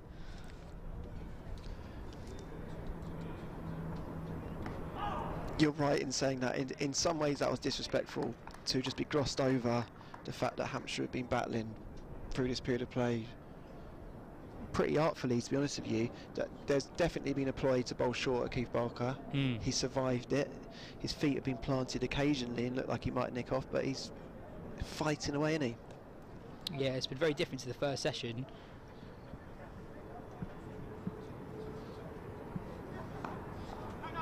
Obviously wickets aren't falling as quickly as they were this morning, but also the runs aren't coming as quickly as they were this morning. Keith Barker, 14 off 52 now, isn't scoring as freely as even as the wickets tumbled in the second half of the session in the morning. Hampshire were scoring quite quickly. It was interesting. I was saying to Henry when he came on, Yas, that watch this quickly. It's really trying to bowl short him. I don't know if it's worked. I think we've put that plan away now. I was saying to Henry when he came on for Churchy, actually next door, was saying, we were with him, weren't we, talking, and we said it's definitely slow recession, and he was like, well, I think they would be disappointed not to go in 7-8 down, actually. And that's a guy that knows how games unfold at the Oval.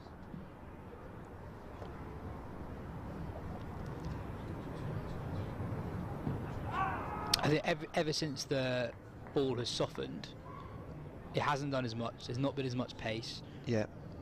I wouldn't go as far as saying that batting's been easy, but it's been easier than it was the first 20 overs. Yeah. And Surrey did so well to prize out 4 wickets with that new ball when it was doing lots, but it hasn't done that much since. Yeah. I think I know what you're going to say to this question, but would you like to see a bit of leg spin, a bit of Cam Steele to mix things up at the moment? Do you know what? He's just in that rich vein of form, isn't he, where it feels like things are happening for him. Took that great catch at Gullies earlier. So even for that point, and then just like you say, point of difference, just to give him something else to think about.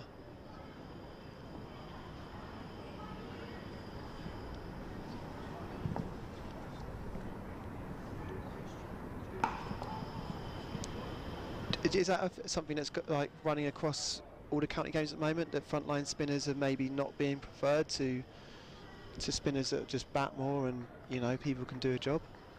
Yeah, a little bit. I remember speaking to some of the coaches at Hampshire last year about Mason Crane not playing, and they said, Felix Organ bowls really handy off spin, and is another batting option. Organ opens the batting quite a lot, but he's been in the side batting at 7 or 8 in the past. And the thinking is that on pitches at the start of the season where it's a bit cold, you'll know as a spinner that it's quite hard to just get your fingers on the ball and grip it at this time of the year. They're not going to bowl as much. You'd expect seamers to be doing a bit more on slightly softer wickets with a bit more grass on it, perhaps. So you just don't need spinners as much. Yeah.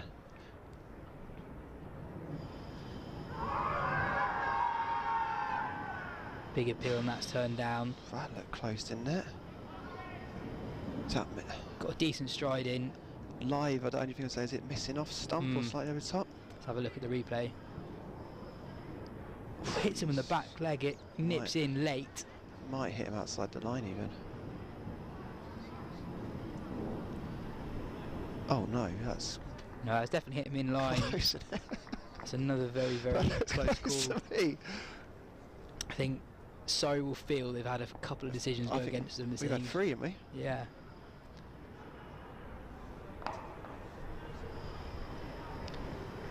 Yeah, I guess on the spinner conversation, I guess if you're not playing on a pitch where it's like a spinner's going to win us the game on day 4, then the balance of it is just making maybe teams are just slightly more inclined to go a bit more run heavy.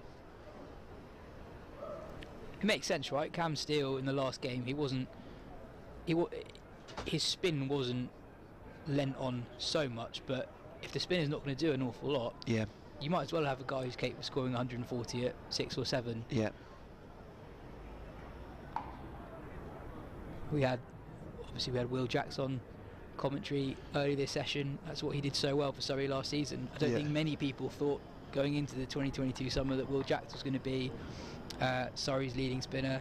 People wouldn't have foreseen him playing Test cricket for England as England's second spinner, but he did an incredible job. It can happen so quickly, can't it?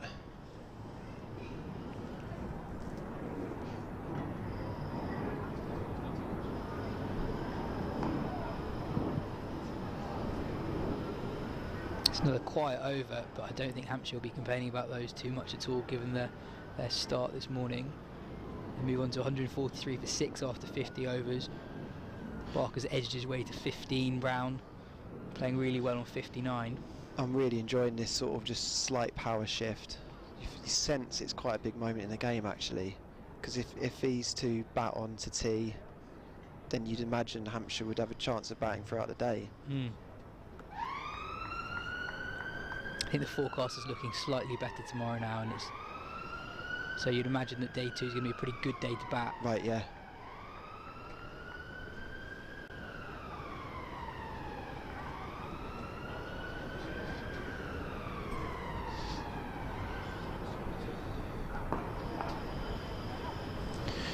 You would have heard, Yas, that I'm compiling in an impromptu fashion a musicians cricket 11. You're not aware of any musicians that play cricket, are you? Depending on the pitch, do you not fancy putting yourself in as a second spinner? Do you know what? We've got Rebecca Lucy Taylor bowling leg spin, and we're both spinning it the same way. So I'm just going to have a look at what my other options in the squad are first before I pick myself. And do we know who you're playing against? Matchups wise, if you've got lots of right hands, the other opposition, question. you might want both of you. What? Maybe they're playing against like another team. Are they playing against a film 11 or something? Or is there a move? Is that going to be quite hard to? I like Chris Martin at number 11. That's smart. He bats like his namesake. Does Ed Sheeran like cricket? Have I made that up? I think he does. He was definitely friends with Shane. Very good friends with Shane Moore, wasn't he? So Sheeran probably. I can see him as a 5 or 6. Can I just be perfectly honest though? Like Ed Sheeran gets enough attention as it is, so I'm quite reluctant to get him in my 11 to begin with. Oh, that's done loads. That's shaped, isn't it?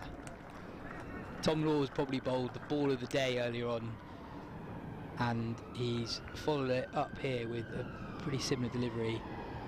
That's pitched middle and off. Seamed away late. Beats Brown's outside edge, and Jamie Smith behind the stumps does pretty well to take it at the end. Is he deceptively quick, Tom Laws? I think a lot of batters' responses have suggested that he might be a touch quicker than he appears at first. Oh, a loose drive to follow up. I think possibly he's got a fairly short run up. Yeah. And he doesn't have a particularly imposing physique, so he doesn't look like someone who's going to be really quick. Exactly. I always think anyone who moves it late will always feel quicker than you probably are, just because your reaction time is that much shorter. And not many bowlers have got it to move around recently, so a bit shorter. Because that's a knack, isn't it? That obviously, correct me if I'm wrong, famously though, if you're bowling slower, you're more likely to get extravagant swing movement, which is why people like Paul Collingwood or whatever used to almost boomerang it, and that's why the art of bowling quick and swinging it is such a rare thing. So am I right in saying that? So Dan Moore, when he's bowling slightly slower but he's swinging it more. And also the skill to get the ball to swing late rather than from the hand as well makes it so much harder as a batter. Yes. And again, I don't really know exactly how the very best bowlers are able to get the ball to move later. Oh, you don't know? It's not something that you're aware of, like it's not a hammer, it's just kind of... That's interesting. You're a swing bowler yourself, Yas? Yeah, on a good day. I've seen you swing it. And it doesn't swing just out of the hand either. I think you swing the ball late, don't you? if the ball's well looked after, I'm very hard on. I'm very selective about who fields at mid-off and mid-on off my bowling. They have to look after the ball well. Jordan Clark again with a short ball to Keith Barker, and to be honest, Felix, he's not played that particularly well. That wasn't particularly short. It's not coming at a great pace. You can see why Surrey have decided this is the mode of the attack. I guess I'm a little bit surprised that they have stuck to it so much, but again, I can see why they're opting to go with this approach when the ball's not doing an awful lot and the pitch isn't particularly quick at the moment. Yeah, that's a good ball, to be fair, isn't it?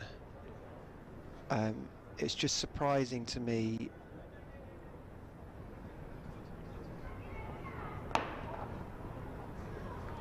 Well, I think there you go, but that's the plan probably, isn't it? You've got a short one that's hit him, looks uncomfortable, and an attempted Yorker to try and get him stuck on the crease.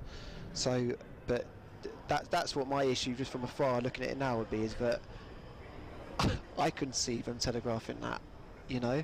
So I can imagine probably for Keith Barker, he's very unclear about what's going on.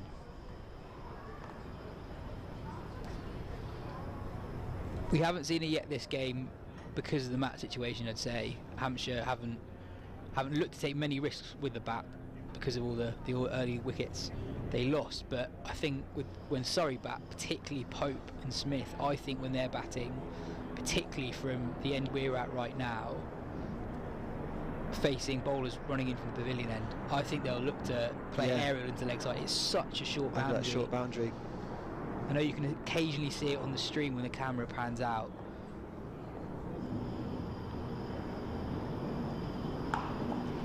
Even Will Jacks was saying to Henry earlier, actually, really interestingly, that in the dressing room you'd be talking about that, and that there'll almost be interest or like inflation on a score when they're playing this boundary.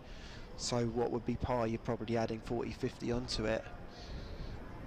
I remember there was a televised county championship game between Yorkshire and Notts a few years ago, and Bairstow played this ridiculous shot.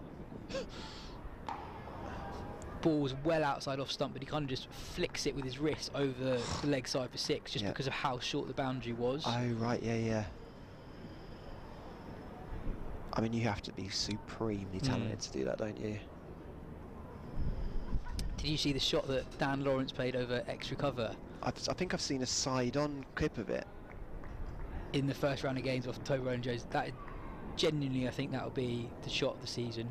Already, you're calling it? It's a sort of helicopter shot, isn't it? It was kind of premeditated, I think, because he was hitting the pads, big LBW, appeal the ball before he plays it. Next ball, takes a couple of steps down. Rowan Jones, I don't know if he sees him coming down. He throws it slightly far outside off stump. Lawrence does so well to kind of off balance, ping it over the extra cover boundary for 6. And he ends up slightly off balance. But it's the kind of shot very few players can play. It's an incredible speed of processing, isn't it? And like recalibrating how quickly that you have to do that. You just saying that there made me think of Ben Duckett, who really clearly can hit, when he's on form, can hit the same ball in the same area almost 360.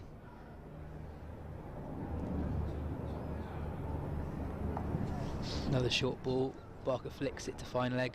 I almost think that must be a burden on players, right? If you're a more limited player, you only have one possible shot to a particular delivery.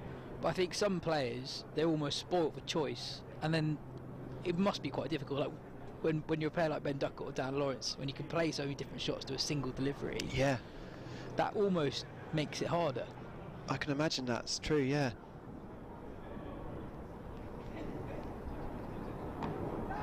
I remember being taught when I was young, obviously it didn't work, so I was rubbish, but coaches saying, look, you only really need, you play straight and then you have one shot on the offside, one shot on the leg side, and you don't really play any other shots, and you'll be quite a successful cricketer if you can just have that in your armoury. And that probably was the theory. I mean, even thinking about someone like Alistair Cook, you know, he had more shots than that obviously, but there's a sort of simplicity of mindset to that, isn't it?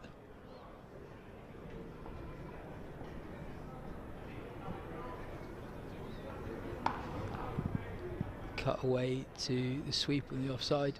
Yeah, it's funny you mentioned that. So I spoke to Peter Hanscom yesterday about Leicestershire's amazing win over Yorkshire in the opening round. But specifically, Hanscom was keeping wicket, and he put on a massive partnership with Rohan Ahmed, so he kind of had the best seat in the house. Yeah.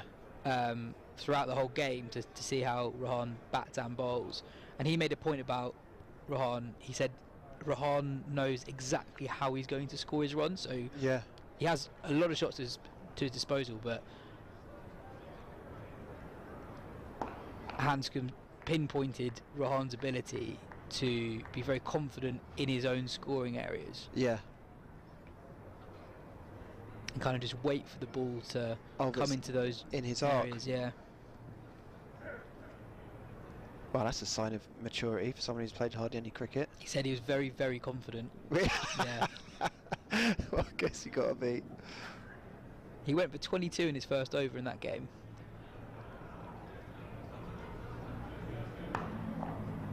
He went for 22, did he? First over goes to 22. I think he bowls a beamer, first or second ball, a couple of other full tosses in the over. Oh, wow. And he gets taken out of the attack straight away after one over. Yeah. Yorkshire end up scoring 517 in the first innings, but he comes back later and bowls pretty well, takes 3 wickets and bowls all right second innings, and Hanscom said he was good. He was good throughout the game after that first over. They got 517 first up. It's a very good take by Jamie Smith.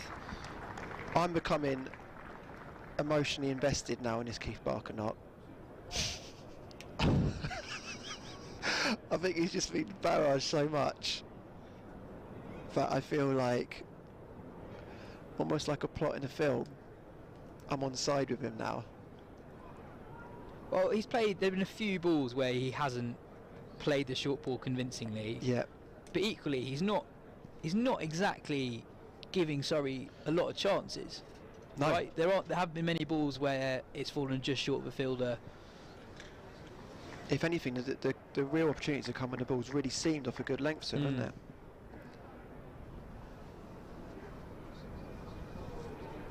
He's got an amazing first-class record. 499 wickets at 24.71. 600 of the bat, averages 28.31.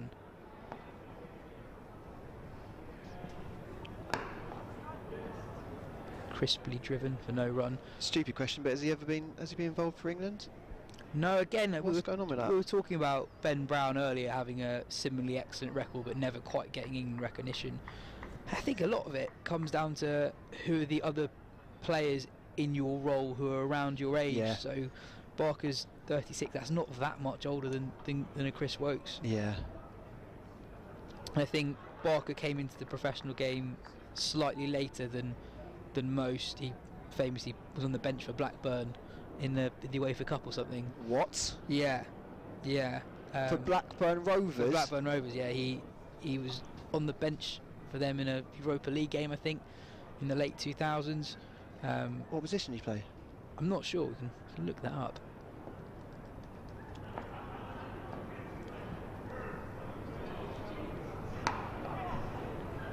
Driven well by Brown, who's just quietly going about his business, on to 61 now.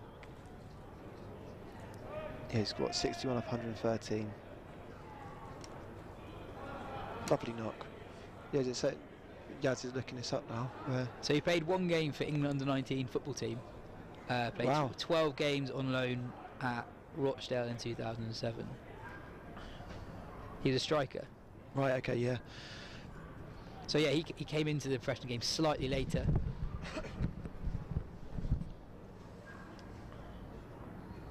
Very well bowled by Clark. See, that's where you get the sense for the wickets are, don't you? Sorry, might argue that the short pitch bowling, that's in Barker's head, so he's slightly the balance isn't quite as it otherwise would be.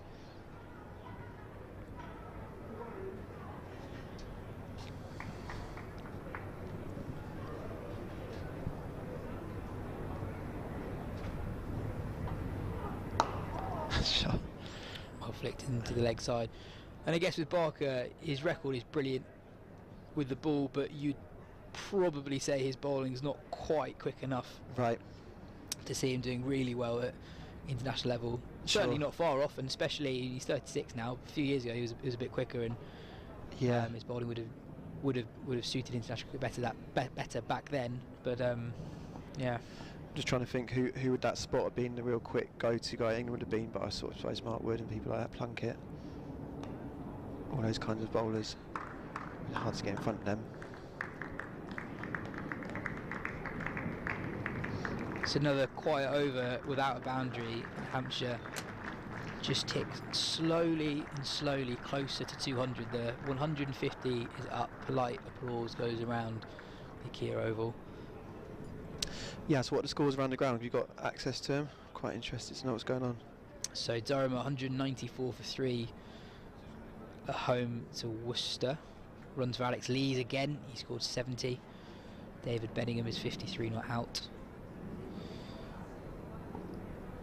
No play between Gloucester and Yorkshire today. Right. Leicestershire 71 for 1 against Derbyshire. Another delayed start there. Division 1, Warwickshire 185 for 2 against Kent. Robbie Yates with 100. He had a quiet year last year, so good to see him bounce back. Sam Hayne, who scored 100 last week, he keeps on scoring runs. He's 46 not out for Warwickshire.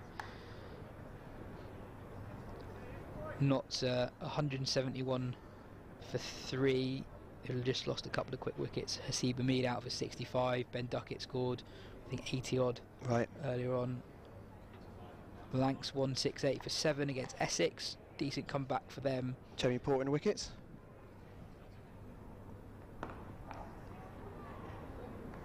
One wicket for Porter, 3 for Cook. Young George Bell, the wicketkeeper, he's 50 not out, having put on a decent stand for the 7th wicket with Tom Hartley. And Northants bowled Middlesex out for 149 at Wantage Road.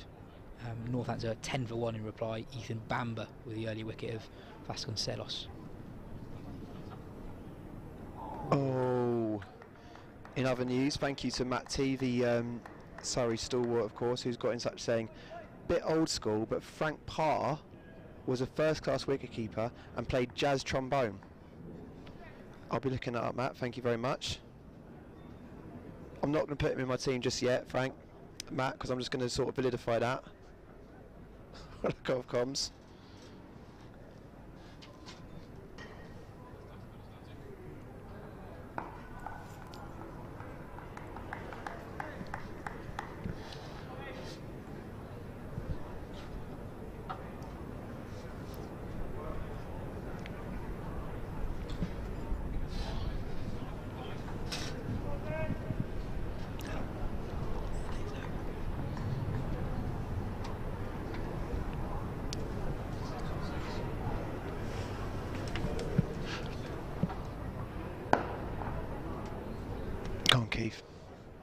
They've only put on 37 as a pair, but they've been at the crease now for pushing 20 overs. Yeah. So they're doing a decent job. They've sort of really bludgeoned it out, haven't they?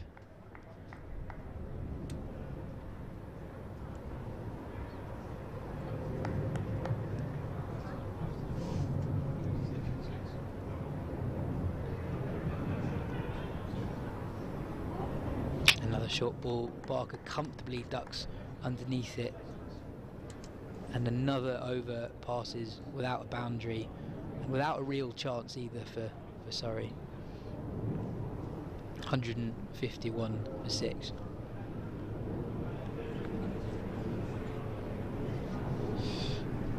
I'm going to pass over to Henry Moeran. And I'm going to make way for Cameron. To mention to everyone, if you do have musicians that play cricket, keep getting in touch with them, because I've got to fill this 11. I'm going to try and do it before the end of play, please. Well, we'll keep thinking about it, because I think there's a lot out there. I think musicians have got sort of time backstage, post sound check for a bit of a rock and roll. Cloudy skies in South London, but happily the sun is shining on this oasis amongst the concrete and brickwork of this part of the capital. 150 up for Hampshire, and they've done pretty well, this partnership. Cam, I think that given where they were, they would have taken this every day of the week. Absolutely. It's been bludgeoning from Keith Barker, very solid in defence. I think he's one of my... I haven't quite been able to see if he's wearing them today, but I remember covering a few Hampshire games a couple of seasons ago, and he seemed to be, every time I saw him play, he'd wear these trousers that were almost purposefully too short and these bright red socks. Lovely. And it was something that I thought only you, as someone who has taken about 6 wickets this match and scored 40 runs, can do. And I don't think anyone else could or should do that. That's the thing, you need to have at least contributed to pull off something bold like that, I reckon. It's nicely clipped away into the leg side to pick up another run. Brown playing some knock here, 64 from 116. It may not sound like a match-winning contribution, but it could yet save Hampshire's day. Having won the toss, elected to bat first in all sorts of bother when the wickets were tumbling. 39 for 4, 88 for 5. At that stage you're thinking, well, are they going to make 150? But they've done that, and there's now the potential to start thinking about 200. Still plenty of time left in the day, 40 overs as we can see, as long as the rain stays away, and at the moment it is doing that. I think Surrey will be thinking more and more about that dropped catch off Ben Brown, down at kind of a deep backward square leg. But it was a funny chance because of the dimensions. It was bizarre. As you said. It was a catch I don't think you'll take that often in your kind of cricketing career. But nevertheless, I think Tom Laws will be, will naturally be disappointed. I'd be surprised if he was anything else. I don't think he'd be pleased about the situation. I'm with you. We've seen a century in the game between Warwickshire and Kent. Robbie Yates is 112 not out. Sam Hayne, freshman, excellent performance last time out, is on 46 unbeaten. Middlesex 149 all out. Their troubles continue against Northants, who are 11 for 1 in response. Notts have lost a series of wickets after half centuries for both Duckett and Hamid at the top of the order. They're 173 for 4 against Somerset. And Lancashire 173 for 7 in that game at Essex. Lots of wickets tumbling. Booming drive from Barker that goes all of 10 yards to the hands of the fielder at mid-wicket, Rory Burns, who shines the ball on the back of his trousers. And the game feels like it just feels a little becalmed at the moment. Well, I think Barker's taken the sting out of it, and I think Brown, despite a score that seems very usual in cricket, 64 for 116 is hardly kind of the most eyebrow-raising set of numbers. He's been quite boom and bust with his batting, whereas Barker. Oh, is there a little tickle on that? No. I was going to say Barker's brought about some calm, but it's always the way. You think you have no power up in the commentary box. Actually, the whole game is dictated to whatever you from say. These two seats. Yes, right here. Absolutely. The two most important people in there. Oh, very much so. Always. I did enjoy listening to Will Jacks saying Barker arrived at the crease and they immediately had a short leg.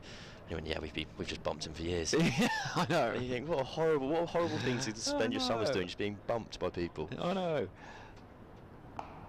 He's played really well in this innings because there was that barrage first up, but he's ridden that storm, and since then has looked pretty trouble-free, really. 2 from that over from Worrell, who's been impressive from his 12 overs thus far. 153 for 6, and the partnership continues to build. It's now worth, well, 39. It may not sound much, but in the context of the game, it feels quite a significant one, with the fact that Surrey would have been eyeing up getting batting by T, and that's not going to happen. Well, I think Hampshire is still behind in the game, but they've taken themselves from a position where they had lost to where they're now just losing, as it were. And if this continues in this vein, they kind of can try and edge their way back to some sort of parity. So Laws again, who started so brilliantly the wicket early on.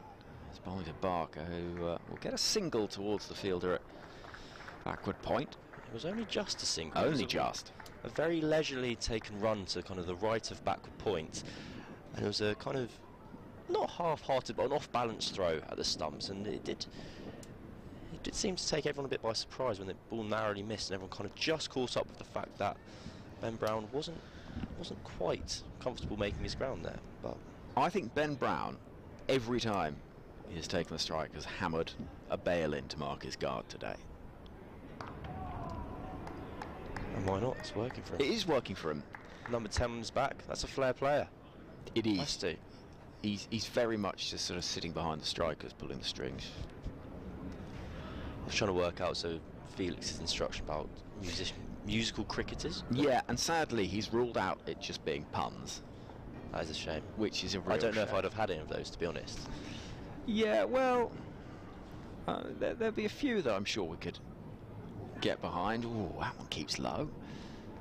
And there's a little inquisitive look down at the pitch from Brown. Be interested to see that again, because it just seemed to scuttle through lower than anything that we've seen before today. We mentioned some of the little pockmarks that'll be in the surface from what we've seen early in the day, but that one just seemed to keep a little bit lower than things that we've seen prior to that. There's the McFly. Is it the drummer? Harry Judd. There we go. Yes. That's going to be my sole contribution. And it's a good one. Harry Judd, he is a good cricketer. Yeah, that is an excellent. So we'll put Judd in. So is this the official team sheet? I don't want to write in Felix's notepad, actually. I feel like there's... He's also... Has he got a fountain pen? He does not have a fountain pen, It's a very smart pen, though. But there's got to be a full 11. We've got Clapton. We just haven't decided where to put him. Lennon's at 4. Helped around the corner. That's going to be runs, 4 of them. It's just easy pickings, that, really. Law's unable to keep the line, and Brown really just needed to get anything on it. It was either going to fly off the hip or the bat. It was whether the runs would be credited to him or not, and Law was unable to get that line quite right. And it's 4 runs to add to the total, 158 for 6. No, it's definitely been Hampshire's period, Hampshire's session. Yeah, so just far. the 1 wicket down in the session. How long have we got left? Another half an hour to go. It'll be, if you can back through to the end of the session, you'll get to about 190, maybe 200, a real push. And they'll be much more happier for their tea break. It's nicely played by Brown, who's just nudging that away again, finding the gap. Singles increasingly easy to come by, and the likes of Sean Abbott and the Surrey teammates has just a little bit of work to do, hoping that ball can do the sort of things it was doing first up in the day, where there was movement in the air and off the seam, and that was what was causing the problems. But one thing that will fill Rory Burns and Surrey with confidence is the fact that they aren't getting away, really, Brown and Barker. And Barker, for the... Wow, how many times have we seen this during this? Certainly a couple of times in the last little while. Brown and Barker have the physios running on, and I wonder if there might be some sort of issue that is causing a little bit of concern. It's certainly not enough to warrant thinking that this partnership isn't going to continue, but physios have been doing a few little shuttles back and forth from the dugout. I'll be interested to see if Surrey turn to Cam Steele before the tea break, just as a something to change, something a bit different for the eyes. A little bit of shape away from Worrell, who's been metronomic and full of endeavour throughout the day. I had a very tame but pleasing anecdote about Dan Worrell's up earlier. Go on. One of there are many stories like this, kind of origin tales basically, and the big curvature in his run, why he comes from so wide and then straightens up, is because in his back garden there was a tree in the middle of it. Really? So he had to run from the side. Makes sense. Does make sense. I love those sort of stories. Here we go, look, you can see that. It's that wide approach, right in on the angle. Again, that little hint of away shape. I remember hearing that Viv Richards was so strong with that lofted drive over the offside because there was a tin roof where they used to play as kids, and it made a very satisfying noise if you could get the ball to land on it. That's a clang. That's a skill of arrogance. That you go, Isn't I it? actually really like it when I hit for 6 and it makes that noise, so I'm going to keep doing it. I know.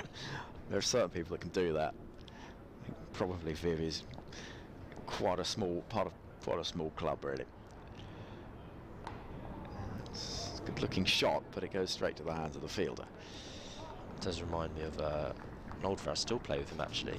He played a fantastic innings a number of years ago, where he kept on hitting these sixes into the indoor net, and it made this kind of big clang off the tin. And he said, not in an arrogant way at all, he was just very content with himself. He scored 90 not out to win the game. He goes, Cam, don't you just love the sound the ball makes when you hit it straight off the indoor net? I went, no, I have no idea what that feels like at all. So you just love the sound it makes when you hit it.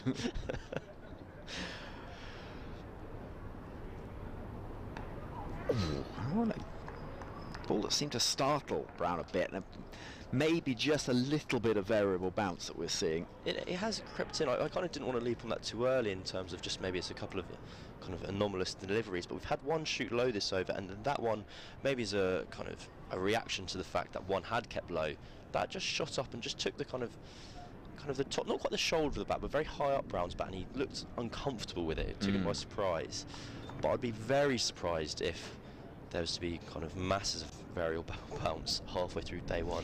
Well, you wouldn't have thought so. I mean, the only thing, I suppose, that might be a slight mitigation for that, Lee Fortis is one of the best head groundsmen in the country, is that the amount of water that has fallen and whether he's had enough time to, you know, quite get the dryness and the surface, who knows? And therefore the potential dampness, a few little indentations from the morning session, possibly creating that variable bounce. Barker disinterested in anything outside that off stump because he doesn't need to. And this partnership is building its way towards 50 with not ease quite, but certainly a degree of calmness. I think for all to contradict myself earlier, for all it has been Hampshire's session so far, I don't think Surrey will be kind of displeased at all. Realistically, they're 2 balls away from almost having bowled Hampshire out for less than 200.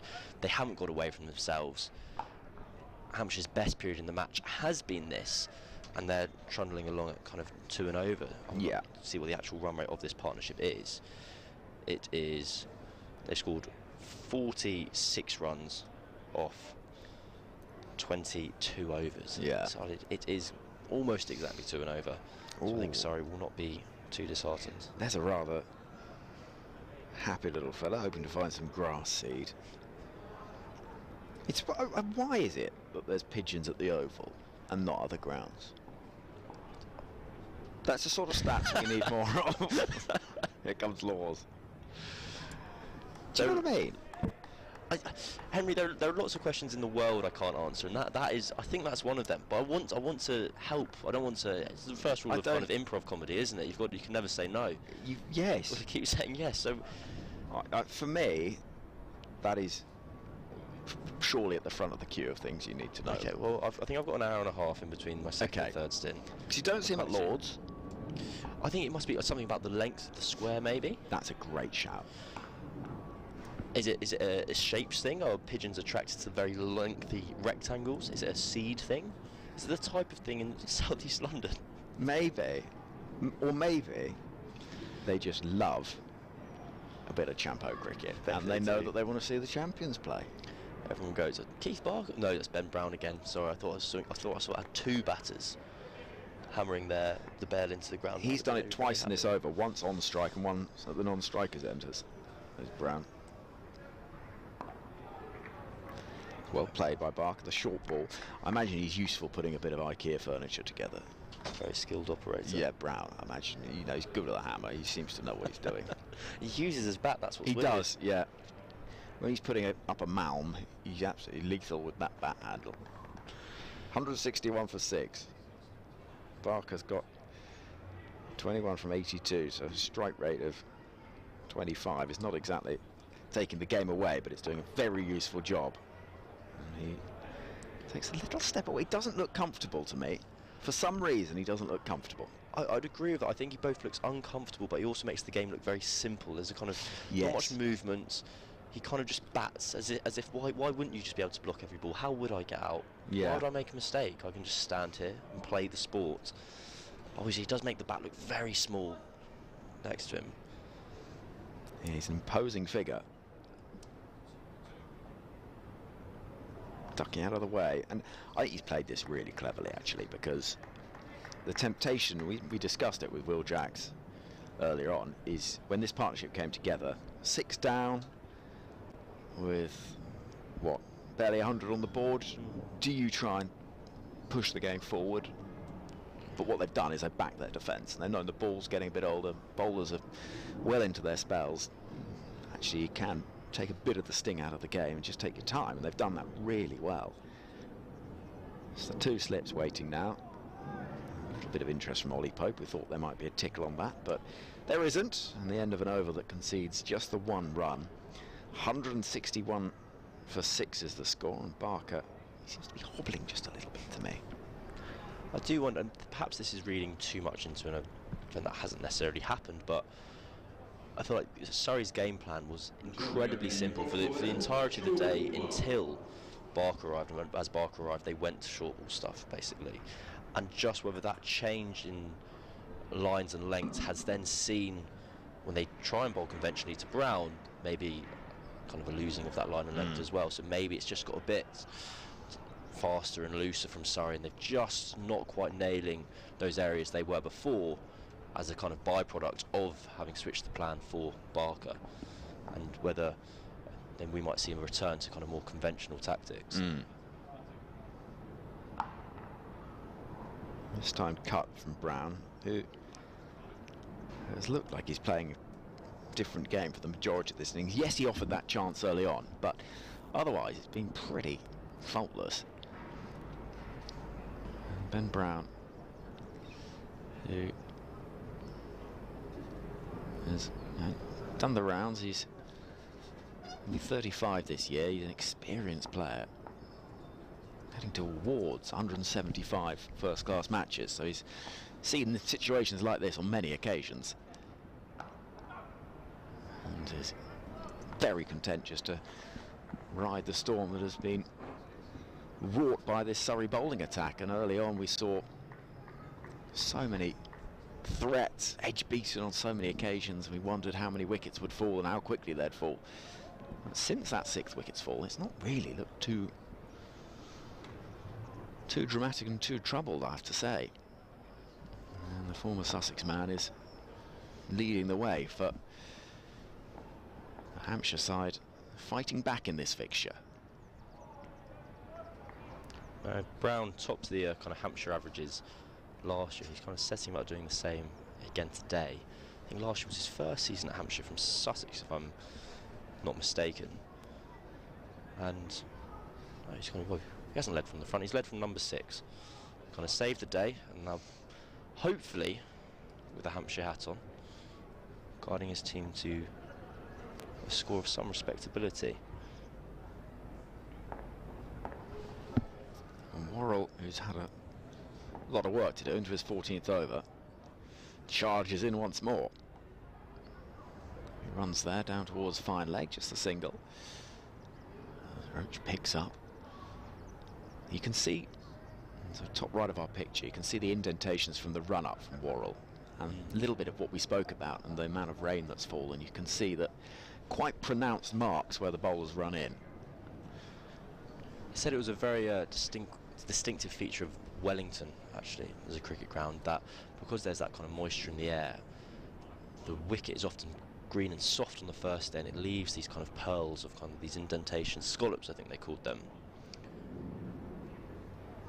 And actually over time of the match, the pitch would harden up, and those edges of those kind of divots in the pitch would harden, and actually kind of counterintuitively the pitch was kind of at its almost worst on day one. Then it would get faster and faster, and the ball would get lively, more movement as the match went on, as those kind of divots hardened. But at the same time, if it hit the divot, you're actually fine. It's going to do enough that it misses. Really, so it would be so exaggerated. It would be so not kind of to an unplayable level, but it was very much the kind of pattern of matches that Wellington would follow, that ebb and flow. A muted appeal. I think that pitched quite a long way outside the leg stump. And Worrell, with the 1 wicket, will take his cap from umpire Alex Wharf. And at the end of the 60th over of the day, this partnership now worth 48, 162 for 6 is a reasonable effort, considering where they were in this innings. Hampshire early on, losing The wickets of Felix Organ with 8 on the board, then it was 10 for 2 when Gubbins fell. Vince played nicely enough but went for 18. Change of bowling at the 39 for 4 was really the moment that it felt like there was the biggest jeopardy perhaps for Hampshire. And this partnership came together 114 for 6. Well, you asked for it. We're going to see Cameron Steele, who played brilliantly with the bat last week at Old Trafford. And with a very pleasing moustache, he's going to have a bowl. That was the main feature of his kind of welcome back to the UK interview with the official Surrey social media channel. He asked, "Cam, how are you doing?" He went, "Well, I've come back with a moustache, as you can see." That was number one on the list. And a little mullet as well. He was out playing cricket in Australia, I believe. I'm not quite 100% sure where. I know he plays his club cricket in Surrey for Moeran Wanderers. But I can't give you the Australian club, I'm afraid. His leg spin immediately, seeing the ball clipped off the toes out towards the deep. For a single. Well, here's a thing for you. He was born where? I actually do know this. I don't know if that ruins the game. It doesn't, no, because all we need is the answer. I'm going to say Wisconsin. It's close. United States. California. I should have gone for the US, and then I'd have been correct. You would have been. I tried to show off. You could have said planet Earth. Yeah, that would have been right. Which also would have been correct. No, one of warms his hand. He comes in now. Oh, it's an appeal for LBW. That looks optimistic to me, because that looked high and that was a good piece of bowling. I'm not sure it was doing nearly enough in the umpire's mind. I'll have another look at it. No, it's not. Surrey liked it a lot. Cameron Steele liked it a lot, but it did also strike me as the appeal of a man appealing out of surprise and joy as opposed to expectation.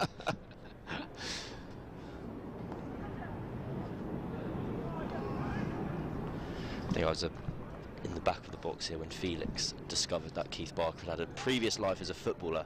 It was a moment of great joy for Felix, and unfortunately for Keith, it's a trivia he'll never get away from, because it is exceptionally interesting to have been so good at two sports. That one, you can have a 10-year career in county cricket, and also have kind of rocked out for Blackburn, and I want to say Rochdale as well in a previous life. He played for Blackburn, Rochdale on loan, Northwich, Victoria, and played once for the England under-19s. That's pretty good going, isn't it? I think if I was him, I would have tried to have been a professional footballer. But do you think?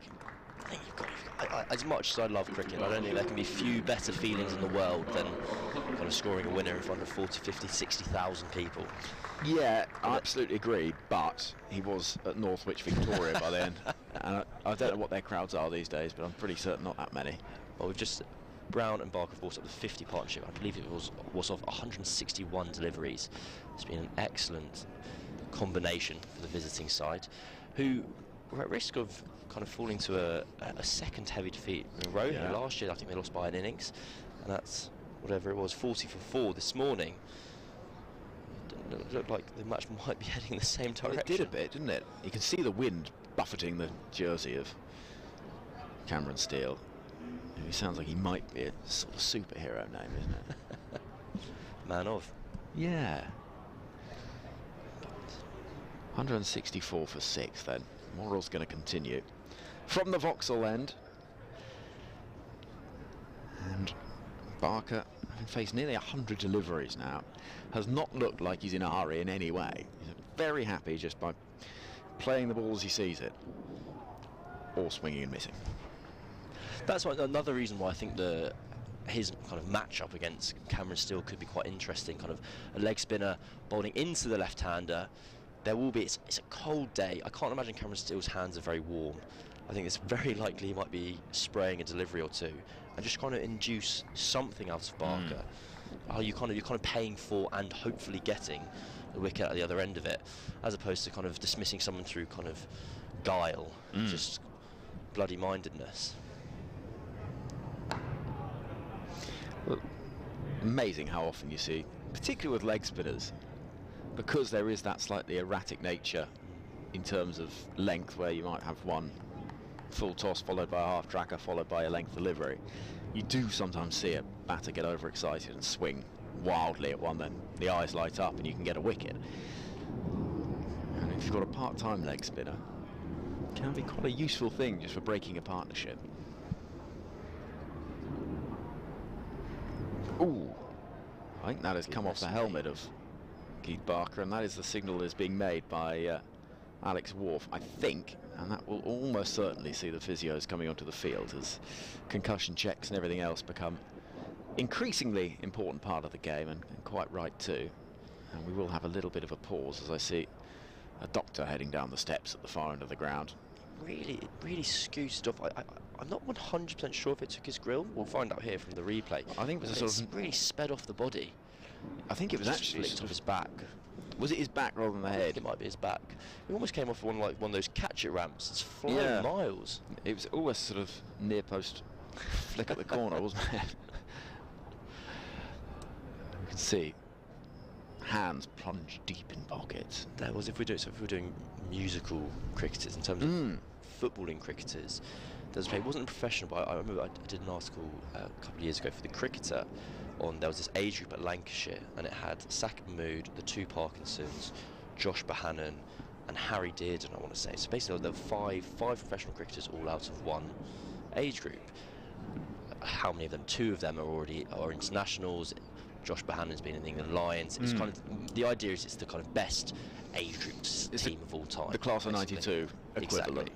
And their captain growing up, and what's amazing, they all speak about him, they all talk about him as this incredible cricketer. It was a guy called Mark Waddington, who went and played for Blackpool and was basically a professional footballer and had to choose between the two when he was kind of in his late teens. And last year he went back to playing club cricket for the first time, so he'd stopped playing football and he returned, and he was a very good player. So he'd talk about, me and Parky are going down for a net. You think, you've got to be a pretty good player to be able to say, yeah, I'll just have a hit against England's second spinner, for the sake of the argument. Particularly it feels like that Lancashire team and Lancashire cricket, there's quite a bit of heritage with football and cricket.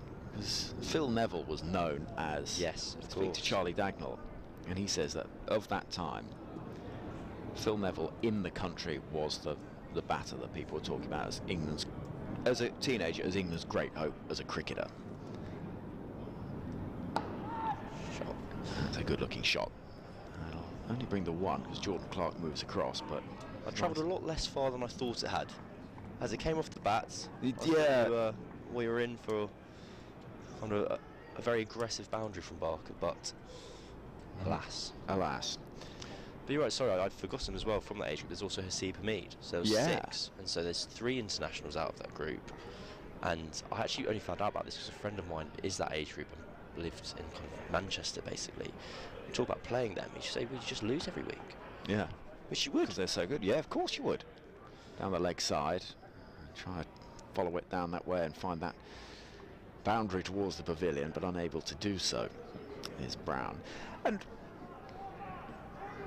it's always interesting to see not just those of the golden generation, if you like, and how they get on, but also those around them, and how you can have a player that is never quite to the level of those at the time, but really comes up on the rails and finds themselves being an excellent cricketer later down the line.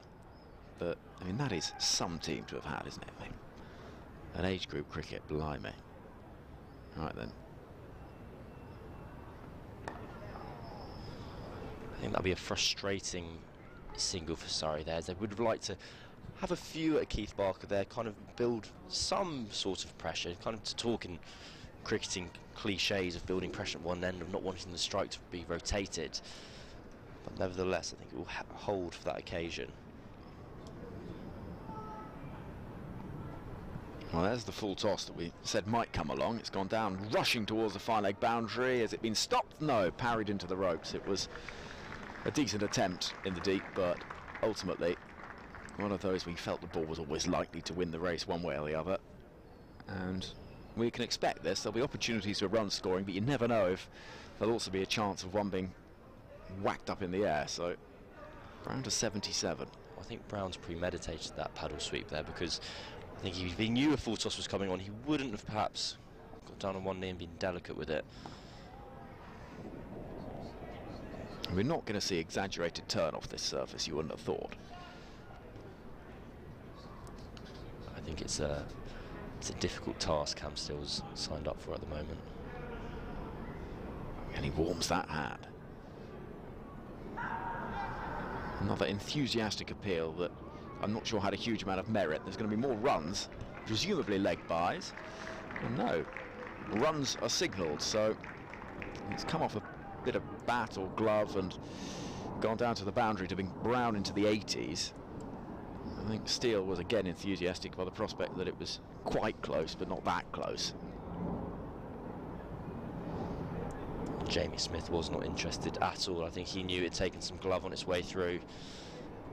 4 more runs for Brown. There's increasing numbers of hats and scarves being donned around the ground. I can even see a gentleman who's got bobble hat and gloves on. And our friends you can see in the background there, they were in t-shirts earlier on today. I think they're looking a little... The Tinnies are still on the go though, so I think they're finding warmth in some areas. The old beer jacket. 179 for 6 then at the end of the over. 63 bowled. We've got still 33 left in the day.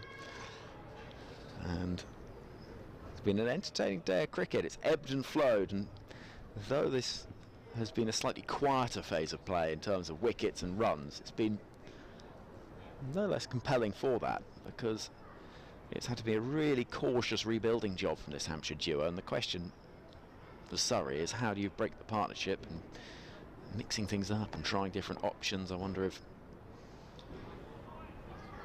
with still some time until the new ball, how they're going to juggle things around. Moeran's going to continue. He's been tireless today, but maybe just looking a little wearier as he turns down towards us. Well, he's bowled 15 overs. It's quite a large workload for a day where Surrey have 15 seamers. That'll be a very impressive insect selection. Good effort. But no, the seamers have shared around the workload fairly evenly. Worrell has bowled the most at 15, Roach has bowled 13, and then Abbott, Laws and Clark 11 apiece. That's the nature, I guess, of Steele playing a much smaller role on day 1 in April. But I think Surrey will be really keeping their fingers crossed to get that breakthrough before the new ball comes, because the new ball's still quite a long way away. That's 17 overs. If they plug along at 2.5, 3 and over, that's 50 runs, and the game will be in a different position by then. Surrey did fill some very comical overs before the new ball against Lancashire. So Rory Burns had a couple overs, which is not completely unheard of. No, but nonetheless slightly entertaining. But for his first bowl in first-class cricket, did you catch this? Ollie Pope had a little bowl. Yes, lovely to see. And I know we're not meant to be negative, but we're not going to be anything at the moment because the rain has started pouring. It has. Absolutely nowhere, and the ground staff are running on. That has absolutely taken everyone by surprise, because there was no suggestion from those in the stands that they were edging up under the stands or getting onto the concourse. But I don't think it'll last long. In fact, I'm not even sure it's raining much now, but they are going to head off the field, and it was very bizarre. It got quite heavy quite quickly and then seemed to stop. That image on the screen now is not fantastic. I think that looks quite miserable. It does, doesn't it? But I don't think, looking above and looking around, I think it's more the fact that we've had an awful lot of near misses of things that have just flown past. But there's a stiff breeze. There are showers dotted around. There's quite a lot of blue sky as well, as you can see upper left of the picture. And so, yes, it's raining at the moment. We can hear it falling, but I'm not sure that we're going to necessarily lose a huge amount of time. So tea will be taken at that moment, with the score on 179 for 6. Unquestionably, Cam, Hampshire's session, just the 1 wicket falling, and a really good partnership between these two. And you've got to say, all credit to them. Surrey have done their best, but it's been a partnership that has frustrated them. No, it's been an excellent session for Hampshire, and Brown's kind of left unbeaten on 82 of 141. Bark has been very solid in partnership with him. Yeah, I think it's Hampshire's session, but given how much of the first session was Surrey's, although it's technically you could say it's 1-1, Surrey is still ahead in the game and might be the much happier of the two sides still. I'm with you. I think that the 6 wickets that have won, but yeah, and having chosen to bat first, Hampshire will feel that those wickets that fell are a problem, and they're a problem that's going to more to undo than just what we've seen from this partnership, which has been excellent, unquestionably. So 179 for 6 is the score at tea at the Kier Oval, with Surrey doing a good job in the morning session, Hampshire having a bit of a fight back in the afternoon. Elsewhere in the Championship, in Division 1, Lancashire are 200 for 9 against Essex. Northants 21 for 1 in response to Middlesex's 149 all out. Notts are 186 for 6. We saw half centuries for Duckett and Hamid at the top of the order, but things have rather tumbled away since then. And in the game between Warwickshire and Kent, Warwickshire 193 for 2. Rob Yates has played brilliantly, 113 not out. Sam Haynes got 47. In Division 2, Durham 207 for 4, and Leicestershire 109 for 2. So those games, Durham against Worcestershire, Leicestershire against Derbyshire, nothing between Gloucestershire and Yorkshire today because of a wet outfield. So that is the state of play here. 179 for 6 is that Hampshire score, and we will be back for the resumption of play. And the rain has pretty much stopped, I think, so I don't think we're going to be back too long after the scheduled resumption. But what we've got the opportunity to do now is to see tributes, memories of a Surrey and cricket great whose career came to the end. Its end during the off-season. Hashim Amla announced his retirement during the English winter, and what a servant for both Surrey cricket and of course South Africa he was. Let's have a little watch at some of his Surrey teammates paying tribute to one of the game's greats. What's your reaction to the news that Hashim Amla's retired? Yeah, very sad news for us as well. But obviously such a storied career, and yeah, us here at Surrey were so lucky to play with him for a bit. And obviously what he did for South Africa is, he goes down as one of the greats, and then for us to be able to tap into that at the end, we're very grateful. So what's your kind of favourite memory from Hashim Amla, playing with him, both as a fan watching him play for South Africa and then playing with him with Surrey? Probably 300's got to be up there, so not a bad effort, but I think just for me it'd be more just day in, day out, more what he contributed off the field. He obviously did some incredible things on the field, and especially in ODI cricket. I mean, getting to the 1,000 mark before anyone else as you go up, but I think just in general the calming influence on the dressing room and the wisdom he kind of imparted on us, and the amount we managed to learn from him, I think is really invaluable. Right, so what's your reaction to the news that Hashim Amla's retired? Yeah, obviously he's had a brilliant career, and it's going to be sad for the cricketing world to see one of the greats to obviously retire from the game. I can only say that he's had a phenomenal career, and it'll be a big loss for the game of cricket.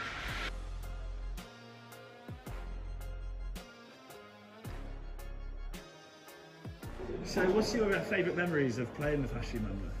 Well, I think one of my favourite partnerships I've ever had with him was probably at Hampshire last year when we were trying to bat for the draw. And yeah, obviously he only got 30, but he batted for the whole day and saved the game for us. And I think batting for an over a session with him and see how he goes about things, and real calm influence sort of at the other end was amazing. And you look back on it, you batted with Hashim Amla. It's quite amazing to think.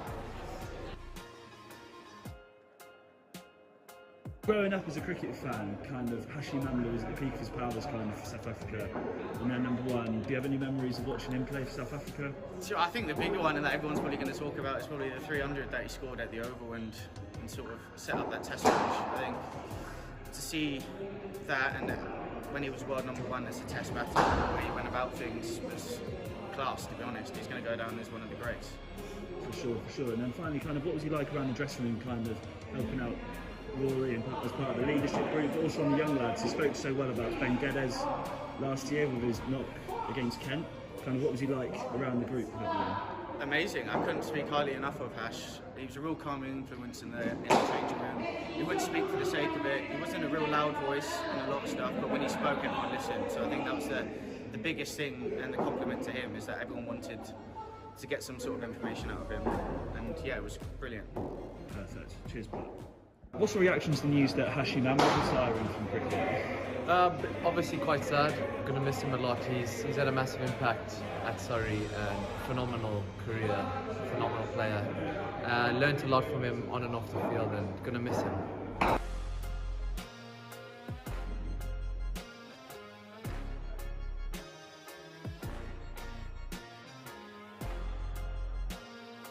What was it like for you kind of growing up in South Africa and that incredible team and those incredible innings? What's number one?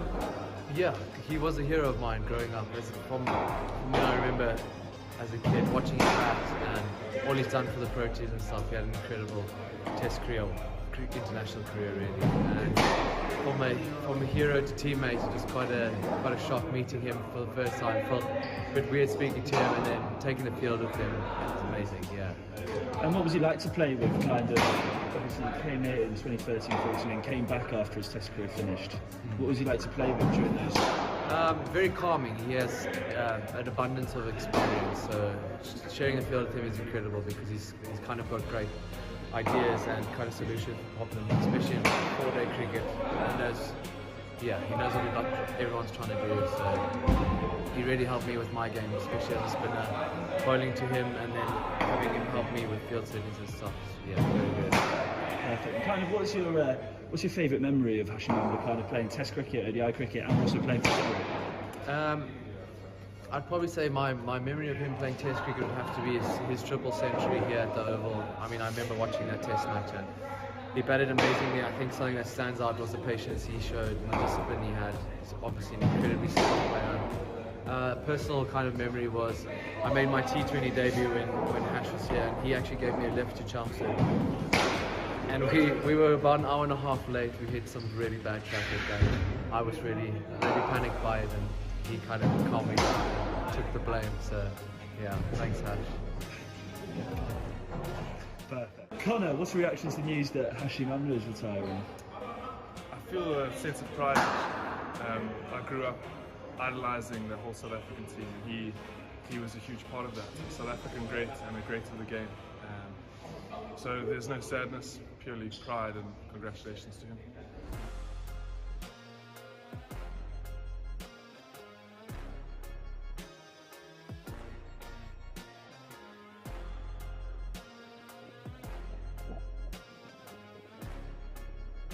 Perfect. So, kind of, what was he like to watch growing up? Obviously, in that South Africa team, they were incredible. They got to world #1, and he was kind of the glue of that team. Kind of, what influence did that have on you as growing up? And I think it was just the calmness that he brought to that situation. I think it was unbelievable. Growing up, watching a team of greats is always something that you aspire to. He and the rest of that team led the whole country. Everyone was inspired by him and that team. And then obviously you play for Surrey, Hashim Amla comes. What was he like to play with? Oh well, by the time he was at Surrey, he was already a great of the game. And the influence he brought, not only to the batters, but to the whole change room, was just beautiful. A calm, kind, caring, and the leader throughout.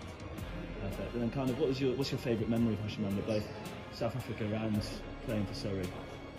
The 311, I think it was, that he scored at the Oval was probably my best memory of him. Just the grit and determination to bat for that long, truly inspiring. And then anything that sticks out whilst he played for Surrey? Yeah, just his demeanour in the change room, just how he allowed everyone else to be calm around him. I feel like sometimes when a great steps into the change room, it can be quite intimidating. And for him, he just allowed everyone to be themselves, and was a great friend to all of us. Rory Burns, what's your reaction to the news that Hashim Amla retires? Congratulations to him, really. Don't think I'm that well placed to speak about how good a career he's had, but it's obviously a brilliant career, a long career, and one he should be very proud of.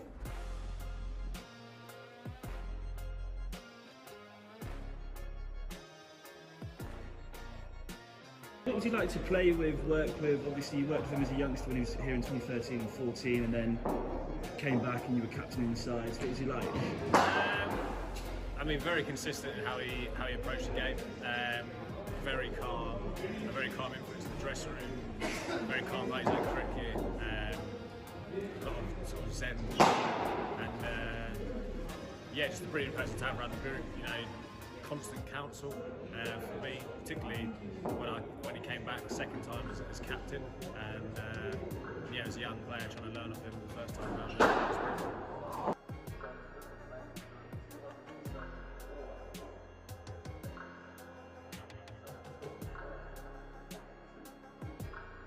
And kind of, what's your favourite memories of Hash and Amber's career, both internationally and with Surrey? Is there anything that stands out? I was thinking about this on the way in, actually. Probably one of my favourite memories of Hash is up at Durham. I think it was 2013. We're following on. We've been rolled first up for 100 odd. They got 350 odd. We're under the pump, and I remember Hash going through the dressing room saying, "Lads, let's just not hit the ball through extra cover. Let's not hit the ball through extra cover. Let's just hold on defence and play a little bit straighter and those sort of things." And we got bowled out for 130 again, I think, but Hash got 85 maybe. And I think he scored the majority through extra cover, hitting them on the up. So I think he was basically just telling us not to hit it through extra cover, and that he could. Perfect. And then, yeah, kind of what influences he had, I know you touched on the subject, but what's he had on influences he had in your captaincy? Yeah, I mean, he's just been a constant source of counsel. He's always been someone that's, he's always willing to give me an idea. He thinks very differently about the game at times. And that's a good thing because he's got different perspectives. I mean, how he goes about his business at sea, he's just a very relaxed human being. And a great bloke to have around the dressing room, so it's going to be a miss. I know that a lot of the batters in particular got a lot out of him in terms of picking his brains. Obviously, great player, one of our generation. So just going to be a miss, but a constant source of counsel, and obviously the world's best mid-on. Perfect. Cheers.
can't get the button on the video.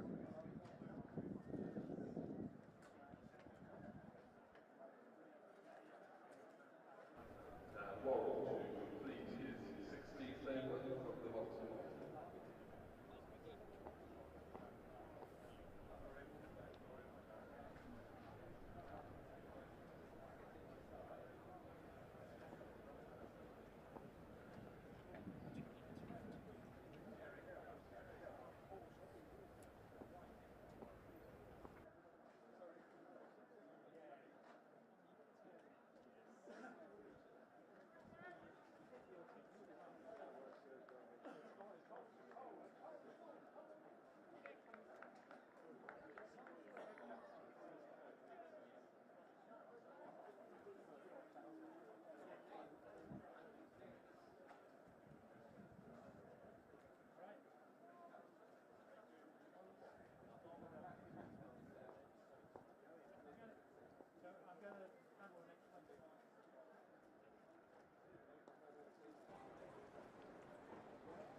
Shot of Elton, who's sort of feigning a forward defensive block with his mouth wide open, which would suggest to me that he's an opening bat.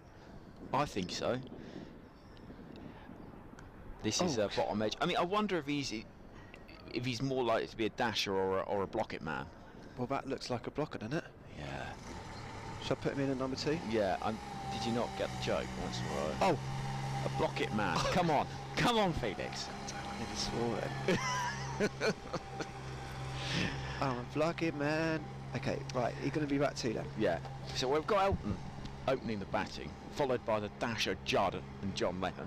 Yeah. Pretty strong, that. If you're listening, we're looking for another opener. 5 and 6, we're looking for someone to wicket keep, might be Woody or Bastille, and we're looking for 2 more, probably seam options, 9 and 10.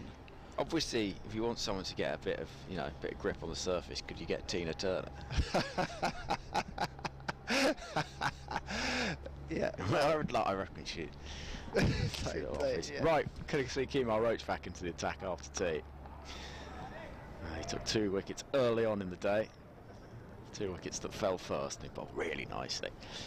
Yeah, so keep your suggestions coming. We need decent evidence that they've played a bit. Exactly. I think that's an important part of it, because a passing interest is lovely, and we're on board with that. But we don't need really evidence they played a bit, just played at all. In comes Roach once more. Oh, shot. Turned to the bat, but the intent was there. Field. I love talking about musicians, obviously, to make cricket, but I really enjoyed that second session. Did you? A bit of attritional fight back? Right on my street, and I was saying to Yas, I'm actually now emotionally invested in this innings from Keith Barker, because he got bowled a lot of short stuff. He let the ball hit him a few times. He occasionally looked uncomfortable, but he's weathered the storm. And he's earned those 24 runs off 99 balls. Exactly that. And Roach is going to bowl round the wicket to Barker. There's no short leg, it's just the 2 slips in place. And that's a good tumbling save to prevent what looked like it could be a boundary to that shorter side of the ground. So Barker's faced 100 deliveries now, strike rate therefore of exactly 24. I was interested to hear what Will Jacks was saying to you about this short boundary. People won't be able to see it, but as Keith Barker's standing there, it's essentially cover boundaries, and you had a bit of inflation on, so in the dressing room they'd be thinking, it's actually 50 more. Interesting that, because you don't really think about those things.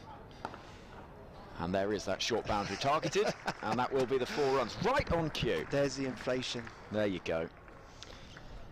And it feels a bit school cricket, that boundary size, doesn't it? And it's the inevitable part of a ground that's going to have a lot of cricket on it. Yeah. And a lot of high-level Ashes cricket, international matches. It's inevitability, isn't it? But what I find interesting is you see someone like Trent Bridge with one very short side. It just adds a little bit of nuance, doesn't it? To the game. Are you aware of what? I mean, don't ask me because I don't know. But which one of these is a test strip? I don't know. It'll be, I imagine, either 4 or 5. Right. Okay. Along from where we are now. Okay. I would guess to the side of the Archbishop Tennyson School, because I think they have to have one that is set up for all the DRS and everything, cameras and all that sort of stuff. Right, yeah, got you. That's a good ball. That is a really good ball. Keith Ogg spent about 4 shots there. Yeah, for somebody that didn't play many shots in the afternoon, he's making up lost time with that one ball. Joy to watch Kemar Roach moving the ball, hooping it about, and then sulking back to his mark. Oi! I mean, that's swung with real exaggeration after it's gone past the outside edge. And look at the frustration. What more have I got to do? I love this. I mean, he's such a classic fast bowler, isn't he, to walk back? I know. Grumpy walk back.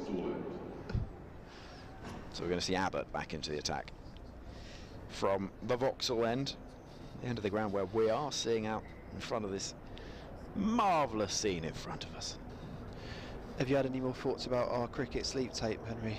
I've had many thoughts about it, so many that it's been actually making me nod off a little bit. So other people too. I think just the gentle murmuring of a day at county cricket. And there are certain things that are inexplicably comfortable as well. Yeah. Like a picnic blanket on grass is like the most comfortable thing in the world. Yeah. And I don't know what it shouldn't be. Yeah, totally. It is.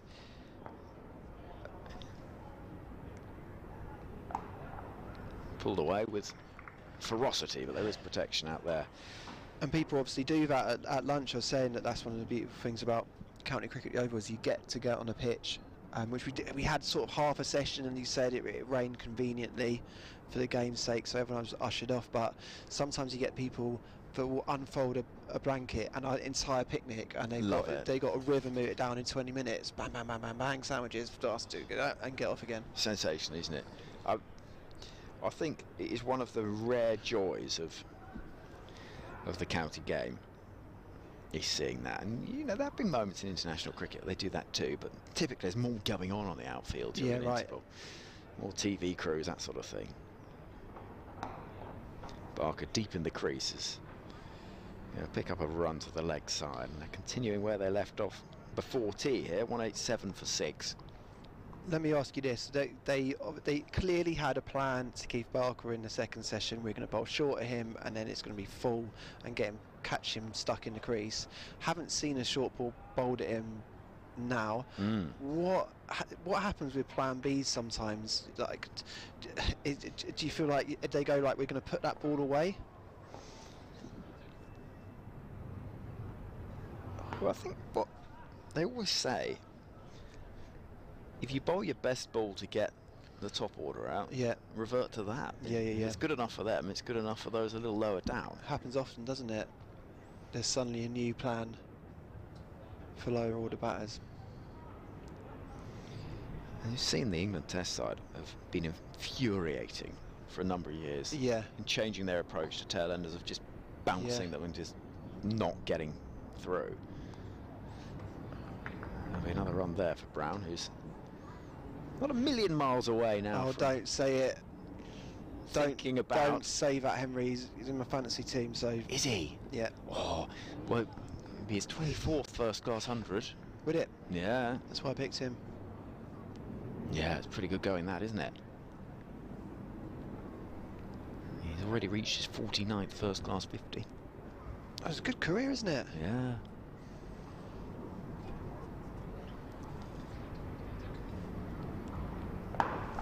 Barker with a violent pull, which is collected at mid-on. That was a show of aggression to the short ball, which we didn't really see in the afternoon, but I'm with you. I feel invested in this innings from Kemar Barker, former Blackburn footballer. I know, we were saying, absolutely untrue. I love it. Obviously, Beefy Botham is your archetypal footballer come cricketer. Yeah.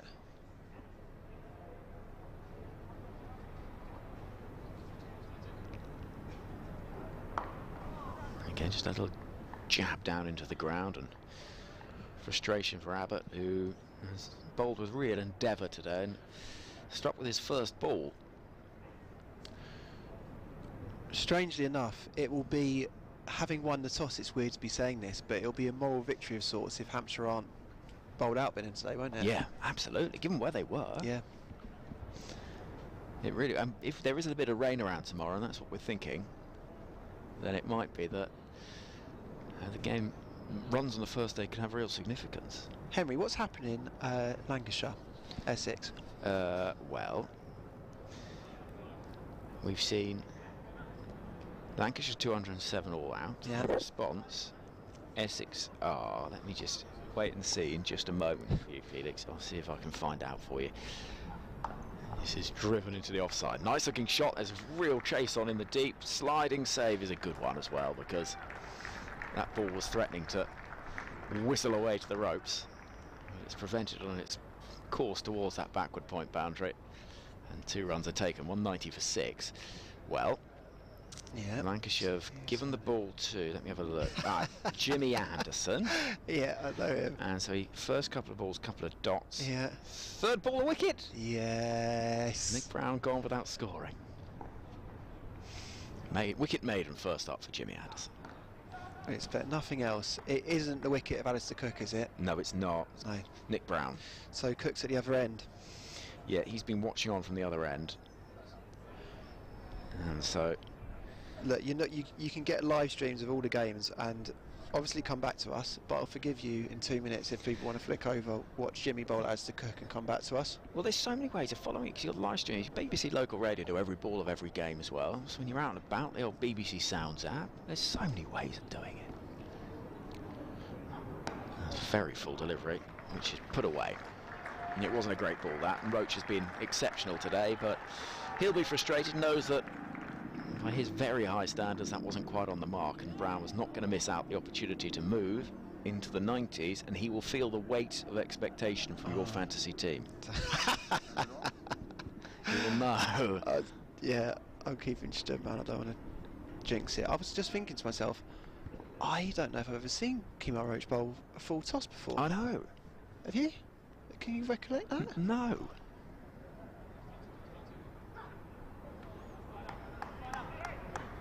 Channel delivery to follow it. And it's sort of symptomatic of how Brown has played in this innings, that previous ball there to be hit, puts it away.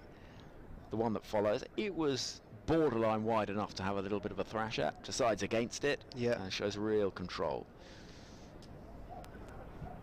They used to say that, didn't they? If you hit one for 4, leave the next one alone. Yes. Not so much, not Stokes' way, but... No, it isn't really, is it? I sort of think a lot of the old adages have gone out the window. They don't never, work, never feel anymore. Never run off a misfield. Well, yeah. Sometimes you got to. There's a little bit of a shift in the dial, isn't there? Stokes and McCullum have done something. Yeah.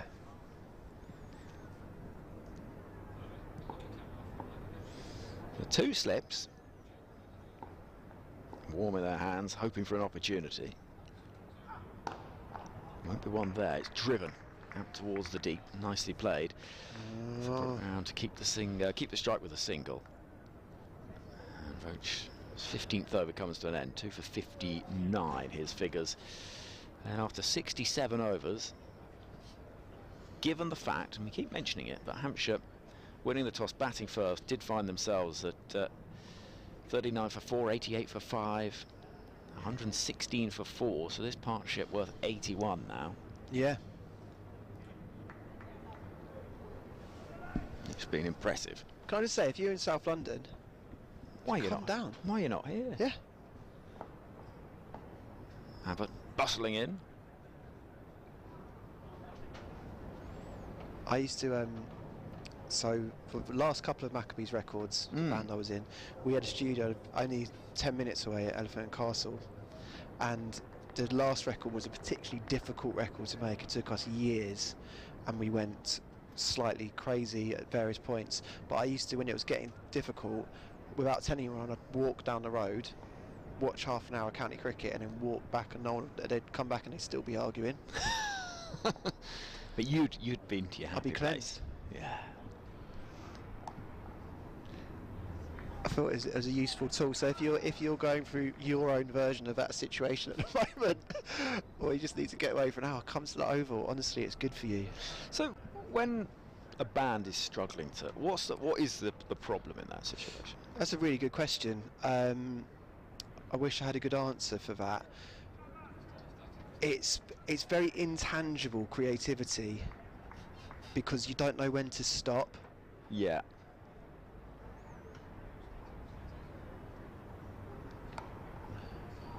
Oh, it's going to race That's away. A lovely shot. Should be 4 runs. It's slightly slowing up on the outfield. It might just be hauled in. Ooh, collision between fielder and rope. Won't be the sort of one that's checked, I don't think, and my guess is it will not be signalled as 4 runs. And the applause from the bowler suggests that the 1 run is saved, so 199 for 6 rather than the square 200. It's actually remiss of me not to say, Henry, because you're obviously a very good guitarist yourself. Ooh. So you know that it's a different discipline. Writing something is a very different discipline. Well, actually, Joe, one thing that I'm always really interested in between sports and the arts is that in both situations, I think you have to build up, you have to load into your body, repeat, like repetition of patterns that make you good at something. Just teach your body how to do it. But then when you execute it, so when you write a good song or you're on stage, the only way to do that really well is to let go of everything and just be, and get yourself to a place where you're hardly thinking about it and just doing it without thought. So you need to have done the practice. Yeah, of course. I think to then give yourself the freedom to unless be you're able an absolute genius. Yeah. It's well played again from Brown. But even then, I think there's pretty much everyone will have done that work. But it always feels quite similar sometimes to when you hear cricketers talk about batting, and when they're in, like Johnny Bairstow in the State this summer, that your mind is almost completely empty. Yeah. And we're having that quite a lot now hearing from Stokes' team, where we're all sort of, what are you saying to each other? And it turns out they're not really having any conversations at all. I think it's a really interesting point, and if you think about how top level batters face fast bowling, a lot of it is just purely muscle memory, because you don't have time to consider the shot, you just have to do it. Yeah. And I think, what is it, 2/5 of a second between the release and, for a fast bowler typically, the release and the time it reaches you? That's not mad. Yeah, I mean, that's the enduring fascination from a watching point, is that just feels superhuman. But also I think there is a fascination in that skill of, when something matters so much to you, tricking yourself that it doesn't matter at all, so that you can be completely at ease. Did you find, ahead of a big gig, did you still get nervous? Everything I do, almost, I will get so nervous in those sort of situations, whereas if someone gave me the option not to do it 10 minutes before, I would say, yeah, I don't want to do it. Really? Yeah.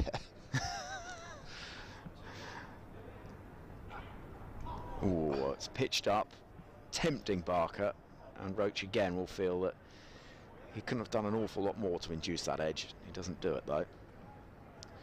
I don't know if that's it. I think that would be exhausting as a cricketer, wouldn't it? I can't imagine if every day before county cricket you feel that, but maybe you do. I mean, I hear footballers say it quite often, but actually Mark Butcher said it to me, that he was actually relieved when he retired, because it was just all of that energy. Yeah. Didn't have to go through it anymore.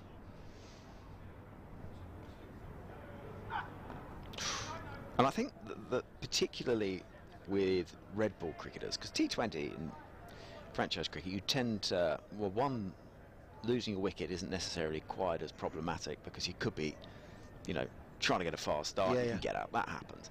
With red ball cricket, when you have so long to think about it and so long between innings and matches, that it is a real psychological challenge, isn't it?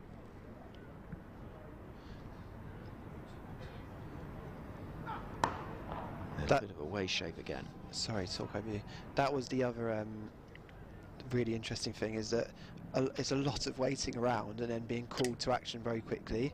And when years ago, when the Maccabees had ended and I was in love with cricket, the first thing I did that sort of got me into the world of cricket was I spoke to loads of cricketers retiring, because I remembered, I associated the feeling with a retiring sports person of leaving the band. That's really interesting.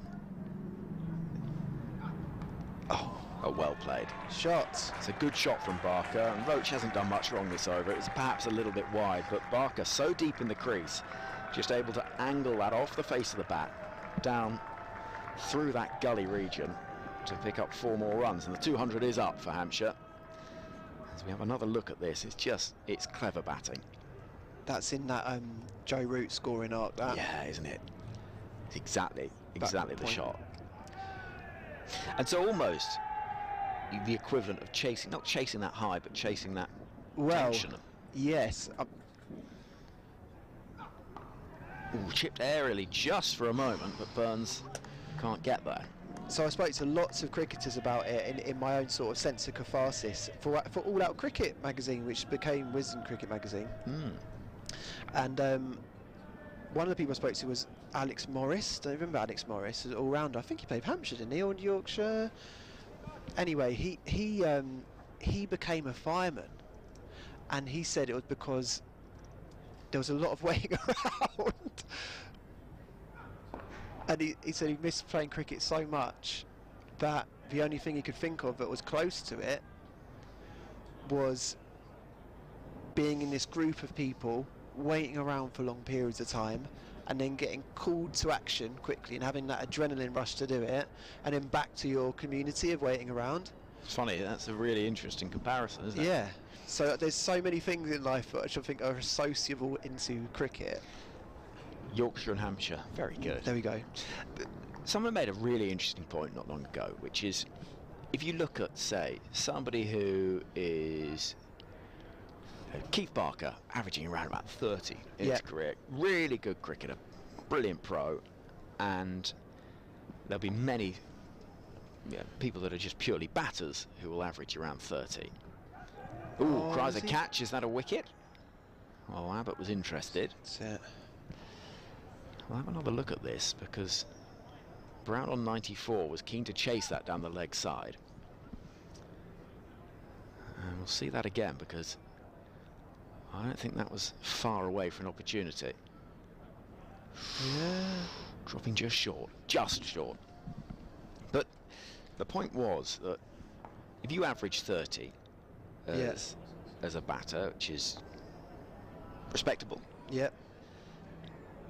And that is your batting average. But if you were to play a game and you made 30, you'd probably be quite disappointed. As a batter, you'd think that, well, maybe not enough. And so, automatically, by definition, more often than not, you are feeling disappointed in the work that you've done. And that is not even counting your single-figure scores. Yeah. So more often than not, you will feel that you've not done enough and you've not scored enough runs.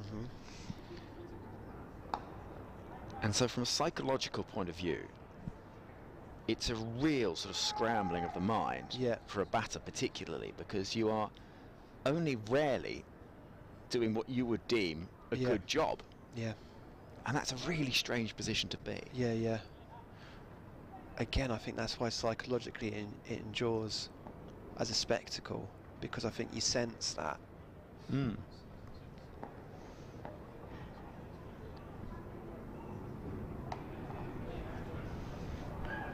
Oh, is he getting a bit fidgety here? Feels a little bit. Yeah, I don't think.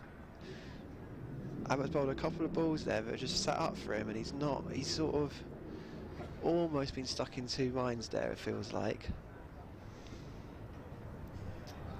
The nervous 90s apparently Not a thing. Statistically, not a thing. Have you ever been in the 90s? No. Not even at club level? No. 65, I think, is the highest. Something like that. Oh, God, another one. I'll get a single for that, but it wasn't. Again, it was a little frantic. What about you? Oh my God, no, I've hardly ever been in the 10s. Been in the nervous 9s maybe once or twice. According to Andrew Sampson, the stats doyen from South Africa, who's here today, actually. Yeah, I've seen him. He was. He did some analysis. Actually, in terms of the group of 10 in innings you're least likely to get out between 0 and 100 is 90 to 100. Really? Statistically speaking. Banged away through the offside. That'll bring a boundary. Flies away, and rather pleasingly hits that bottle on the boundary edge as well. And Barker moves to 40, starting just to throw his hands through the ball a little bit more. 210 for 6 represents actually Hampshire almost turning this into their day at this point. They've lost just once since lunch. I was going to say, have I airbrushed it from my head because I am beginning to get emotionally invested in these two on his partnership, or has it been relatively chanceless? Yeah. Well, there was the one chance I think Brown gave down towards backward square leg. Yeah, difficult catch. But yeah, it's not. That was it, isn't it? And that's a half chance, really, running. Just as we say that, obviously. Yeah, let's have a little look, because as Tom Laws it was who was close to that catching opportunity and didn't take it. Otherwise, notes-wise, there's not much on here that's suggesting anything. 70 overs gone, 210 for 6. There's an opportunity here for Brown and Barker to start pushing on it and get towards 250. This partnership's now worth 96. Now I think this is starting to become Hampshire's day. Here we go.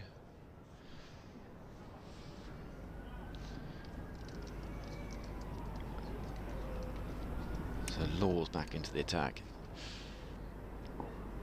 Been impressive, hasn't he, Laws? Deceptively quick.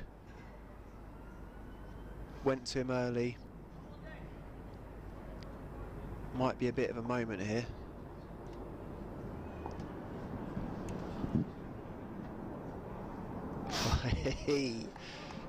Good zip. It is zip. I was saying that. I think it's just from batter's responses. It feels like he's quicker than he seems to be from that short run up. Quick veer off piste again. Say thank you to Rob Martin, who suggested Bill Wyman for the Music 11. He seems to remember he was a handy bowler too. So I'll have a look at that. Rob, cheers for that.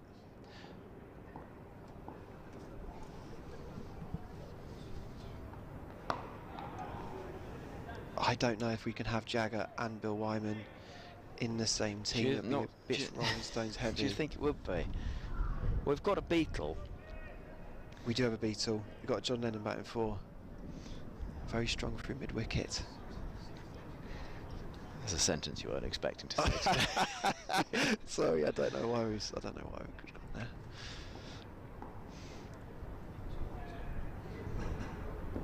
Very full, big appeal, given! Brown goes for 95 and Laws makes the breakthrough. Yorker length, clattering probably into middle and leg, and there is that breakthrough they were looking for. Excellent innings, excellent partnership comes to an end, and Brown will be really frustrated to fall 5 runs short of a century, but he's played a fine knock. It's a second wicket for Laws, and it's a fine piece of bowling. I'm not sure I want to discuss that for a second. That's made me feel physically sick. I feel like he... Oh, it's just a good... Is it missing leg stump, Henry? Probably not. Oh, it's so full, isn't it? Let's have a look from Tom. Oh, is it missing leg stump? That's brave to give that. It just felt like it felt like he stalled. Abbott bowled him a few short balls in the last over, which he didn't put away, and he just felt like, oh, is he hesitating towards this? So the 20-year-old Tom Laws finds the wicket. I love those guys. I enjoy it. Yeah, they are. They've stuck there with their full bag all They're day. probably smashed. 210 for 7, midway through the 71st over of the day. And a partnership worth 96 comes to an end, and James Fuller will join the action with Hampshire in a much better place. Is it missing leg stump? Well, we'll never know. We won't, will we? We won't. In some ways, it's better that way. Yeah, and there was enough to say that it looked out. Now, one thing here, look at James Fuller's shirt here. Why is it muddy on day one when he's not been out and about? It really is. He walked out with it. Answer me that. Where's his shirt? What's it? On the back of his shirt. Yeah. There's a big splodge of mud. And he's not battered. He's not been in the field. I don't know if I can answer that one. No. Standards are slipping. 2 for 35 for the exciting Tom Laws. Ooh, almost 3 for 35. Henry, if I go quiet for a second, I'm not being rude. I'm just seeing what that's done to my fantasy team. No, that's okay. That's important. Oh yeah, that's. Oh, of course, that's why. Yeah, that is a blow. That's what's important to me. Yeah, I mean for the big picture, I think that's very much what's on everyone's minds. 210 for 7. Barker on 40. Fuller waiting and pushing gently into that offside. So a successful over. 1 ball left of it. We've been keeping an eye on how your mate Jimmy Addis has been getting on. Yeah, go on, Jim. He's bowled 4 overs, 2 maidens, conceded just the 4 runs. He's got a wicket as well. So Alistair Cook has taken the runs that have been scored. By the looks of that scorecard, has Alistair Cook hit him for 4? No, he hasn't. No, he's not. He's just nerdled a few. That's about that. Nicely timed. Well, there is protection at deep cover, so 1 run to ruin the wicket maiden, but it is still the wicket that is the crucial detail from that over from Laws, who takes his cap from the umpire and possibly a little thank you as well for that decision. Not that it was the sort of decision that for any reason shouldn't have been given out at all. It was full, it was straight, and I think probably clattering into leg stump, but it's the breakthrough that was needed. Only the 2nd wicket that's fallen since lunch, so as we say goodbye to Felix for now, Cameron Ponsonby comes back and joins us. They needed that. They did need that. I'm delighted we're back together again. It's very exciting. 3 out of 3. Ain't bad, as Meatloaf says. No, he didn't. No, I think Surrey will be very pleased about that on a number of fronts. Namely, they've got it before the 2nd new ball has arrived. So if they can sneak Fuller out before that 2nd new ball, all of a sudden Surrey could be looking at having a little bat this evening. What are your thoughts on Kookaburra being used later in the summer? I thought, I'll just wait for Abbott to bowl here. I say scamper 3 for 1 to the right of square leg. I thought Ollie Robinson was quite interesting on this. He spoke about it kind of during the New Zealand series, and he was kind of quite bullish and almost straightforward about it. He went, yeah, right. He went, it's a skill set that that bowlers don't necessarily, don't's the wrong word, aren't exposed to, and it is at this level of the game that they're playing, it is a different skill set. You've got to work on different things to be able to extract more movement, and so if it's 2 rounds out of 14, it's not going to make much of a difference, and it's just a kind of taster. Well, Barker hits that firmly, and it's gone racing past Rory Burns, and again those pigeons are targeted, and it's 4 runs, so Barker moves to 44, and perhaps just a little indication that he's going to start trying to crank that throttle forward, because 7 down, Fuller's a very capable player, of course, but they might be thinking about not only the prospect of how many they can get, but whether they're tempted to have a little bit of a bowl this evening and take a chance or 2. But yeah, I think you're probably right. It's a small section of the summer. I think the criticism there is that it's paying lip service to exposure. If you're going to do it, do it for 4 rounds or 6 rounds rather than 2.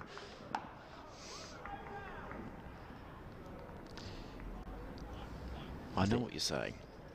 I've been greatly enjoying watching Keith Barker bat today. I think he both makes the game look incredibly difficult and incredibly easy at the same time. You're absolutely right. I think there's no flourish to what he's doing.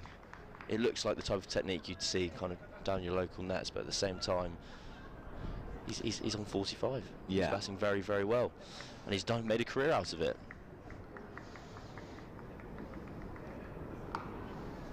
That's a nice shot. A little bit more of a flourish there, but you're right, there's not the sort of aesthetic beauty of it you spoke about other left-handers earlier. It's not quite like that. He's more in the kind of Graham Smith, Alistair Cook, Gainley bracket as opposed to the Gowers. Yeah, there are some, particularly I find part of a sort of South African era of Gary Kirsten. You know, there's some really horrific openers to watch. In the nicest part, very effective. Don't get me wrong. In the air, could be a chance. Two fielders running round, and it'll drop safely. Barker is starting to get a little more enthusiastic with his stroke play. I think it's just a difference of approach to that short ball that Surrey have been targeting him with from the very beginning.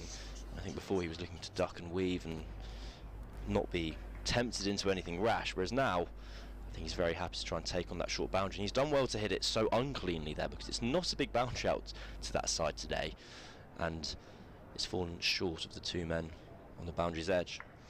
3 runs away from a 25th first-class 50.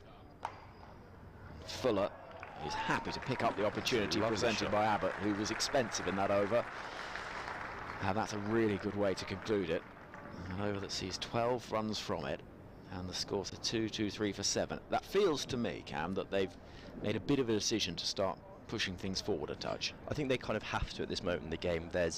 They know the new ball is 8 overs away, so in terms of the easiest time that they have left to bat would be this period. There's not much point in Barker and Fuller trying to see themselves through to the new ball, because then they're only 3 good deliveries from being all out. So now is the time to really kind of attempt to put their foot down, and well, they've done so pretty well so far. Whether or not it was just kind of 2 short balls from Abbott and they were just reacting as opposed to following through on a set plan, I think we'll see. We'll learn this over, I imagine, from Laws to Barker, if Barker continues to up the ante. 2 wickets from the impressive Laws so far. Barker waiting, rather cramped for room, but plays that nicely down towards deep third. Those pigeons must just be thinking, well, what have we got to do every time we don't have a nice sit down?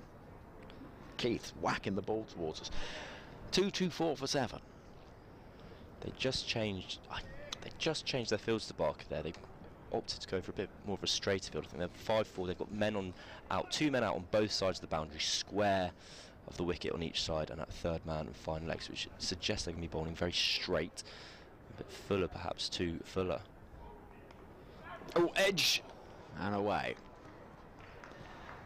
A slightly diminished slip cordon compared to what we saw early on in the day. Meant a big dive from Ollie Pope, but one that was unsuccessful, and it's 4 runs. It was genuine edge from Fuller, and Laws again bowling well, but the dive from Pope went so quickly. It was one of those that even if it was in range, it would have been a screamer. I don't think you want to get a fingertip on that in this weather. That'd be sore, wouldn't it?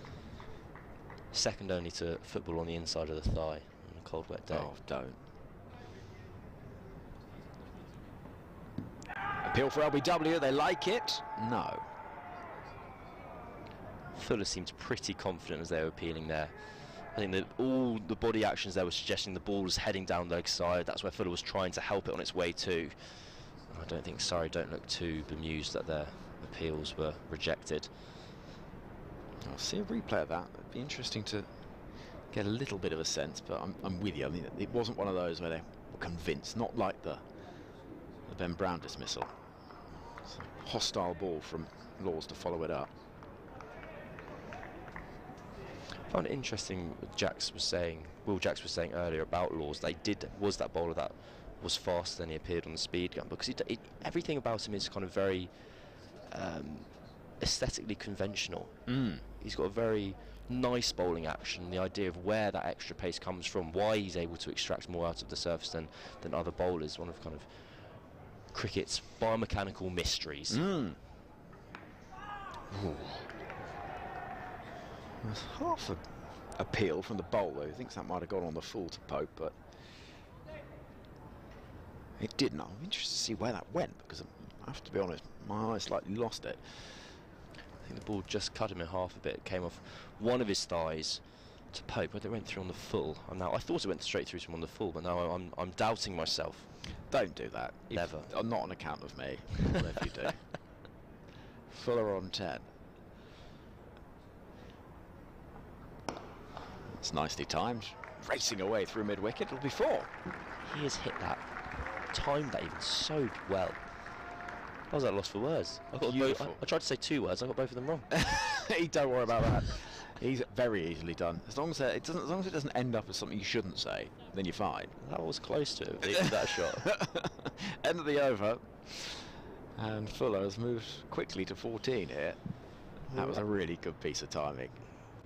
Hampshire have taken more than 20 runs off the last 2 overs here. The previous over went for 12. There were 2 boundaries in that over. 1 off the edge, 1 very much not off the edge. And it does make a significant difference to the scorecard. 230 for 7 is a very different score to 210 for 7. It's funny. As simple and obvious as it may sound. Ooh, Barker feeling for one outside the off stump. Abbott with one hand in the air in that slightly Cumminsian style. You said it was a bit like Pat Cummins earlier, and I know what you mean. 2-3-2 for 7. Barker still waiting for that half century. He's looked like he's been slightly discomforted all day, Keith Barker, slightly hobbling. Do you know what I mean? He's just it's the same with his trousers. His trousers are always too short. His kit doesn't seem to quite sit on him. He's wearing a helmet which doesn't have the Hampshire badge on, which suggests he bought it from the shop himself. Boom! Down the ground. 50. Well, that's a pretty emphatic way to reach a half century. And he's played so well, Barker, here. He had to be canny first up in the innings, knowing that it was getting awkward and causing problems for Hampshire if he was going to go out and find himself either bogged down or dismissed quickly. And he's played with patience when required, but also put away the deliveries that have been there to hit. That one slightly over-pitched, and he was quick to swing the arms through it to reach a half century that is his 25th in first-class cricket. I mean, it's the innings. He's played fantastically well. It's the innings of a man who's played the calmness for 150 games behind him. He'll have seen all these scenarios before. He's batted in that kind of lower middle order, number 8, for however many years now. There aren't going to be 2 scenarios that's going to phase him. And he's batted perfectly. There's nothing more Hampshire could have asked from him in this scenario than to support the batter who was in. Yeah, and he's keep done the partnership going, and then when he has now become that senior player out in the middle, he's up the scoring rate. Cricket coaches around the world will be glowing at this. Yeah, absolutely. Textbook. And he's upped his average, which was already good against Surrey. Average coming into this game 37.46 with the bat.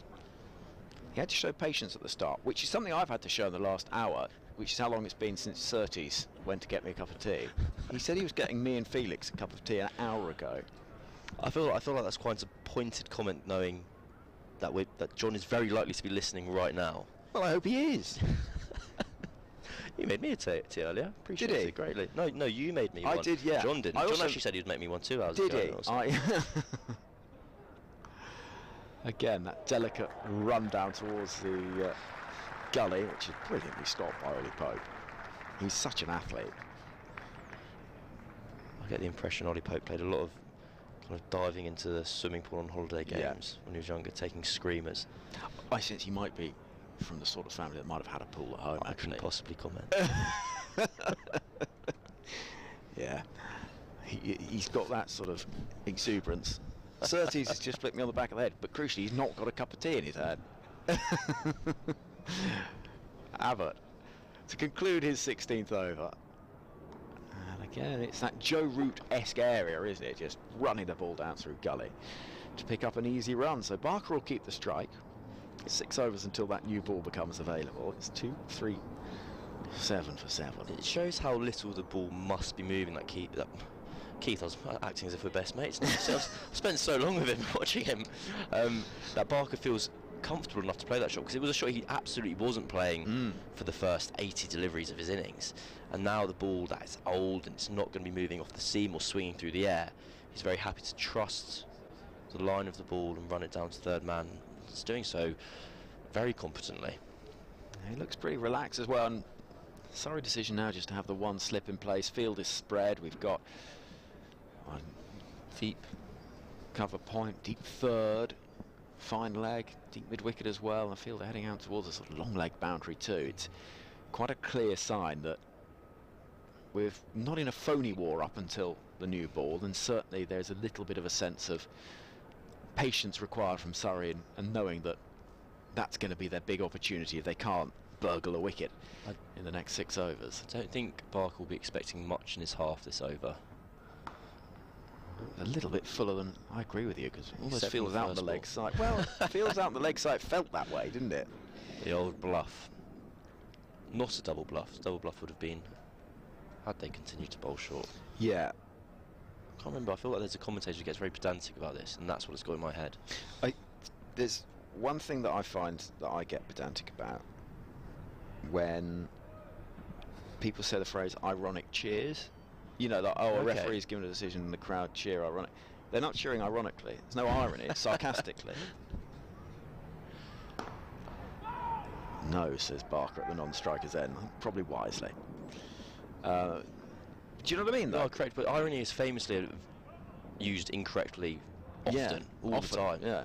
But the problem is, despite my my living being a journalist, I don't know if I get it right either. I kind of just avoid the word at all costs, because every time I've tried, because that's incorrect. And now I'll think of Henry Moeran telling me off. They're not cheering ironically; they're cheering sarcastically. Driven away through the offside. That beats the field. That's a good shot. Really nice piece of timing from the bat of Fuller, and it'll race away towards the dugouts. And 4 more. Things beginning to get a little awkward for Surrey. Yeah, I mean, I think nobody likes a pedant, so I just keep my thoughts to myself most of the time. I think it's the safest option. This partnership is only 32, but it's been a fast 32, hasn't it? They're really racing along, where the run rate for the day is now up at 3.26 and over, having been a long way below 3 for lots of the day, and that is, I was about to say it was 4 more. I thought it was. Did he take it? It settled in the gloves of Jamie Smith, Well very done, competently. Very nice. He's actually kept pretty well. He did drop one early on, but deputising for Ben Foakes is being rested really as a precaution for this game. He's kept pretty nicely, Jamie Smith. I think such as Jamie Smith's kind of calibre and standing within this squad, I almost don't think of him as standing in. I don't think he's kind of having to prove anything. Say, scamper through for a single. I don't think Smith's there thinking I've got to prove myself with the gloves here. He's kept quite a few times for Surrey. Foakes has missed a lot of the last season through injury.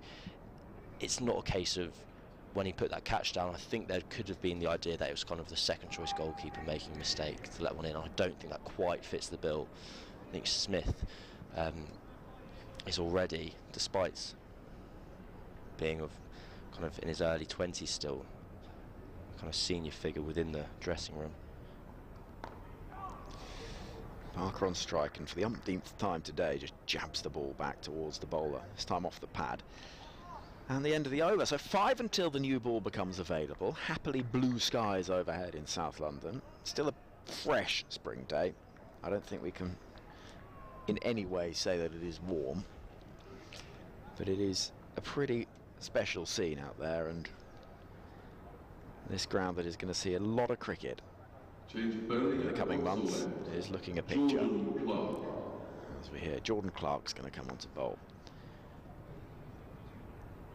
So I imagine this is Worrell and Roach just having a little rest for the next 5 overs. They both had a fairly recent spell. They started the evening session together, which I was slightly surprised about, but I guess there'd been a break, there'd been a rain delay, time for them to rest up a little bit, have a burst, try and get the wicket of ground, which did happen, despite not through those two.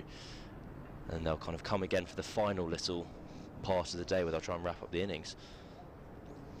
Well, I think they didn't expect to be still out at this point at all. Sorry. Oh, where's that gone? It's extraordinary. It's a helicopter misfield shot. out in the deep. They're going to scamper through for 2 here. Yeah, fumble out there. Ollie Pope just losing concentration for a moment. That was a fantastic shot. He kind of, I'd like to say it was almost no look. I don't think there was much skill in there. Without wanting to take too much away from footer, I think there was a lot of luck rather than judgment. But he timed the ball pretty well and pulled it away to deep square leg. I get the feeling he might be about to receive a second short ball. You read it. That was a pretty loose ball though from Clark. And as we rattle our way through towards the new ball, I think that's where we're going to see this come alive a little more. Let me bring you up to date with what's happening elsewhere in the championship. Jimmy Anderson has 2 wickets already. One Sir Alistair Cook. Anderson's bowled 6 overs, 2 for 14. He's got the wicket of his old mate and England colleague Sir Alistair Cook, and that of Nick Brown.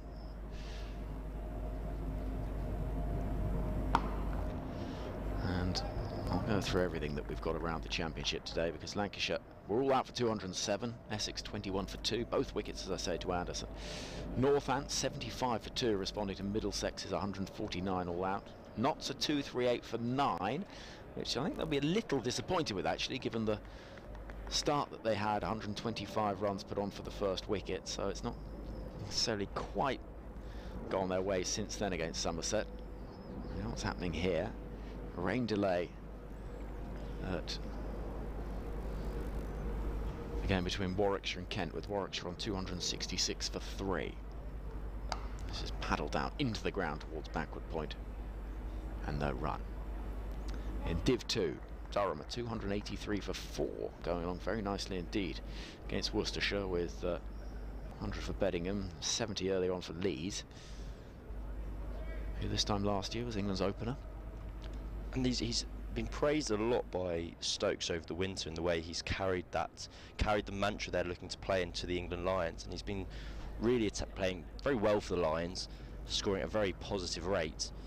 I think he's not really too far away from making a claim to get back into the team.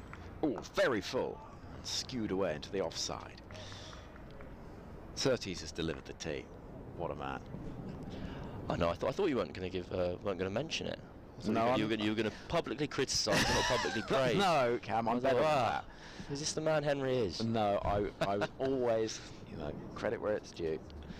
I also go back to Middlesex, who are obviously having a tough time. I saw a tweet from David Tossell today, which said, wait for after this delivery, that scores by Middlesex's top 3 in the first 3 innings of this season: 0, 0, 0, 0, 3, 4, 4, 3, 2, average 1.78. And that's a top 3. That's the top 3 that have all opened in Test cricket. So you've got Robson, Stoneman, and Peter Moeran. No relation of David. Well, it just goes to show again that the county championship is the highest standard of cricket in the world. Well, I think it probably is. How could it not be?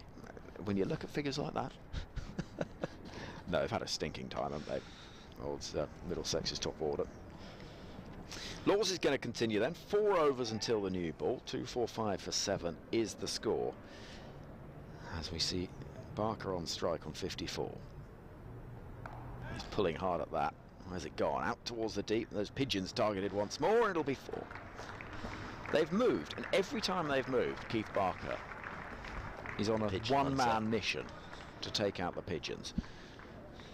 Dom Sibley didn't look the most mobile I've ever seen him chasing after that. He did have to contend with a wildlife scene as well as a very fast-moving object. But it was like a sort of Attenborough that for a moment, wasn't it? The lesser-spotted Sibley approaches. He's here to bat, not to field. Well, I know, and he's used to being in that slip cordon. Oh, is that a catch? It is. Barker looks frustrated, tucks his bat under his arm and has to go. It was a pretty gruesome dismissal, to be honest. Down the leg side, a strangle, and through to the gloves of Jamie Smith. And it's a 3rd wicket for Laws. who's bowled with real endeavour. Barker, all credit to him, 58 from 130, has really saved this innings alongside the efforts of Ben Brown.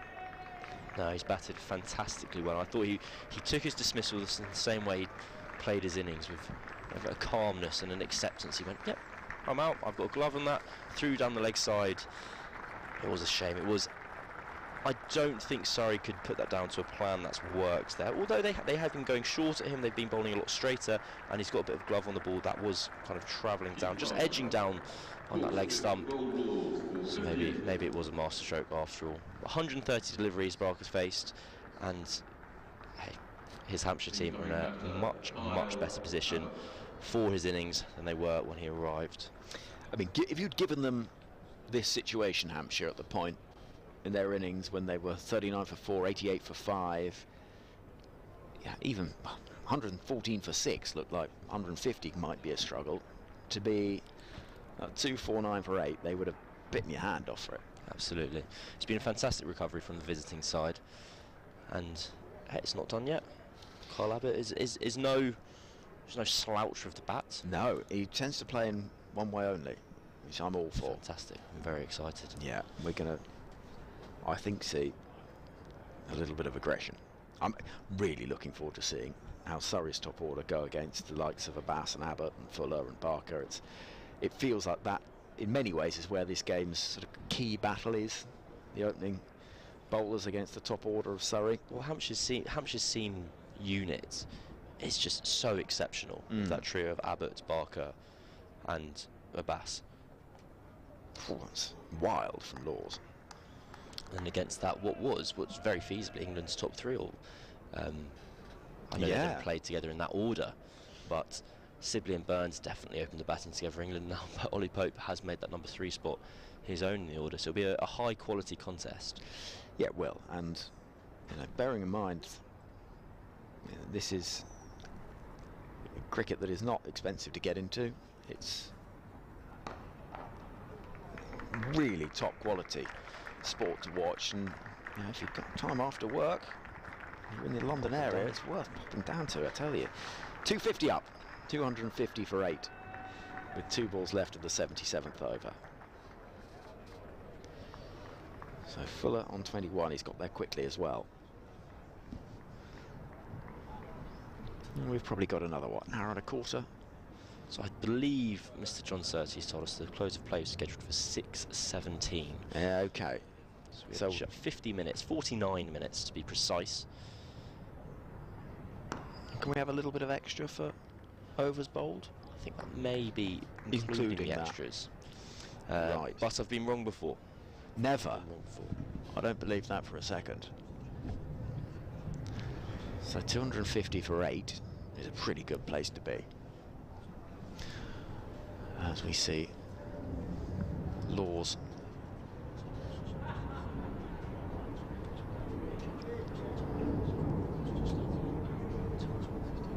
big swing and a miss. Fuller giving it the full beans, misses through to the keeper. So another successful over from Laws, who saw that boundary first up and then the wicket. 250 for 8. Hampshire reaching 250 for 8 and their first batting point. And there indeed is the first batting point, as we hear booming around. Congratulations to Hampshire. It seemed a long way off for a lot of the day, didn't it? When you look at that scorecard, particularly Middleton did hang around for a while, but it was Organ, Gubbins and Vince falling pretty quickly. Dawson went bowled by beauty from Laws, and then that partnership that really changed things between Brown and Barker. And yeah, they'll both be disappointed to have got out when they did, but I think their contribution when they sit down with their feet up later on this evening, they'll think they've done a really good job, and they have. So we've got 3 overs until the new ball becomes available. You look at that partnership there, 96 runs. It's been the defining contribution of this innings, and big credit to the pair of them, because it was really going nowhere for Hampshire, and they have recovered brilliantly well. I'm getting out of the way. You're going to carry on, Cam, and Yas is going to bowl, join us once again. So Jordan Clark will run in and continue his spell. That ball will be left through by Carl Abbott as Yas Rana of the Wisden Cricket Weekly podcast settles and comes and joins.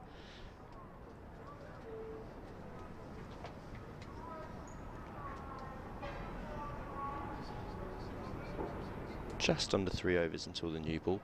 One imagines that Surrey will take it at the soonest possible moment, but they may find something with this old ball that we're not seeing. Well defended by Carl Abbott. We could be in for a really exciting final 45 minutes or so. Abbas, Abbott and Barker bowling to that Surrey top three that you mentioned. It's one of those passages of play where, as the batting team, Surrey don't really have much to win. It can only really go badly. I know England, when they face similar periods in New Zealand, they look to counter-attack, but I don't think you'll see that today. From Messrs Burns and Sibley. It's the nature of the sport, is that you think things can't go that well quickly batting, but they can go very badly quickly when you're batting. On the flip side, when you're bowling, things can go very well very quickly with the ball. I can imagine if you are Messrs Sibley, Burns and Pope, with the team hat on, you go, let's get these 3 wickets as quickly as possible. With your individual hat on, you go, I wouldn't mind actually coming out tomorrow morning rather than having to face the new ball twice, tonight and tomorrow. I think if they get the 2 wickets quite quickly here, that's the most awkward amount of time left, half an hour, because that's still a reasonable half an hour period. That's a long time, where realistically you're not making any sort of dent into the Hampshire lead, especially now they've got their first batting point, 250. What did you think of the Surrey short ball plan to Keith Barker? I know it technically worked in the end, got on with the short ball down the leg side, but it took a long time for them to reap reward with that. It did take a long time, and I was surprised is probably the wrong word actually, because when Will Jacks was on commentary, Barker came in and the first ball, Rory Burns got the helmet, went in at short leg, and Jacks went, yes, a tactic we've used against Barker for a number of years now. So Barker obviously has a reputation around the county championship of being not fantastic against the short ball, which I think is a very unfortunate way of living for him if he spends his summers getting bounced out. But on the flip side, I think it maybe went away from what Surrey had been doing so well. They'd been getting these wickets by extracting movement, by bowling kind of length, full of a length, and this is my hypothesis as opposed to factually what happened out there, is that when you have that change of plan and to one batter you're bowling a different length to the other batter, there can be a knock-on effect of your lengths kind of vary a little bit more, and that maybe allowed Brown to settle at the other end. No, that definitely makes sense. I thought the Jordan Clark wicket of Fletcher Middleton kind of showed what you can get when the ball still is not doing as much as it does first thing in the morning. So he bowled it just a little bit shorter. He was aiming for the splice of the bat a bit more and was still causing problems. I don't think I necessarily disagree with the tactic on the whole. I think the fact that Barker was able to run the ball down to third man so well, so comfortably later in his innings, showed there has been a long period of today where they haven't been able to extract much movement and the bounce has been very true. So that short ball tactic is absolutely a legitimate one. But just seeing that delivery there on the replay, Laws has got that to really swing in there. I've been so impressed by him. I know that you follow his career pretty closely, but I think he's bowled the best 2 balls of the day. And that one just beats the outside edge again. The wicket of Liam Dawson, which was his second ball of the day, was pretty much perfect. And then Ben Brown on 95, he's looked immovable, he hasn't really given a chance all day. To execute that Yorker that well, I thought was so impressive, especially because he's not express pace. He's not going to regularly take wickets beating people for pace, so he's got to get it exactly right. Bit fuller, driven into the offside. Abbott gets off strike. He has been, and this is an original point, but he is a fantastic example of kind of the depth, the strength and depth of this Surrey squad. If you think of the seamers who have missed out, so it would have been, I imagine, pretty much a straight shootout between Tom Laws and Gus Atkinson for this space in the spot of Ben Foakes out there. Gus Atkinson had deals with Islamabad United. He was playing in the T10. He was playing in the Abu Dhabi T20. And so the kind of luxuries that this Surrey team have is that's the selection decision they have to make of their kind of second rank of seamers. Well, that's only a decision that's being made because Ben Foakes isn't playing.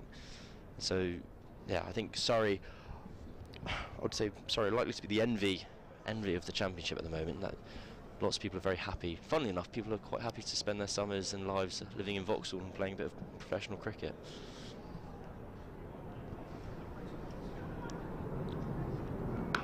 Balls in again to Fuller, block back to the bowler. In Surrey's defence, they'll say, well, they used 23, 24 players in last year's Championships win. Hampshire used 14. It's a completely different game for them navigating the season. I mean, at the moment they have so many players who are either out injured or over in the IPL once the summer starts, and especially with perhaps even more so with the way the summer split up between red ball and white ball, both domestically and internationally. Bowled him! Tom Laws picks up his 4th of the day. James Fuller clean bowled for 21. Surrey have their 9th wicket. Surrey are 1 wicket away from batting on the first evening. Cam, we were just talking about how impressive Tom Laws has been today, and there he is again, his 4th of the day. I mean, it's going about as well as it can do. I'd love to get up his record for Surrey now. It's just getting better and better. I said this earlier in the day. Laws made his debut last year, and there was a bit of an injury crisis. They were kind of having to really reach down and pluck out a bowler from somewhere. I don't think they quite realised the quality of player they had and how much he kind of rose to the occasion. Because not only is he's very much a red ball bowler, but then when the Royal London came around, he was batting as well. He was scoring multiple half centuries. And there again, it's an execution of kind of a skill set. That's his 2nd Yorker of the day. 2 Yorkers, 2 clean bowls, and he's 1 wicket away from a 5 for himself. And he's not exactly attempted loads of them. He's used it sparingly, but when he's gone for it, he's absolutely nailed it. And a couple of stats on Laws. Last season, out of all the regular bowlers, he was the most economical of all the bowlers Surrey used. And you're talking about his average, it's 20.76 now in first-class cricket. And when you factor in that he's a very competent batter, probably bat 7, 8 or 9 for Surrey, which and that's a very strong lower middle order that they have. As a serious cricketer to have and not actually play him in the first game of the season, I think he's been really, really impressive today. Who do you think Surrey at the start of this season? Tom Curran said, "I don't want to. I'm going to focus on white ball actually," and so they have this depth of quality, which it's why they were county champions last year and why they've started this year so strongly as well. That was the last ball of Laws over, so he won't have an opportunity to bowl to Abbas and claim another first-class 5-wicket haul. Or will be. They've just been getting some movement out of this old ball, so I'll be interested to know if they do claim the 2nd new ball immediately, if they'll hold on for 1 more.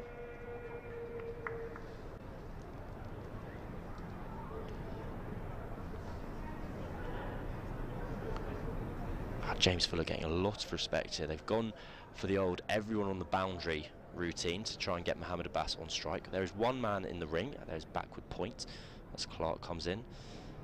He bowls a tame bouncer, I'll describe it. 1 for the over, signals the umpire. I think that James Fuller will be having a bit of an ego boost at the moment. He stood there and he'll go, yeah, you want me off strike. I'm way better than Mo Abbas.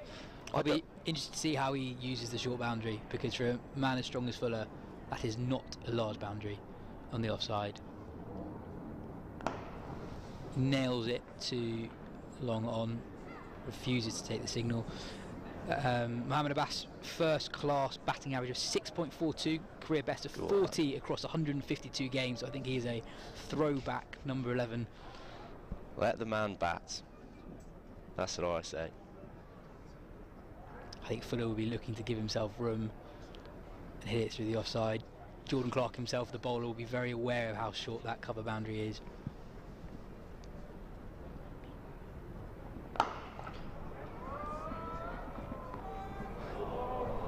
hits it through the covers, takes an odd bounce. Oh, we have a potential run out. We have more than a potential run out. We do have a run out.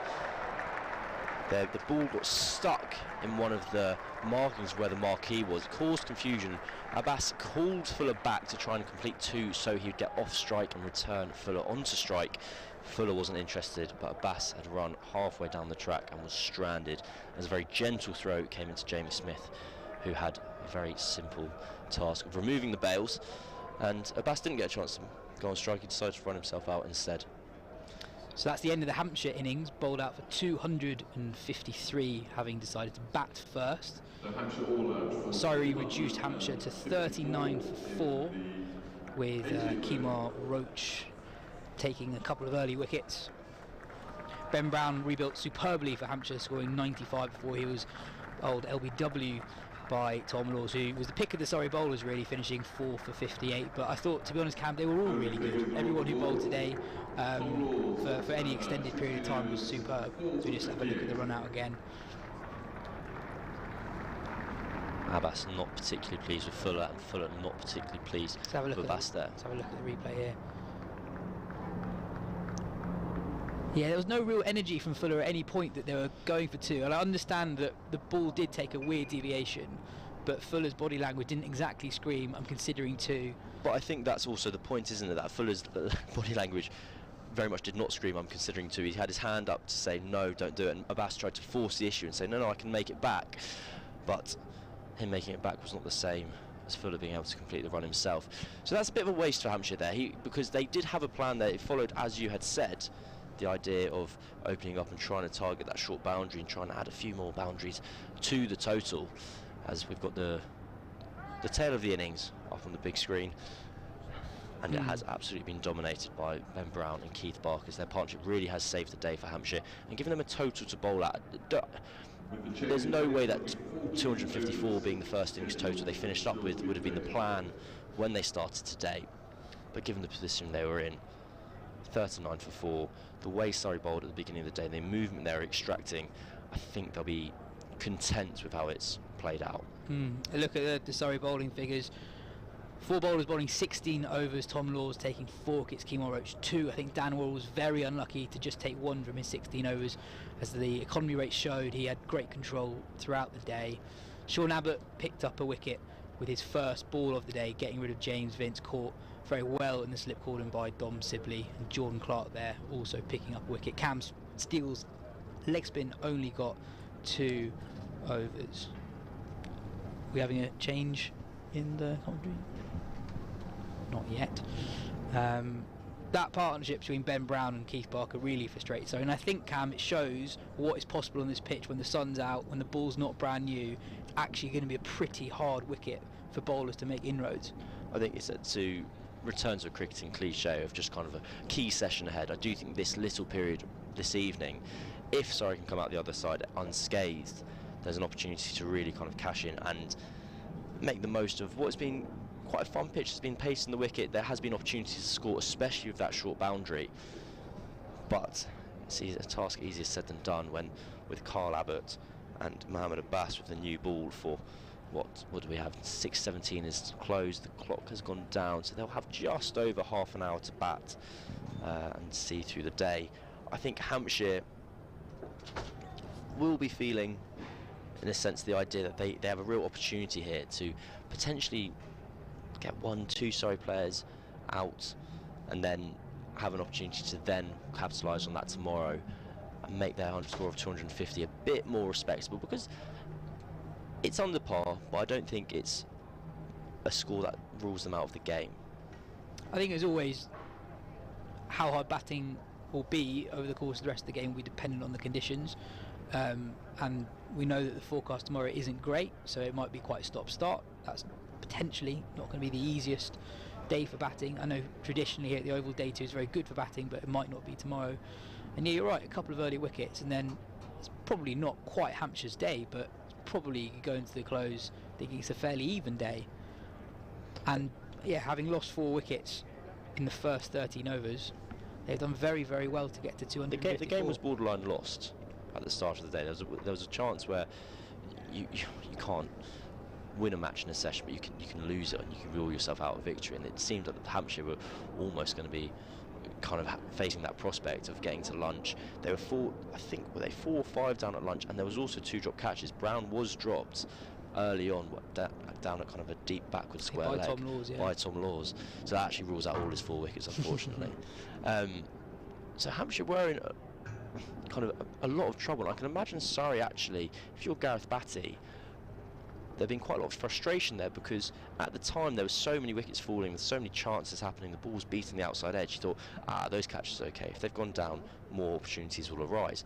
Those opportunities didn't arise. Kind of Brown and Barker took the sting out of the game and batted just kind of, Barker in particular, just with a kind of belligerence and a kind of apathy towards an attack that had been causing other people problems. Barker just didn't have he wasn't troubled at all. I think Surrey got a taste of their own medicine a little bit. So often they might not have the best start from the top order, but it's their lower middle order that bails them out, and Keith Barker coming in at number 8, batting for nearly 3 hours. Really frustrating, sorry. Just a word on Fletcher Middleton. Only 32 at the top of the order, but he was the guy who kind of held things together and kind of allowed Hampshire to even just get to the second hour. It was all Surrey, and Middleton found scoring tough at the start of his innings, 1 off 23, I think. But he found run scoring much easier in the second hour of that morning session. I think that kind of will play into Surrey's frustrations as well. The 2 players we've singled out there, and in Brown and Middleton, were the 2 players who were put down. And Middleton was finding it going really tough at the beginning of the day. I think he was on 1 off about 23, and it looked difficult. And it looked difficult because it was. You had Kemar Roach and Dan Rory bowling very high quality seam, and the fact he was able to stay there just gave them enough breathing room. I actually spoke to Gareth Batty in between fixtures, and he was talking about the challenges of kind of playing these back-to-back games, because he was saying it's not, the idea is you have 24 hours off. He said you don't have 24 hours off, you have 12 hours off when you factor in travel, warm-up, when you kind of focus again. And so from a fast bowler's perspective, they've all bowled 16 overs today, and that is the benefit of having Tom Laws rather than, say, Ben Foakes was in the team, that you are able to share that burden a bit. But it will be, I think the fast bowlers will be feeling it, and they'll be relieved that they've kind of got their job done, because the prospects of bowling for a day and a half at the Oval, having just sent down however many hundreds of overs at Old Trafford less than a week ago, would have been unappealing. Just going around to some of the other scores in the county championship at the moment. Warwickshire 273 for 3 on the opening day against Kent. Sam Hain going well, 88 not out, following up on Rob Yates's 100 earlier in the day. James Anderson has dismissed Alistair Cook at Chelmsford. Essex are 43 for 3 in response to Lancashire's 207, as I'm joined once more for the 3rd time of the day by Felix White. Yes, Yas, and that's the important thing, isn't it? Jimmy's got Cook. Massive. Have you seen the wicket? I haven't seen it yet. I haven't seen it, no, but that's the county championship, isn't it? England's greatest ever wicket taker, get rid of England's greatest ever run scorer. Yeah, that's fantastic. Obviously I've got a vested interest in that with Tailenders, but we will get ammunition from that dismissal for a good 6-7 podcasts probably. So it's a happy moment for me. Man, I'm really excited about this next. What we're going to get, half an hour, 20 minutes, just under half an hour, I think. Brilliant. Just under half an hour. This is when you get, this is what long form cricket is all about. Having had that whole day out there, now it's going to be 3 extremely strong seamers bowling at Burns and Sibley, who not long ago were the England Test openers. So it's going to be high quality, really exciting, really looking forward to seeing Abbas bowl. What's your sense on it? It's probably a difficult time to bat, actually. I think so, and I was just saying to Cam, it's the kind of mini session where as the batting team you have nothing to win. Yeah. You can only really lose a couple of wickets. However many runs you score, 40, 50, that's a rapid start. It doesn't really change how the game and how the day feels. Yeah. Whereas if Hampshire have a good half an hour and get 1, 2, maybe even 3 wickets, maybe Hampshire finish the day on top. Yeah. How do you feel Rory Burns is going to go about this? Because I noticed in the warm-up game, it probably wouldn't have passed you by, but he hit his first ball down the throat of mid-on, didn't he? Sort of dinked it. And I'm just wondering whether that's got in his head a little bit, you know, making a statement. You know, is he regardless going to go out and go at him a little bit here? think given the situation and given the time of the day, given the quality of the bowlers he's up against, I think these two will be quite watchful and be very respectful. Carl Abbott and Mohammad Abbas are the two of the very, very best bowlers in the county championship, not just this year but over the last few seasons. Yeah. So I think they'll just, you know, part of what makes great players great is that they just they know when to absorb pressure and just say, you know what, you know, if you're a bowler and you have a really good half an hour of ball, you're going to walk off so frustrated if the score's 12-0. Yeah. You're not going to really care about how many runs are on the board by the end of the day. You're just going to care about the wickets tomorrow. Yeah. Yeah, it's been a really great day of cricket, you know. I think in some strange way, even though they won the toss and batted, there's a sort of moral victory that Hampshire have scored 254. That sort of, it's weird how it happens. It happens without you even knowing it, doesn't it? Just in that middle session, they didn't do anything extravagant. They didn't really counter-punch in any sort of aggressive way, but they just kind of crawled and bullied their way to 254. We had our stint in the middle of the day where I don't think there was a single boundary, a single chance, or even a single maiden. Baz ball. Do you know what? I enjoyed it. As did I. Tension. Who's going to bowl first then? Who's going to take the ball first?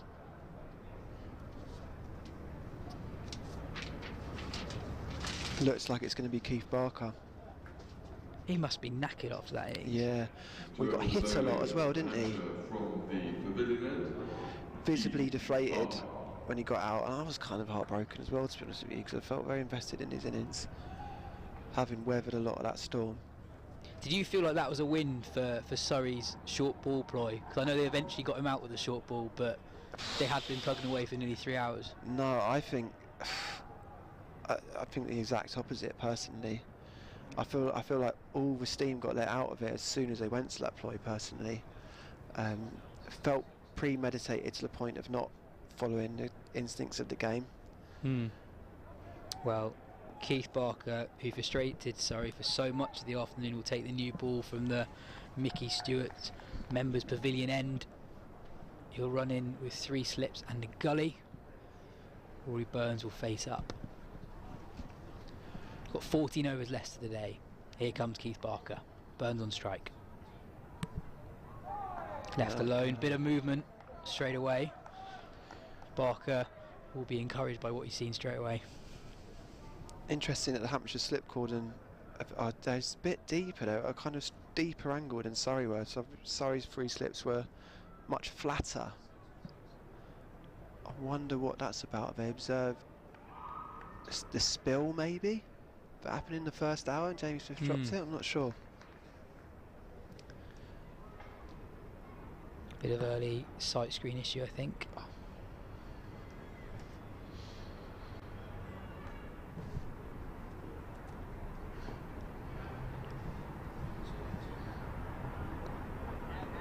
Left alone again, bit of away movement. I know that we don't really bat at this level, Felix, but I don't think I've ever noticed a sight screen when I'm batting, other than it's just a thing that I know that batters are supposed to notice. Yes. But I'm very much at your level batting wise. So I feel slightly offended, if anything. Barker in again to Burns.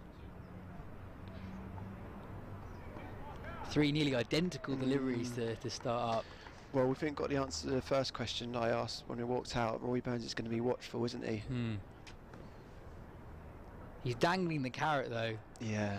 There's just enough hint of width to justify the drive, and it's again to that very short cover boundary that we talked about earlier on.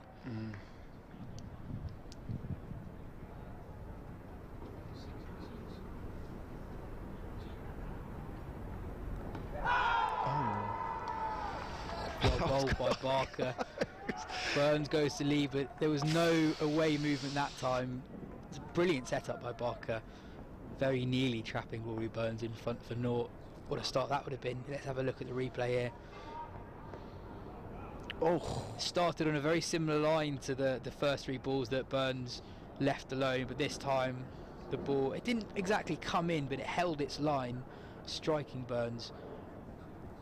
Barker in again. This time left alone. Beautiful trap that, wasn't it?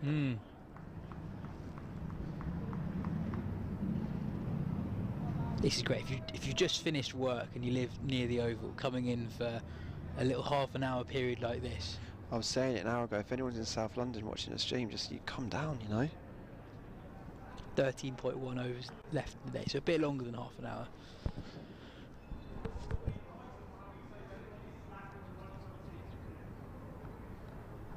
That's a superb first over from Keith Parker. Sorry, finish it without any runs on the board. These were the matchups that I was secretly hoping for first thing this morning. This just felt like the box office matchups really that everyone wants to see. Abbas and Barker at Sibley and Burns. There might be some people out there looking at Barker's first over and thinking, well, 5 of the balls didn't even nearly threaten the stumps, but the one ball that did very nearly had him, and it's not just about what each individual ball does, it's about the setup, as a colleague of yours knows very well. Greg James. God, Jim, he's got 2 wickets, Jimmy.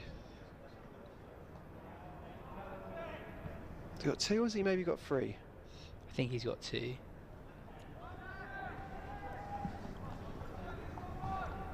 So Bass will open up from the Vauxhall end. Sort of running out of a shade as well. Yeah, Dom Sibley will be on strike. 4 slips, no gap in the cordon. Maybe that 4 slip is a little bit wider than the conventional 4th. Here comes a Bass into Sibley. Oh, smooth. Wide off stump, and Sibley leaves it alone. These two would have played each other in Test cricket back in the COVID summer 2020. Was Sibley in that England team? Yeah, Sibley would have been in that England team. He played a really important in the game that England won at Manchester, when Butler and Foakes put on that great partnership to win it at the end. Yeah. Sibley played a really important 36, I think it was. You're right. Opening the batting. Ball was doing all sorts. Excellent Pakistan attack, and Sibley stood firm. A bat in again to Sibley. Left alone. It was very heartening for sort of traditional cricket fans of that summer. I remember the way Abbas bowled, because he obviously doesn't have lightning pace. He doesn't have many attributes that you would associate these days with like being a gun test bowler. But it's just that nous and that consistency, isn't it? It's sort of a little bit the same way Philander came in his last summer for South Africa. Jimmy always talks about that, like just examining how is that working for them. Passing again. A little bit straighter this time, but Sibley clips it away into the leg side. He'll race away. It's well brought in by Nick Gubbins, and Sibley will pick up 3. How do you remember that summer in terms of the way it kind of occupies a space in your cricketing memory? Because obviously everyone's lives was really different. March, April, May that year, and Test cricket was this thing that was, you were like, come on, please give me some Test cricket, and then it was obviously played in front of no one, but everyone who liked cricket was totally glued to it. It's a great question, and the Tests were brilliant, weren't they? And Pakistan were very strong as well. West Indies winning that first one as well. West Indies as well, of course. It was a godsend, to be honest with you, wasn't it, the cricket that summer?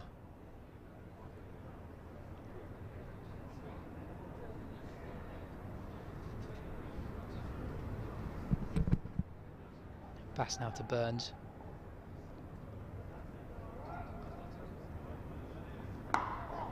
Defends well. Burns would have been Sibley's opening partner for England in that series against Pakistan. I remember Burns having a couple of problems against Shaheen Afridi, a young Shaheen Afridi. Attack. And Nazim Shah as well. Yasir Shah bowling his leg back as well. Yasir Shah, what a team. Box office. That was such a team.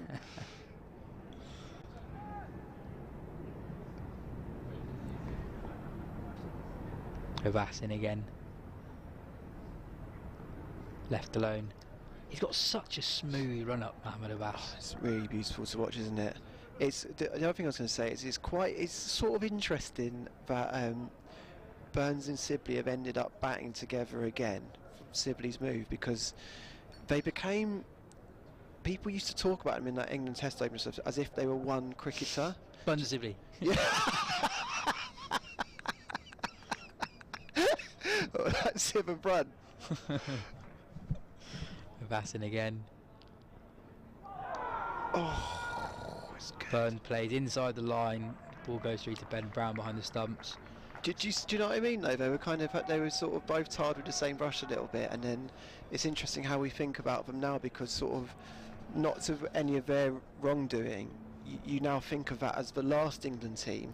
Do you know what I mean? So it's really interesting with a lot of their playing career left to see how they're going to respond to that moment in their lives, and that it's interesting that they're doing it collectively again. And there are also like quite a lot of differences between the two of them. Yeah. Burns scored when they opened the batting together much more freely than Sibley did. Yeah. Sibley is 4 or 5 years younger than Rory Burns as well. He's only 27. Right.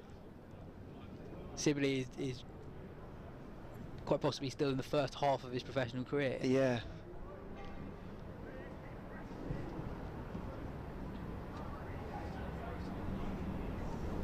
Barker this time will be bowling around the wicket to Dom Sibley. His first ball to Sibley in the first innings. In and around off stump, Sibley knocks it to mid-on. I love the cutaway here of everyone, the crowd at mid-wicket. There's about a handful of them, about 5 of them have been there since 11, I think, drinking. These guys, Felix looks like the Grateful Dead. One of them in a hat. Barker in again. Oh, beautifully bowled, beating Sibley's outside edge. It's good. Just again holding its line from that angle. That's so difficult to play. Sibley does very well to stay inside it. He sort of got himself squared up a lot, didn't he, in his Test career, and then end up scoring runs, sort of punching it through mid-wicket. If I'm not wrong, is that right? Yeah. Well, you would never dare bowl on Sibley's leg stump. Yeah. He's so strong through that area. Barker in again. Well left. I think he's a bit more side on than he was in his England days. In his England days, he was very chest on. I'm sure they're bowling to a plan. My observation would be they haven't bowled many balls hitting the stumps, have they? Definitely Barker. Barker's clear plan not to at the moment. Yeah. I think he's bowled 9 balls now. Sort of fifth stump, really. Yeah. 1, maybe 2 have been hitting the stumps. Barker in again. Strays down the leg side, and Sibley picks up 1.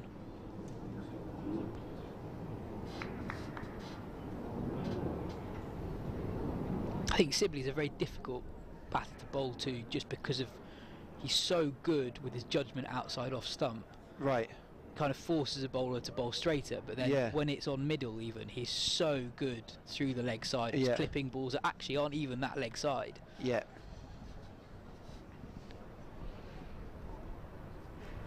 Barker back to Burns. This time Burns does play out slightly fuller from Barker. That's what he wants him to do, isn't it? That's where he wants him. If you're Barker, I don't think you mind seeing Burns trying to get back on a ball that wide at this point in the innings.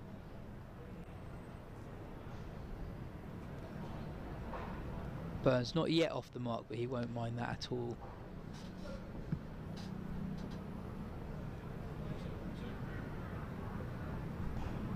Oh, beautifully bowled by Barker, beats the outside edge. 3 overs gone now, Surrey 4 for 0. 11 overs remaining in the day, they trail by 250. That's really captivating first few overs. This is really well set up, this game, isn't it? It's almost perfectly set up. The received wisdom is that tomorrow's going to be a very good day to bat, so these two will just be thinking, let's get through. And even if Surrey are 1 down going tomorrow, I think they'll fancy it. The forecast for tomorrow is just getting better and better. Is it? So my weather app is saying not that much rain at all over the course of the day. Abbas in for a second over. Sibley leaves that one alone. You're right, I think it's a very deliberate plan. We know how Abbas gets so many wickets. If you look at his highlights from last week where he got a 6 for, he just hones in on 4th stump. He started I think at least 1 or 2 stumps further out. Yeah.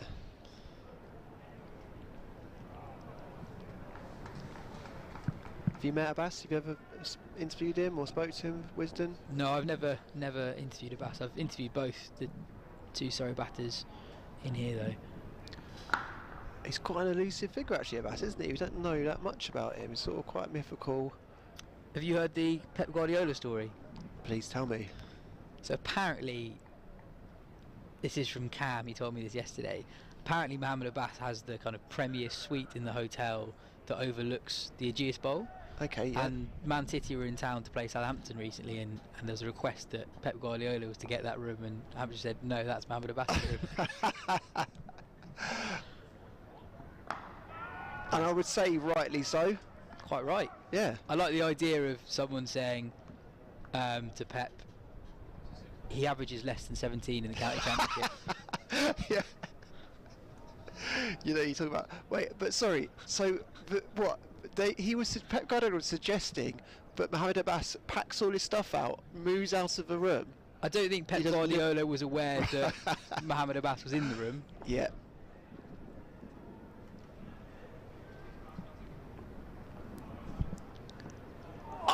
Beautifully bowled by Mohamed Abbas. It's nonetheless testament to what I was saying, that he's royalty. Sibley is a hard man to draw into a drive this early in innings, but Abbas has done it there and he's beaten the outside edge. Have a look at the replay. Does that do anything off the pitch? It does a little bit. Swings away. It definitely moves. I think it's not quite as much movement as what Dan Worrell was getting this morning. That's but true. I think it's more dangerous when it moves this amount. Yeah.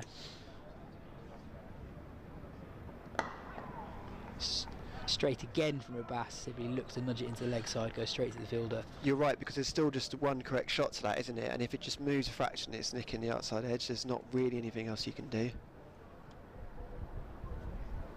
Yeah, I think the arc that Worrell gets is a bit more pronounced. Yeah. Whereas Abbas, the movement is a little bit more subtle.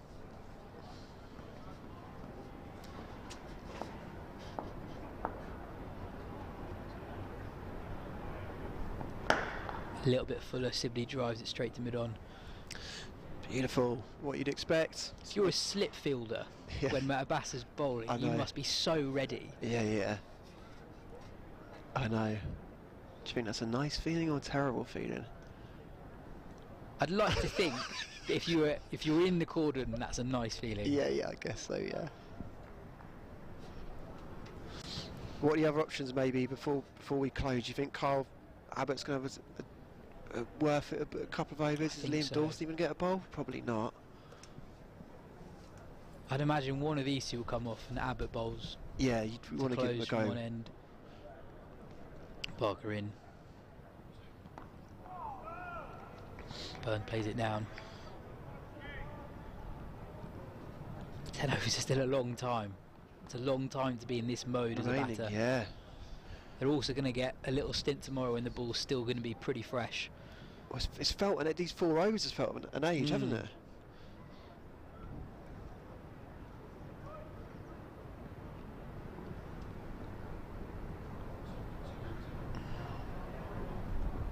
Well left from Burns. Has Rory Burns got rid of a number of his sort of tics? At the crease, he doesn't look as pronounced. You know, the head going over his shoulder, the sort of setting up slightly squarer. He looks much more orthodox than I remember him being.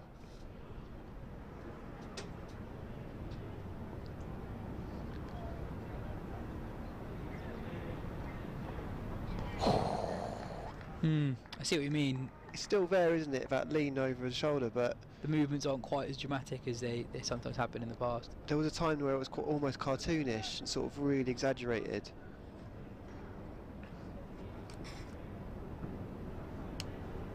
He's the kind of player that everyone will think they can do a good impression of. Yes, I know. Yeah, I know what you mean.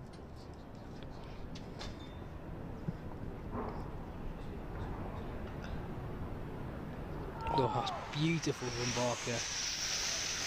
Must be so hard to leave a ball like that because with the angle, it's careering into your stumps, and it only... Yeah, left arm angle obviously as well. Yeah. Arches away at the last moment, well left by Burns. It's coming from such a height as well, but it must be quite hard to judge length as well. And whether the ball's pitching over stumps, he's obviously got it slightly wrong once, Rory Burns, where he's left it and it's nearly trapped him LBW.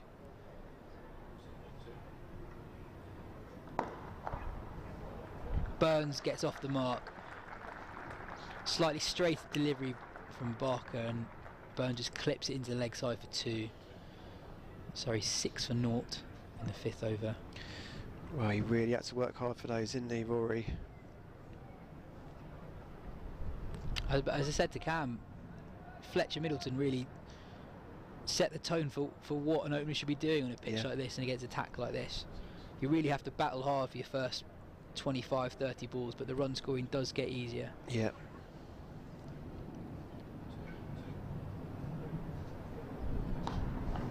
Straight again, and Burns clips it into the leg side for 1. 3 off the over. Sorry, 7 for 0 after 5. At Edgbaston, Sam Hain has just hit his 2nd county championship 100 of the season. Wow. Warwickshire 302 for 3. Wow. April the 13th is a very good date to get your 2nd county championship ton of the season, isn't it?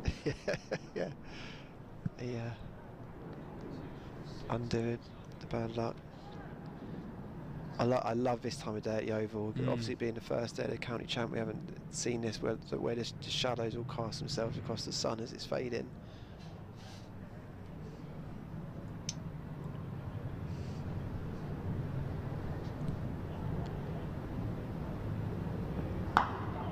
It's almost like kind of a symbolic for the day dying out as well. The shade that Abbott is running out of is getting like less and more immersive over the pitch. Where do you reckon it'll end? Yeah, well, I think we've got 8.5 overs to go. As soon as it reaches the umpires, as soon as the umpire realises it's there, it's probably game over, isn't it?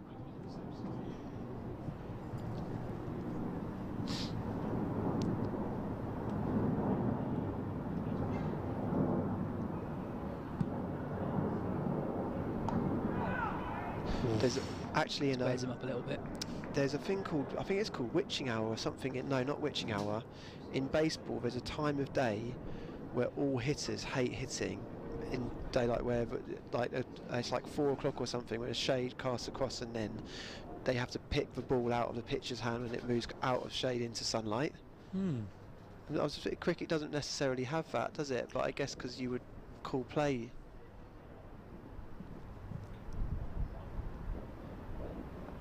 Burns leaves it alone again.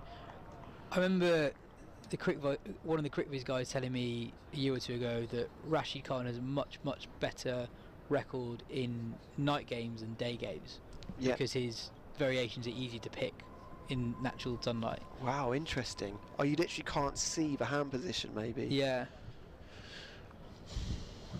That's really interesting. And obviously so much T20 cricket is played at night. Yeah. I guess you don't actually have to bowl in natural daylight that often. Left alone again. Rory's just made that call tonight, hasn't he? He's decided anything out there I'm not playing, and if they get 2 straight I'll clip them away. But it looks like that's what he's decided. He's not going to play a shot in anger outside off stump until tomorrow. Yeah, any form of premeditation is dangerous though. If you've got in your head that I'm going to leave as much as possible, we've seen already how late Abbas can move the ball. He's going to be targeting Burns off stump soon.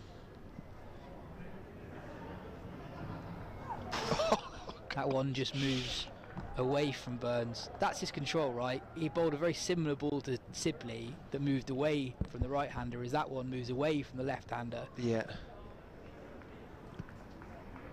That is brilliant. That is brilliant.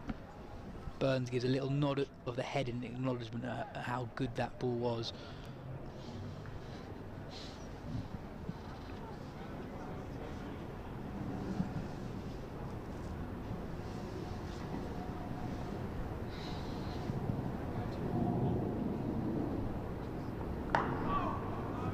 Burns solidly defends that one to end Abbas's 3rd over.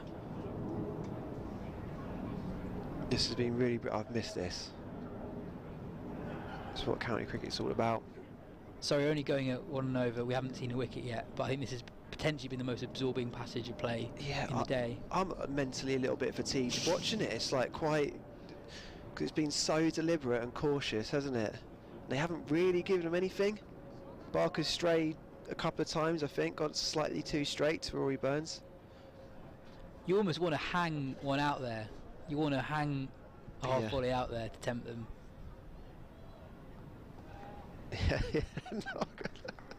Well, you answered my question, are they going to have a go? They're definitely not. No.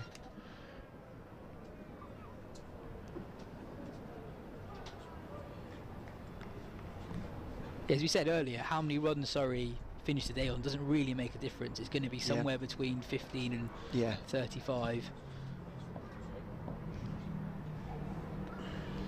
Barker in again. A little bit straighter, leading edge by Sibley through the offside. That's your classic. Fielded by Gubbins. Sorry, yes, that's your classic Sibley shot, isn't it? Just squaring himself up and squeezing one. It's into mid wicket. If these two survive, Yas, would you say it's Surrey's day? Yeah. You would say it's Surrey's day. If they get day. through the close, and especially with the weather forecast being slightly better for tomorrow, as we said earlier, day 2, a good day to bat.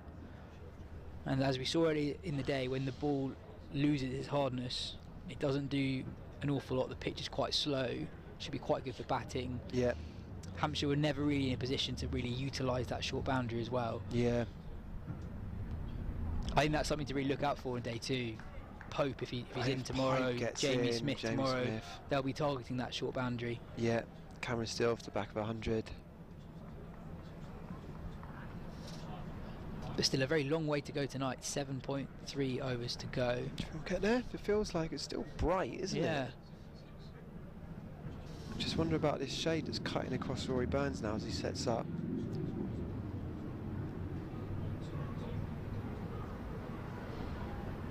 Well, left again by Burns.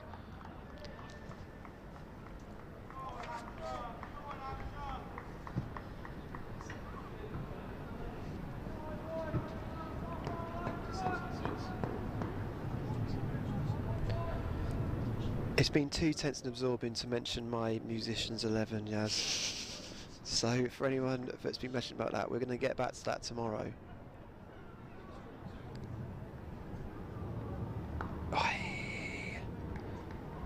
Did we get Quigsy from Oasis in? Aye! I tell a lie, let's get him in. So you're of course referring to the fact that in the Oasis film Supersonic, they mentioned, bizarrely, out of left field, that Quigsy loved cricket and all he wanted to do was just be in a haze of smoke watching cricket. And Doctor Who. And Doctor Who! While they dominated the world.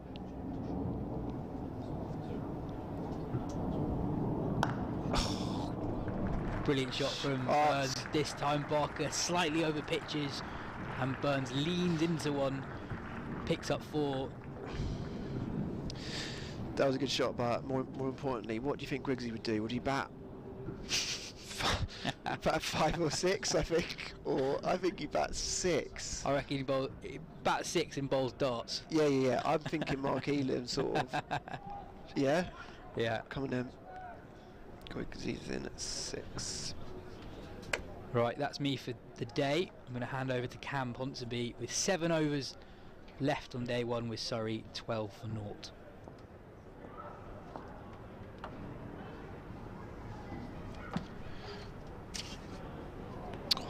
That's your areas, isn't it, Abbas? That 4/5 stump line. You been enjoying it, Cameron? I'm very much enjoying it, Felix. How are you doing? Say hello. Mate, I'm loving it. This is what I came here for. Burns and Sibley scratching around for their lives. It's just like a little encore, isn't it? Exactly. You've had a whole day's play. You go, actually, we're going to save the best till last. And play the hits. Abbas at the top of his mark. Hardly gone for a run. 3.1 overs, 0 for 3. And Sibley tucks one away. They've not really given them. Sorry, they've not really given them anything at all. It's just that when they strayed slightly too straight, classically due to Sibley, like he squeezed runs. Same for Rory Burns. Rory Burns has left pretty much everything outside of stump apart from that exquisite drive minutes ago. So it's been a real battle. There are 4 slips in the cordon, a backward point. This is cricket in its most kind of traditional sense. Yeah. In my mind. I've also got Rory Burns boasting a new bat sponsor, which I always find very exciting. Defended under his eyes. It is something about Rory Burns' aesthetics. He's boasting a kind of luminous yellow handle and then a neon pink SF sticker. His hair's kind of dropped across his back. Yeah, I haven't even mentioned that yet. New season, new man. Here are both these players, both Burns and Sibley. I've done lots of work with Neil Stewart. He's kind of the Surrey's batting guru. He looks after a lot of the junior players as they come through.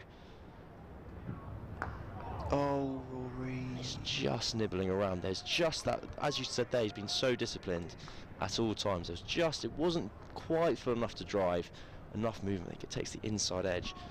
Unfortunately for Burns, it kind of drops down undramatically. He lives to fight another ball. When you say they've been doing work together, the one thing I've noticed actually that's new about Rory is, tell me if I could be just seeing things, but he seems just a little bit less exaggerated in his quirks when he sets up.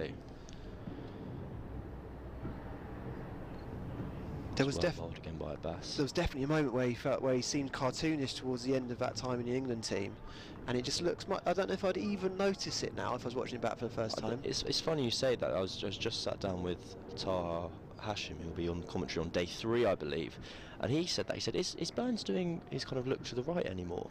We looked and he is doing it, but it's exactly what you said. Both him and Sibley, I think they still very much have their quirks and their eccentricities and their techniques, which are very much theirs, but they've just reined in slightly, a bit more settled. Abbas completes another over, 4 overs, 0 for 4 for Mohamed Abbas, who has been bowling beautifully, and so has Keith Barker at the other end. I heard a wonderful little anecdote about Mohamed Abbas. I think Yas might have told me it. Oh no, is he already Guardiola? I can't believe it. I've waited all day to tell that. Has he done it on air? Yeah. I can't believe that. I've done 3 stints on commentary. And I went, save it, Cameron, save it, save it, save it. You can't crowbar it in. No, he has. He's dropped it. Yeah. I can't believe that. So I said it on the Wisden podcast yesterday with Yas, and he called me yesterday evening. He went, can I put that in? So I thought he would be a bit more. Cautious. Like, he absolutely stuffed me there. I should have let you say it. I can't believe it. Me up. I think that it's interesting though. I mean, what we gleaned from it is that basically Abbas is royalty. Absolutely. And it don't matter who you are, you're not getting his room. You don't average 17 in the county championship. Carl Abbott, another bowler who averages less than 20 in the county championship, has come on to bowl replacing Keith Barker, and he is running into bowl to Dominic Sibley. Just that added pace, probably another 10 to 15 kilometres an hour on a delivery from Abbott than there is from Barker, and it just hits Dom Sibley high on the back leg. Not very comfortable, no. I'd say. To go back to, I mean, it makes sense for Abbott to have a bowl before close, but to go back to what we were talking about, Burns and Sibley being a bit more simplified, it kind of makes sense that when you think about it, like how highly anxious they must have been at the end of their England.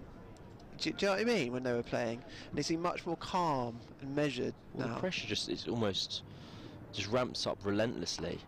It's well bowled again by Abbott. It's very noticeable as soon as Abbott's bowled with a bit more pace. He's probably bowling a slightly shorter length. The ball is now up around waist high, just kind of challenging these two back, or challenging Dom Sibley in a way that is different to the challenges that has been presented so far by Abbas and Keith Barker. But no, you're absolutely right in that. For both those players, if you compare the kind of atmospheres and the kind of the way people talk about the atmosphere of the England team now versus that Ashes summer, you'll know through talking to Jimmy Anderson, who was out there, the tour sounded pretty miserable. Yeah. It was a really tense environment, it was locked down, it was horrible, and there's the added media pressure. Burns right in behind his first ball to Abbott. Whereas now you come back home. Both of them are very comfortable at the Oval. Sibley's kind of returned home having had a period away. Yeah. Burns is kind of master of the realm around here. Can most likely do as he pleases. Yeah, he's Pep Guardiola is not getting his room, is he? around South London. I can't believe that. I'm so upset. The third half an hour, I've been tuning in all day. And I missed the joke I was saving. Yeah. Abbott's in once more. That's defended beautifully by Rory Burns. You can see why he did make his way and play 30 tests for England, because he's so calm at the crease often. He defends the ball so late, kind of under his eyes, straight into the ground, which should have been drilled into him from an early age. I've played a fair few cricket matches umpired by Rory Burns' dad. Have you? Oh, by his dad, did you say? By his dad. Chris Burns has given me out on a number of occasions. Which was, I remember one time, the ball hit me on the boot and was caught at slip.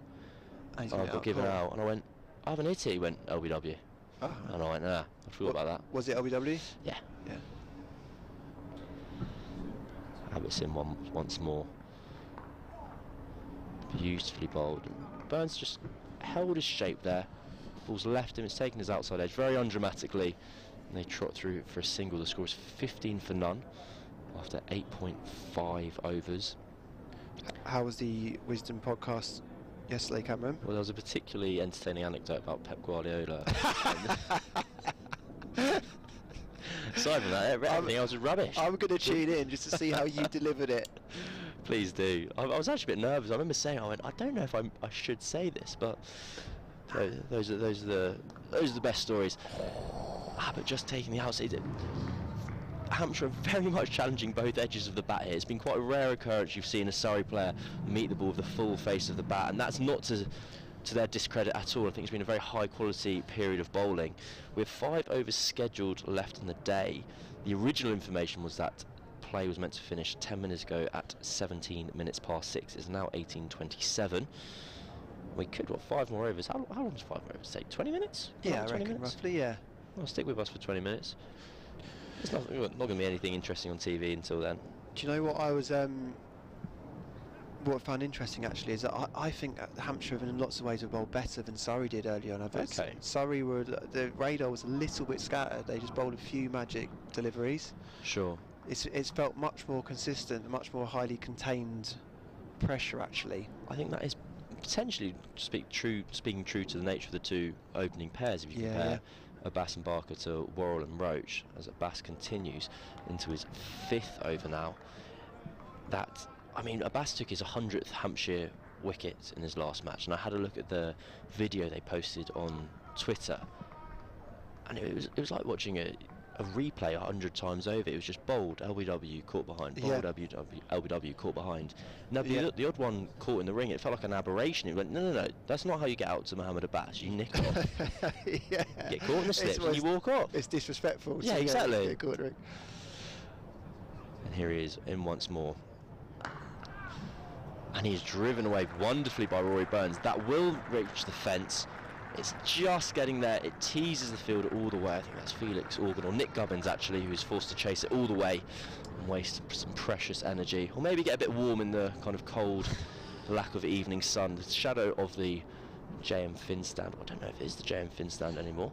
It is the JM Fin stand. How could I ever forget such a proud partner of Surrey? I'm going to get in trouble with that one for John Surtees. Mohamed Abbas, the prince of the Hilton, comes in again.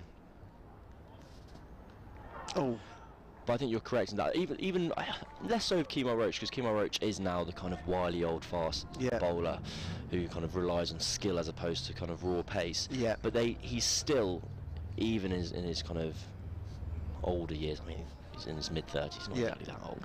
Yeah. God, am I older than Kemar Roach? I'm sorry, mate. Yeah, go on. That's tough. I absorbed that information. They still have an extra of kind of 5 or 10 kilometres an hour on this pair, who kind of pride themselves on making batters look silly. Yeah. I was just saying to Yas that there's in baseball there's a moment in afternoon games which all hitters hate to set up against, because when the sun sets you're reading the ball out of a shade into the sunlight. Just strikes me, I've never heard it mentioned before in cricket in like a witching hour type situation, but that's exactly what Surrey are faced with at this end at the moment. But Dom Sibley's going to be reading that ball out of the shade. Yeah. And facing it in the light. But when it reaches him, it's going to slightly change in its perception. Do you see what I mean? That's called known as a witching hour. I think so. Yeah. Beautifully bowled once more. Do you see what I mean? I've never heard batters talk about difficulties of that. And frustratingly, Felix, I love stuff like that. Yeah. And that's I spoke about it a tiny bit earlier, but it's something I think you'd like. I remember learning about a pitcher called Kemar Petit. Right. And his fastball was about 90 miles an hour, which in cricketing terms is about 80 miles an hour. It's not that quick. Sure. But he rushed batters, and batters didn't understand why they kept getting out to him, why they kept missing him. And the reason was that a batter couldn't see the ball in his load up as the batter comes in once more. Defended into the leg side. It's 20 for 9 after 10 overs. They couldn't see the ball. And his pitcher, he hid it the whole time. And not only did he hide it, he also had an enormous stride forward. So in cricket we have a front line where you're not allowed to bowl beyond. In baseball you have a back line which you have to keep your foot to. Yeah. So they called him like a hider and a strider. Nice. And that he hid the ball from you so you couldn't see it until the very last second. Yeah. And he bowled the ball, pitched the ball much closer to you, and that added together to create this effect of a pitcher who was much faster than he actually was on the gun. And so you get that with bowlers such as Jasprit Bumrah is the prime example. He actually bowls about 50 centimetres closer to the batter. Is that right? Than because his contemporaries, because his arm's so forward, he's got that kind of pronounced at front, yeah, kind of double jointed elbow. And so if he bowls at 88 miles an hour versus Carl Abbott bowls at 88 miles an hour, Jasprit Bumrah is actually bowling from closer to you, so it is literally faster. And that's why it catches people out. Often the ball gets big on people, doesn't it, against Bumrah? Absolutely. That was beautifully clipped away by Rory Burns. Carl Abbott's just strayed a bit too straight there onto his pads. And that was the shot that got England's former Test opener into the England setup, and why he is still Surrey's captain. It was a huge expanse of ground over to that Vauxhall side of the ground. Out beyond it, raced across the wicket and then into the outfield, which is a bit more lush, especially with a bit of rain there, so it threatened to not go for 4, but eventually it very happily crossed the boundary, and Abbott is in once more. Hey. It's interesting. I'm not quite sure if Abbott's finding the line he wants at the moment. It's a bit straight, isn't it? It's a bit straight. I imagine maybe he's not. I don't know if he's trying to push the ball across him to try and bring the slips into play, rather than kind of start the ball outside the left-hander and bring it back into him. But yes, I've been very jealous of your baseball travails. Exploits. Well, that's so interesting to hear. But what's the pitcher's name? Kemar Petit. I'll yeah, definitely do that. There's a lot of ties in with cricket there, isn't there? Oh, it's beautifully bowled. Just beats Sibley's outside edge. Sibley pretended to jag the bat away and be like, no, I didn't play that. Played it, but I think he did absolutely play at it. That's we were talking about that earlier in the day, actually, that you almost have the generational change here as well, but we're watching, whereas Roach and Abbas will run in and they're almost presenting the seam. There's no effort or affectation to like hide that ball from everyone. You just know what's going to happen. And with much more modern bowlers, you'll see them actually, as you described, that picture. The batter.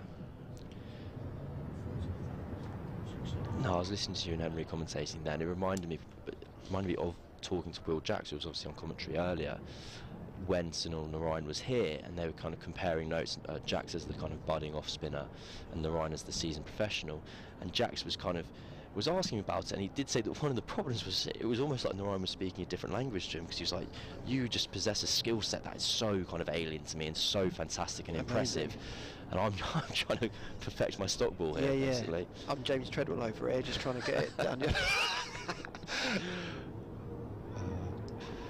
No disrespect. I know James Treadwell catching a stray bullet on the Surrey. No, it's legend. He was I was talking of another spinner from that era, Jeremy Snape. Oh yeah. Kind of known for his moon ball. But he also I've also read interviews from him talking about where he'd always intend, so he'd bowl a ball to batter, and it'd be blocked to cover or whatever, but and as he walked back to his mark, he'd walk backwards to always watch the batter to see where his eyes would go. Where's he eyeing up the ground? Where does he want to go? Wow, interesting. Sibley leaves it alone once more. I think Hampshire will be growing in frustration here. Yeah. Because they've bowled well, without rewards. Exactly. And it really does feel like a crucial part of the match to them. Their score of 250 could have seemed in the game. Yeah. And a very strong starting point, or a strong starting point. I'll kind of dilute that down. And if Surrey get through here at 30 for none, I think they'll be very, very pleased with their day's work. Abbott to complete his over. Locked into the leg side. You're right in saying that our assumption is that it's going to be the best day to bat tomorrow. It's going to be a very good day to bat tomorrow. So if Surrey, not we, go in none down, it's been Surrey's day, hasn't it? It's absolutely been Surrey's day. I think they can lose a wicket here and it will still be Surrey's day. I think something quite dramatic will have to happen for that assessment of the day to finish. James Vince has been whirling his arms around vigorously. I do not believe that is because he fancies having a little bowl before the end of play. Where is James Vince? Is he at first slip? He's at first slip. I think it's because it's probably a little bit chilly out there, even in the sun, as the shadow grows, and Abbas is going to bowl to the end of the day here, I imagine. And he continues. He's left alone, and I tell you what, I think a lot of Hampshire bowlers and fielders, well, one Hampshire bowler in particular, a lot of Hampshire fielders thought they'd taken the off stump out of the ground, because Ben Brown has had to dive across to his left, such is the way the ball has swung and continued to move as it's passed the batter. We're going to have a replay of it here. We'll be able to see just how much the ball has moved. Oh. Goodness me. It's gone about 3 directions. That's the ball, because he's swinging the ball in the same length away occasionally and then seaming it in. That is the kind of wobble that it's just seamed in. It's amazing that's bounced over the stumps. Sibley fiddles around his front pad. We'll need to get 2. They will get 2 out to Felix Organ at deep backwards square leg. What do you make of the way Ben Brown batted? I thought that was a really impressive knock, wasn't it? I think it became more impressive as it went on. I thought at the start he got off to a really ropey start. He was on about 2 off 18. Yeah. When I was on an earlier stint, and it was very boom or bust. He was blocking, and then he was throwing his hands up one, missing the ball, getting inside edge, and then eventually settled to play the innings, which has kind of held the Hampshire's day together along with Keith Barker. Yeah. So I think in the end he's had a very fine day's work, and was only dismissed by then an excellent piece of bowling by Tom Laws, who managed to sneak a Yorker in. I felt like that might have been missing leg stump. Do you think? Well, I was about to say, well, you just said we for Surrey, and then I realised actually no, that's saying that's a decision for Hampshire. No. I thought from my memory, I feel like it could have gone to DRS and it would have been umpire's call. I don't remember thinking it was a particularly egregious moment in the day. No, you're probably right. Would you have a Mitchell player of the day? Brown for his 95. Is Barker up there? Yeah, I said it a number of times. I felt incredibly emotionally invested with Keith Barker's innings because he got bombed and hit quite a few times. And there's always, you feel like you've gone on that story arc with a batter when they've gone through that journey, survived it, and then building something.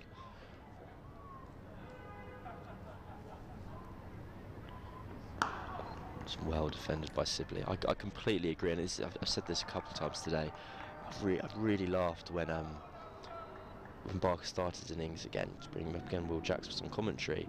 Rory Burns goes on and gets the helmet out, straight into short leg. Yeah. Jacks goes, yeah, this has been our plan against him for a few years now, you just bump him. Right. And you think, oh, imagine having to do that. Every time you get out to bat, you know what's going to happen. You've got to battle through it, you know you're going to have to wear a few. Yeah. And he did, he played his hand perfectly. And he did. I mean, had he picked up a couple of wickets late in the day, it would have been about as good a day as you could have if you're Keith Barker. That's well bowled again. Either Dom Sibley really knows where his off stump is, or he really isn't sure what's happening now. Mohamed Abbas's hand, because that is the second tight, but well-adjudged leave of the over. I was about to bring myself to say there's 2 types of leave, but I didn't. I stopped myself until I. Henry was saying there's 3 types earlier. Oh goodness me! Is this a third tree-based joke? No, the third one was when you leave it and it hits the stumps, but the bails don't come off. And Henry brought up pigeons a lot to me earlier. I found that unplayable. I didn't know what to do with it. I was really struggling. Then I got clipped up for Twitter. Unplayable. Yeah, what, the county champion clips it up? One of the worst moments of my life. Really struggled. Reeling. Right, Kyle Abbott to continue. We've got 2 overs left of the day. Can Hampshire find a breakthrough before the end? And that is disciplined from Surrey's captain. He had to think about throwing his hands. There are 2 men out waiting for the top edge to fly into their hands, and that would be a heartbreaking way to go. And he very sensibly, I think, dropped his hands on it, swayed out the way, took the dot ball. Burns is on 18 off 40 deliveries. Sibley is on 10 off 34. We've had 3 boundaries of this innings, all from the bat of Rory Burns. Well, Sibley has kind of been accumulating. The ball's been kind of flying off the inside and outside half of his bats, and they've been scampering through. That's solid in defence by the Surrey captain, whose hair very unhelpfully drapes over his name on the back of his shirt. But fortunately, I think around here Rory Burns will be just fine. Yeah.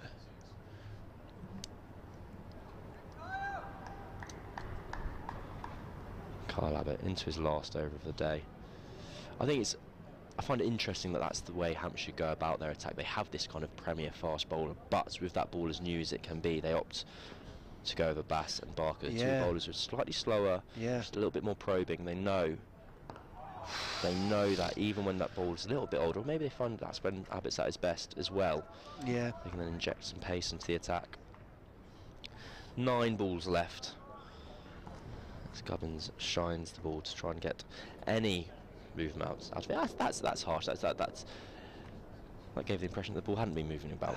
Abbas moved it a bit, hasn't he? I think they've all been moving it. I think it's been a fine display from bowled well. Surrey's opening pair. Yeah, they just gutsed it out here.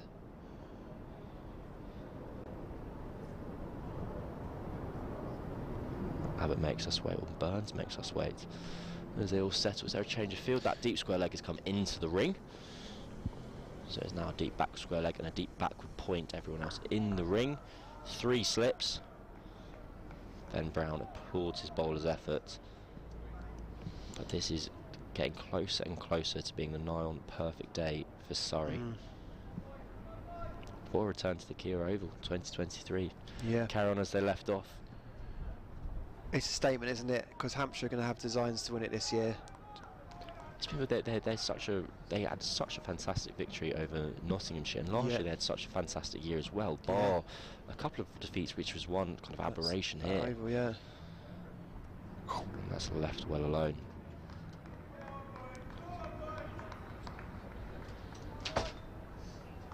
No, Surrey will be very pleased with their day's work. I believe, I must confess, this has always been an area of the laws I'm not familiar with. If the wicket falls now, how close to the end of the play the wicket falls, whether they walk off or whether the night watchman has to come in and have a go. No idea. And you know what? I think that's fine. I think that's okay. I think there's things you need to make space for in your life, and things you don't. Brain space. Left again for Rory Burns. I wouldn't be surprised if people out there don't know as well. Maybe not even. I think that's completely correct. I think the players themselves, they'll be like, I just tell me what to do. Yeah, exactly. And it's fine. That's the end. That'll be the end of Kyle Abbott today. He bowled 3 overs, 0 for 10. And Rory Burns will hope that'll be the end of his day as well. I think Dom Sibley drops a single and calls as his captain 3. Won't be best pleased. So we can have Mohamed Abbas versus Dom Sibley for 6 more deliveries to finish off of the first day at the Kia Oval. Here it is. In Vauxhall, South East London. South East London? Oh, I don't know if it is going to be. Change of bowling, James Fuller. I'm very sorry, viewers and listeners, I've lied to you. Just less than 1 day. Well, it was a fair assumption that he was going to bowl so well. James Fuller to have 1 over. Just change it up. Shuffle the deck, see what happens, and see if we can nab a wicket. 2 bowling changes today have brought wickets immediately. Sean Abbott claimed the wicket of James Vince with his first ball of the day, and Tom Laws got Liam Dawson with his second ball of the day. Beauty as well. So Hampshire will be hoping for more of the same. In comes Fuller for his first ball of the innings. And that ball, the greatest of respect, was terrible. A very, very slow. I don't know if it was an attempted slur ball, but it just slipped out the front of the hand, and it was a full toss that has been clipped very calmly into the leg side by Dom Sibley. And Rory Burns might not have wanted to face any of this over, but he's going to get it. He's going to have to. James Fuller bowls a few of those. I don't think. Do you know what? That reminds me. I've seen something very rare as well today. I saw Kemar Roach full toss, which I don't think I've ever seen before in my life. Disgraceful. I'd drop him personally. Get him out of the team. James Fuller will continue. 3 slips. a cover, mid-off, mid-on, 2 men out on the short boundary, short leg side boundary, leaving the impression that the temptation of a short ball, but Fuller bowls and does just bowl that back of the length that Burns tucks away for a single. This won't quite have been the start, the little impetus to the end of the day that Hampshire will be hoping for, but who am I to speak too soon? Fuller may well put a wicket out of the hat.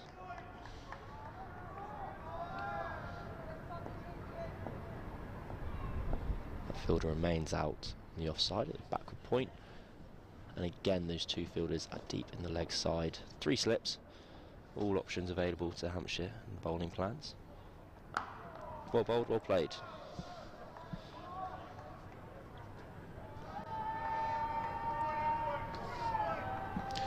I've really enjoyed it, Cameron. I think it's been a brilliant day's cricket.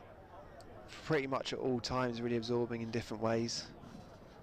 Constantly high quality cricket, isn't it? As we've had kind of 3 distinct periods of the day, and we had the morning kind of rush from Surrey, where the game looked to be going along at canter, potentially coming to an end very soon. Then we had the afternoon belligerence from Brown and Barker.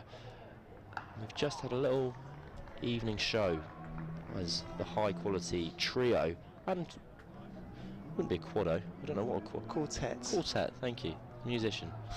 4 strings. I'll tell you what, I don't think you need to be a musician to know that word, actually. Yeah. Just to round off the day against England's former Test opening pair, we have 2 balls left of the day, and Fuller will do his best to end it on a high for Hampshire. But all in all, a fantastic day's work by the home side. That's timed wonderfully, and Keith Barker's going to give chase to that. Don't bother, Keith. Yeah. He's running over where the marquee was. It's very hard ground there. Yeah. He wasn't moving fantastically well, and I thought that looks like you're going to give yourself a real horrible carpet burn, an injury early in the season. Just let Rory have 4. And he did just that. Or he tried to stop it with his foot. The instincts never die. Yeah, basically. The old school fast bowler there, just want to kick it. I think if any footballer, if any cricketer was attempting to field the ball with their feet, I would forgive Keith Barker first. Well, yeah, Blackburn Rovers. Right, the final ball of the day. James Fuller runs in. And what a wonderful delivery to end the day. It beats that Roy Burns outside edge. He looks back at Fuller, has a laugh, and thinks, thank goodness you saved that one for the end. Thank goodness I missed it. Thank you very much, everyone. That is the end of the day's play from Surrey. A fine day's work from the home side. Well, what a day. Fair play, you know, to Burns and Sibley there. They bowled really, really good areas at them, and they were so disciplined. And I think they just knew if they can get in tomorrow with all 10 wickets intact. Surrey have had an excellent day. Bowled brilliantly, didn't they, this morning? And we got a great day's cricket ahead of us tomorrow, Cameron. I think the match is set up in Surrey's favour. They'll definitely be the happy of the 2 sides. That's not to say Hampshire are out of the game by any intents and purposes, but I think when it comes down to it, there'll be one happy camp and one less happy camp. I think we're going to have a chance to look through the scores at the end of the day. We'll have Hampshire's batting card up first, I imagine. We'll remember Ben Brown's fine innings of 95 off 167 deliveries. It was an innings of not so much 2 halves, but a first quarter and 3 quarters, I'd describe it. It really took it some time to get into, for him to get into his work. The ball was moving around a lot. It was very difficult to begin with, and then he kind of brought the attack back to Surrey. Keith Barker the same, the second major contribution on that page, 58 off 130. Fletcher Middleton, don't forget him at the top of the order. He was the glue that kind of just about kept their innings together. I wouldn't say he was super glue, but it was kind of a Pritt stick that kept some level of respectability. Well, he's played with beautifully soft hands, actually, Fletcher Middleton. That was a very kind laugh, I appreciate that. Thank you. Of the bowlers, I'd say Surrey's Tom Laws was the pick of the bowlers for the day. He finished with 4 wickets, and it was also shared around from Dan Worrell, Kemar Roach and Jordan Clark, as they had 2 wickets apiece. Here we go, we'll be able to have a look. 2 wickets for Kemar Roach. He was able to remove Felix Organ first, LBW, and was clean bowled Nick Gubbins after. Gubbins was unfortunate, he played the ball onto his own stumps. Dan Worrell removed Ian Holland late, early in the day actually. It was well caught by Cameron Steele. at backward point. Sean Abbott dismissed James Vince, and it was Tom Laws who claimed 4 wickets, as well as the final 2. For a total of 2 of 3 wickets, and the last wicket was a run out after a mix-up between James Fuller and Mohammad Abbas. Thank you very much to all the commentators today. Thank you, Felix. Thank you, Moeran, Yas Rana, Will Jacks, and myself. Not to forget me. Thank you to all who've tuned in for the first day of the season here at the Kia Oval. We're back tomorrow at 10:50 tomorrow morning. We'll be on Surrey YouTube. You can find us on the Surrey website, kiaoval.com, the ECB app, and the ECB website. Thank you very much for listening. This has been the first day. We'll see you tomorrow.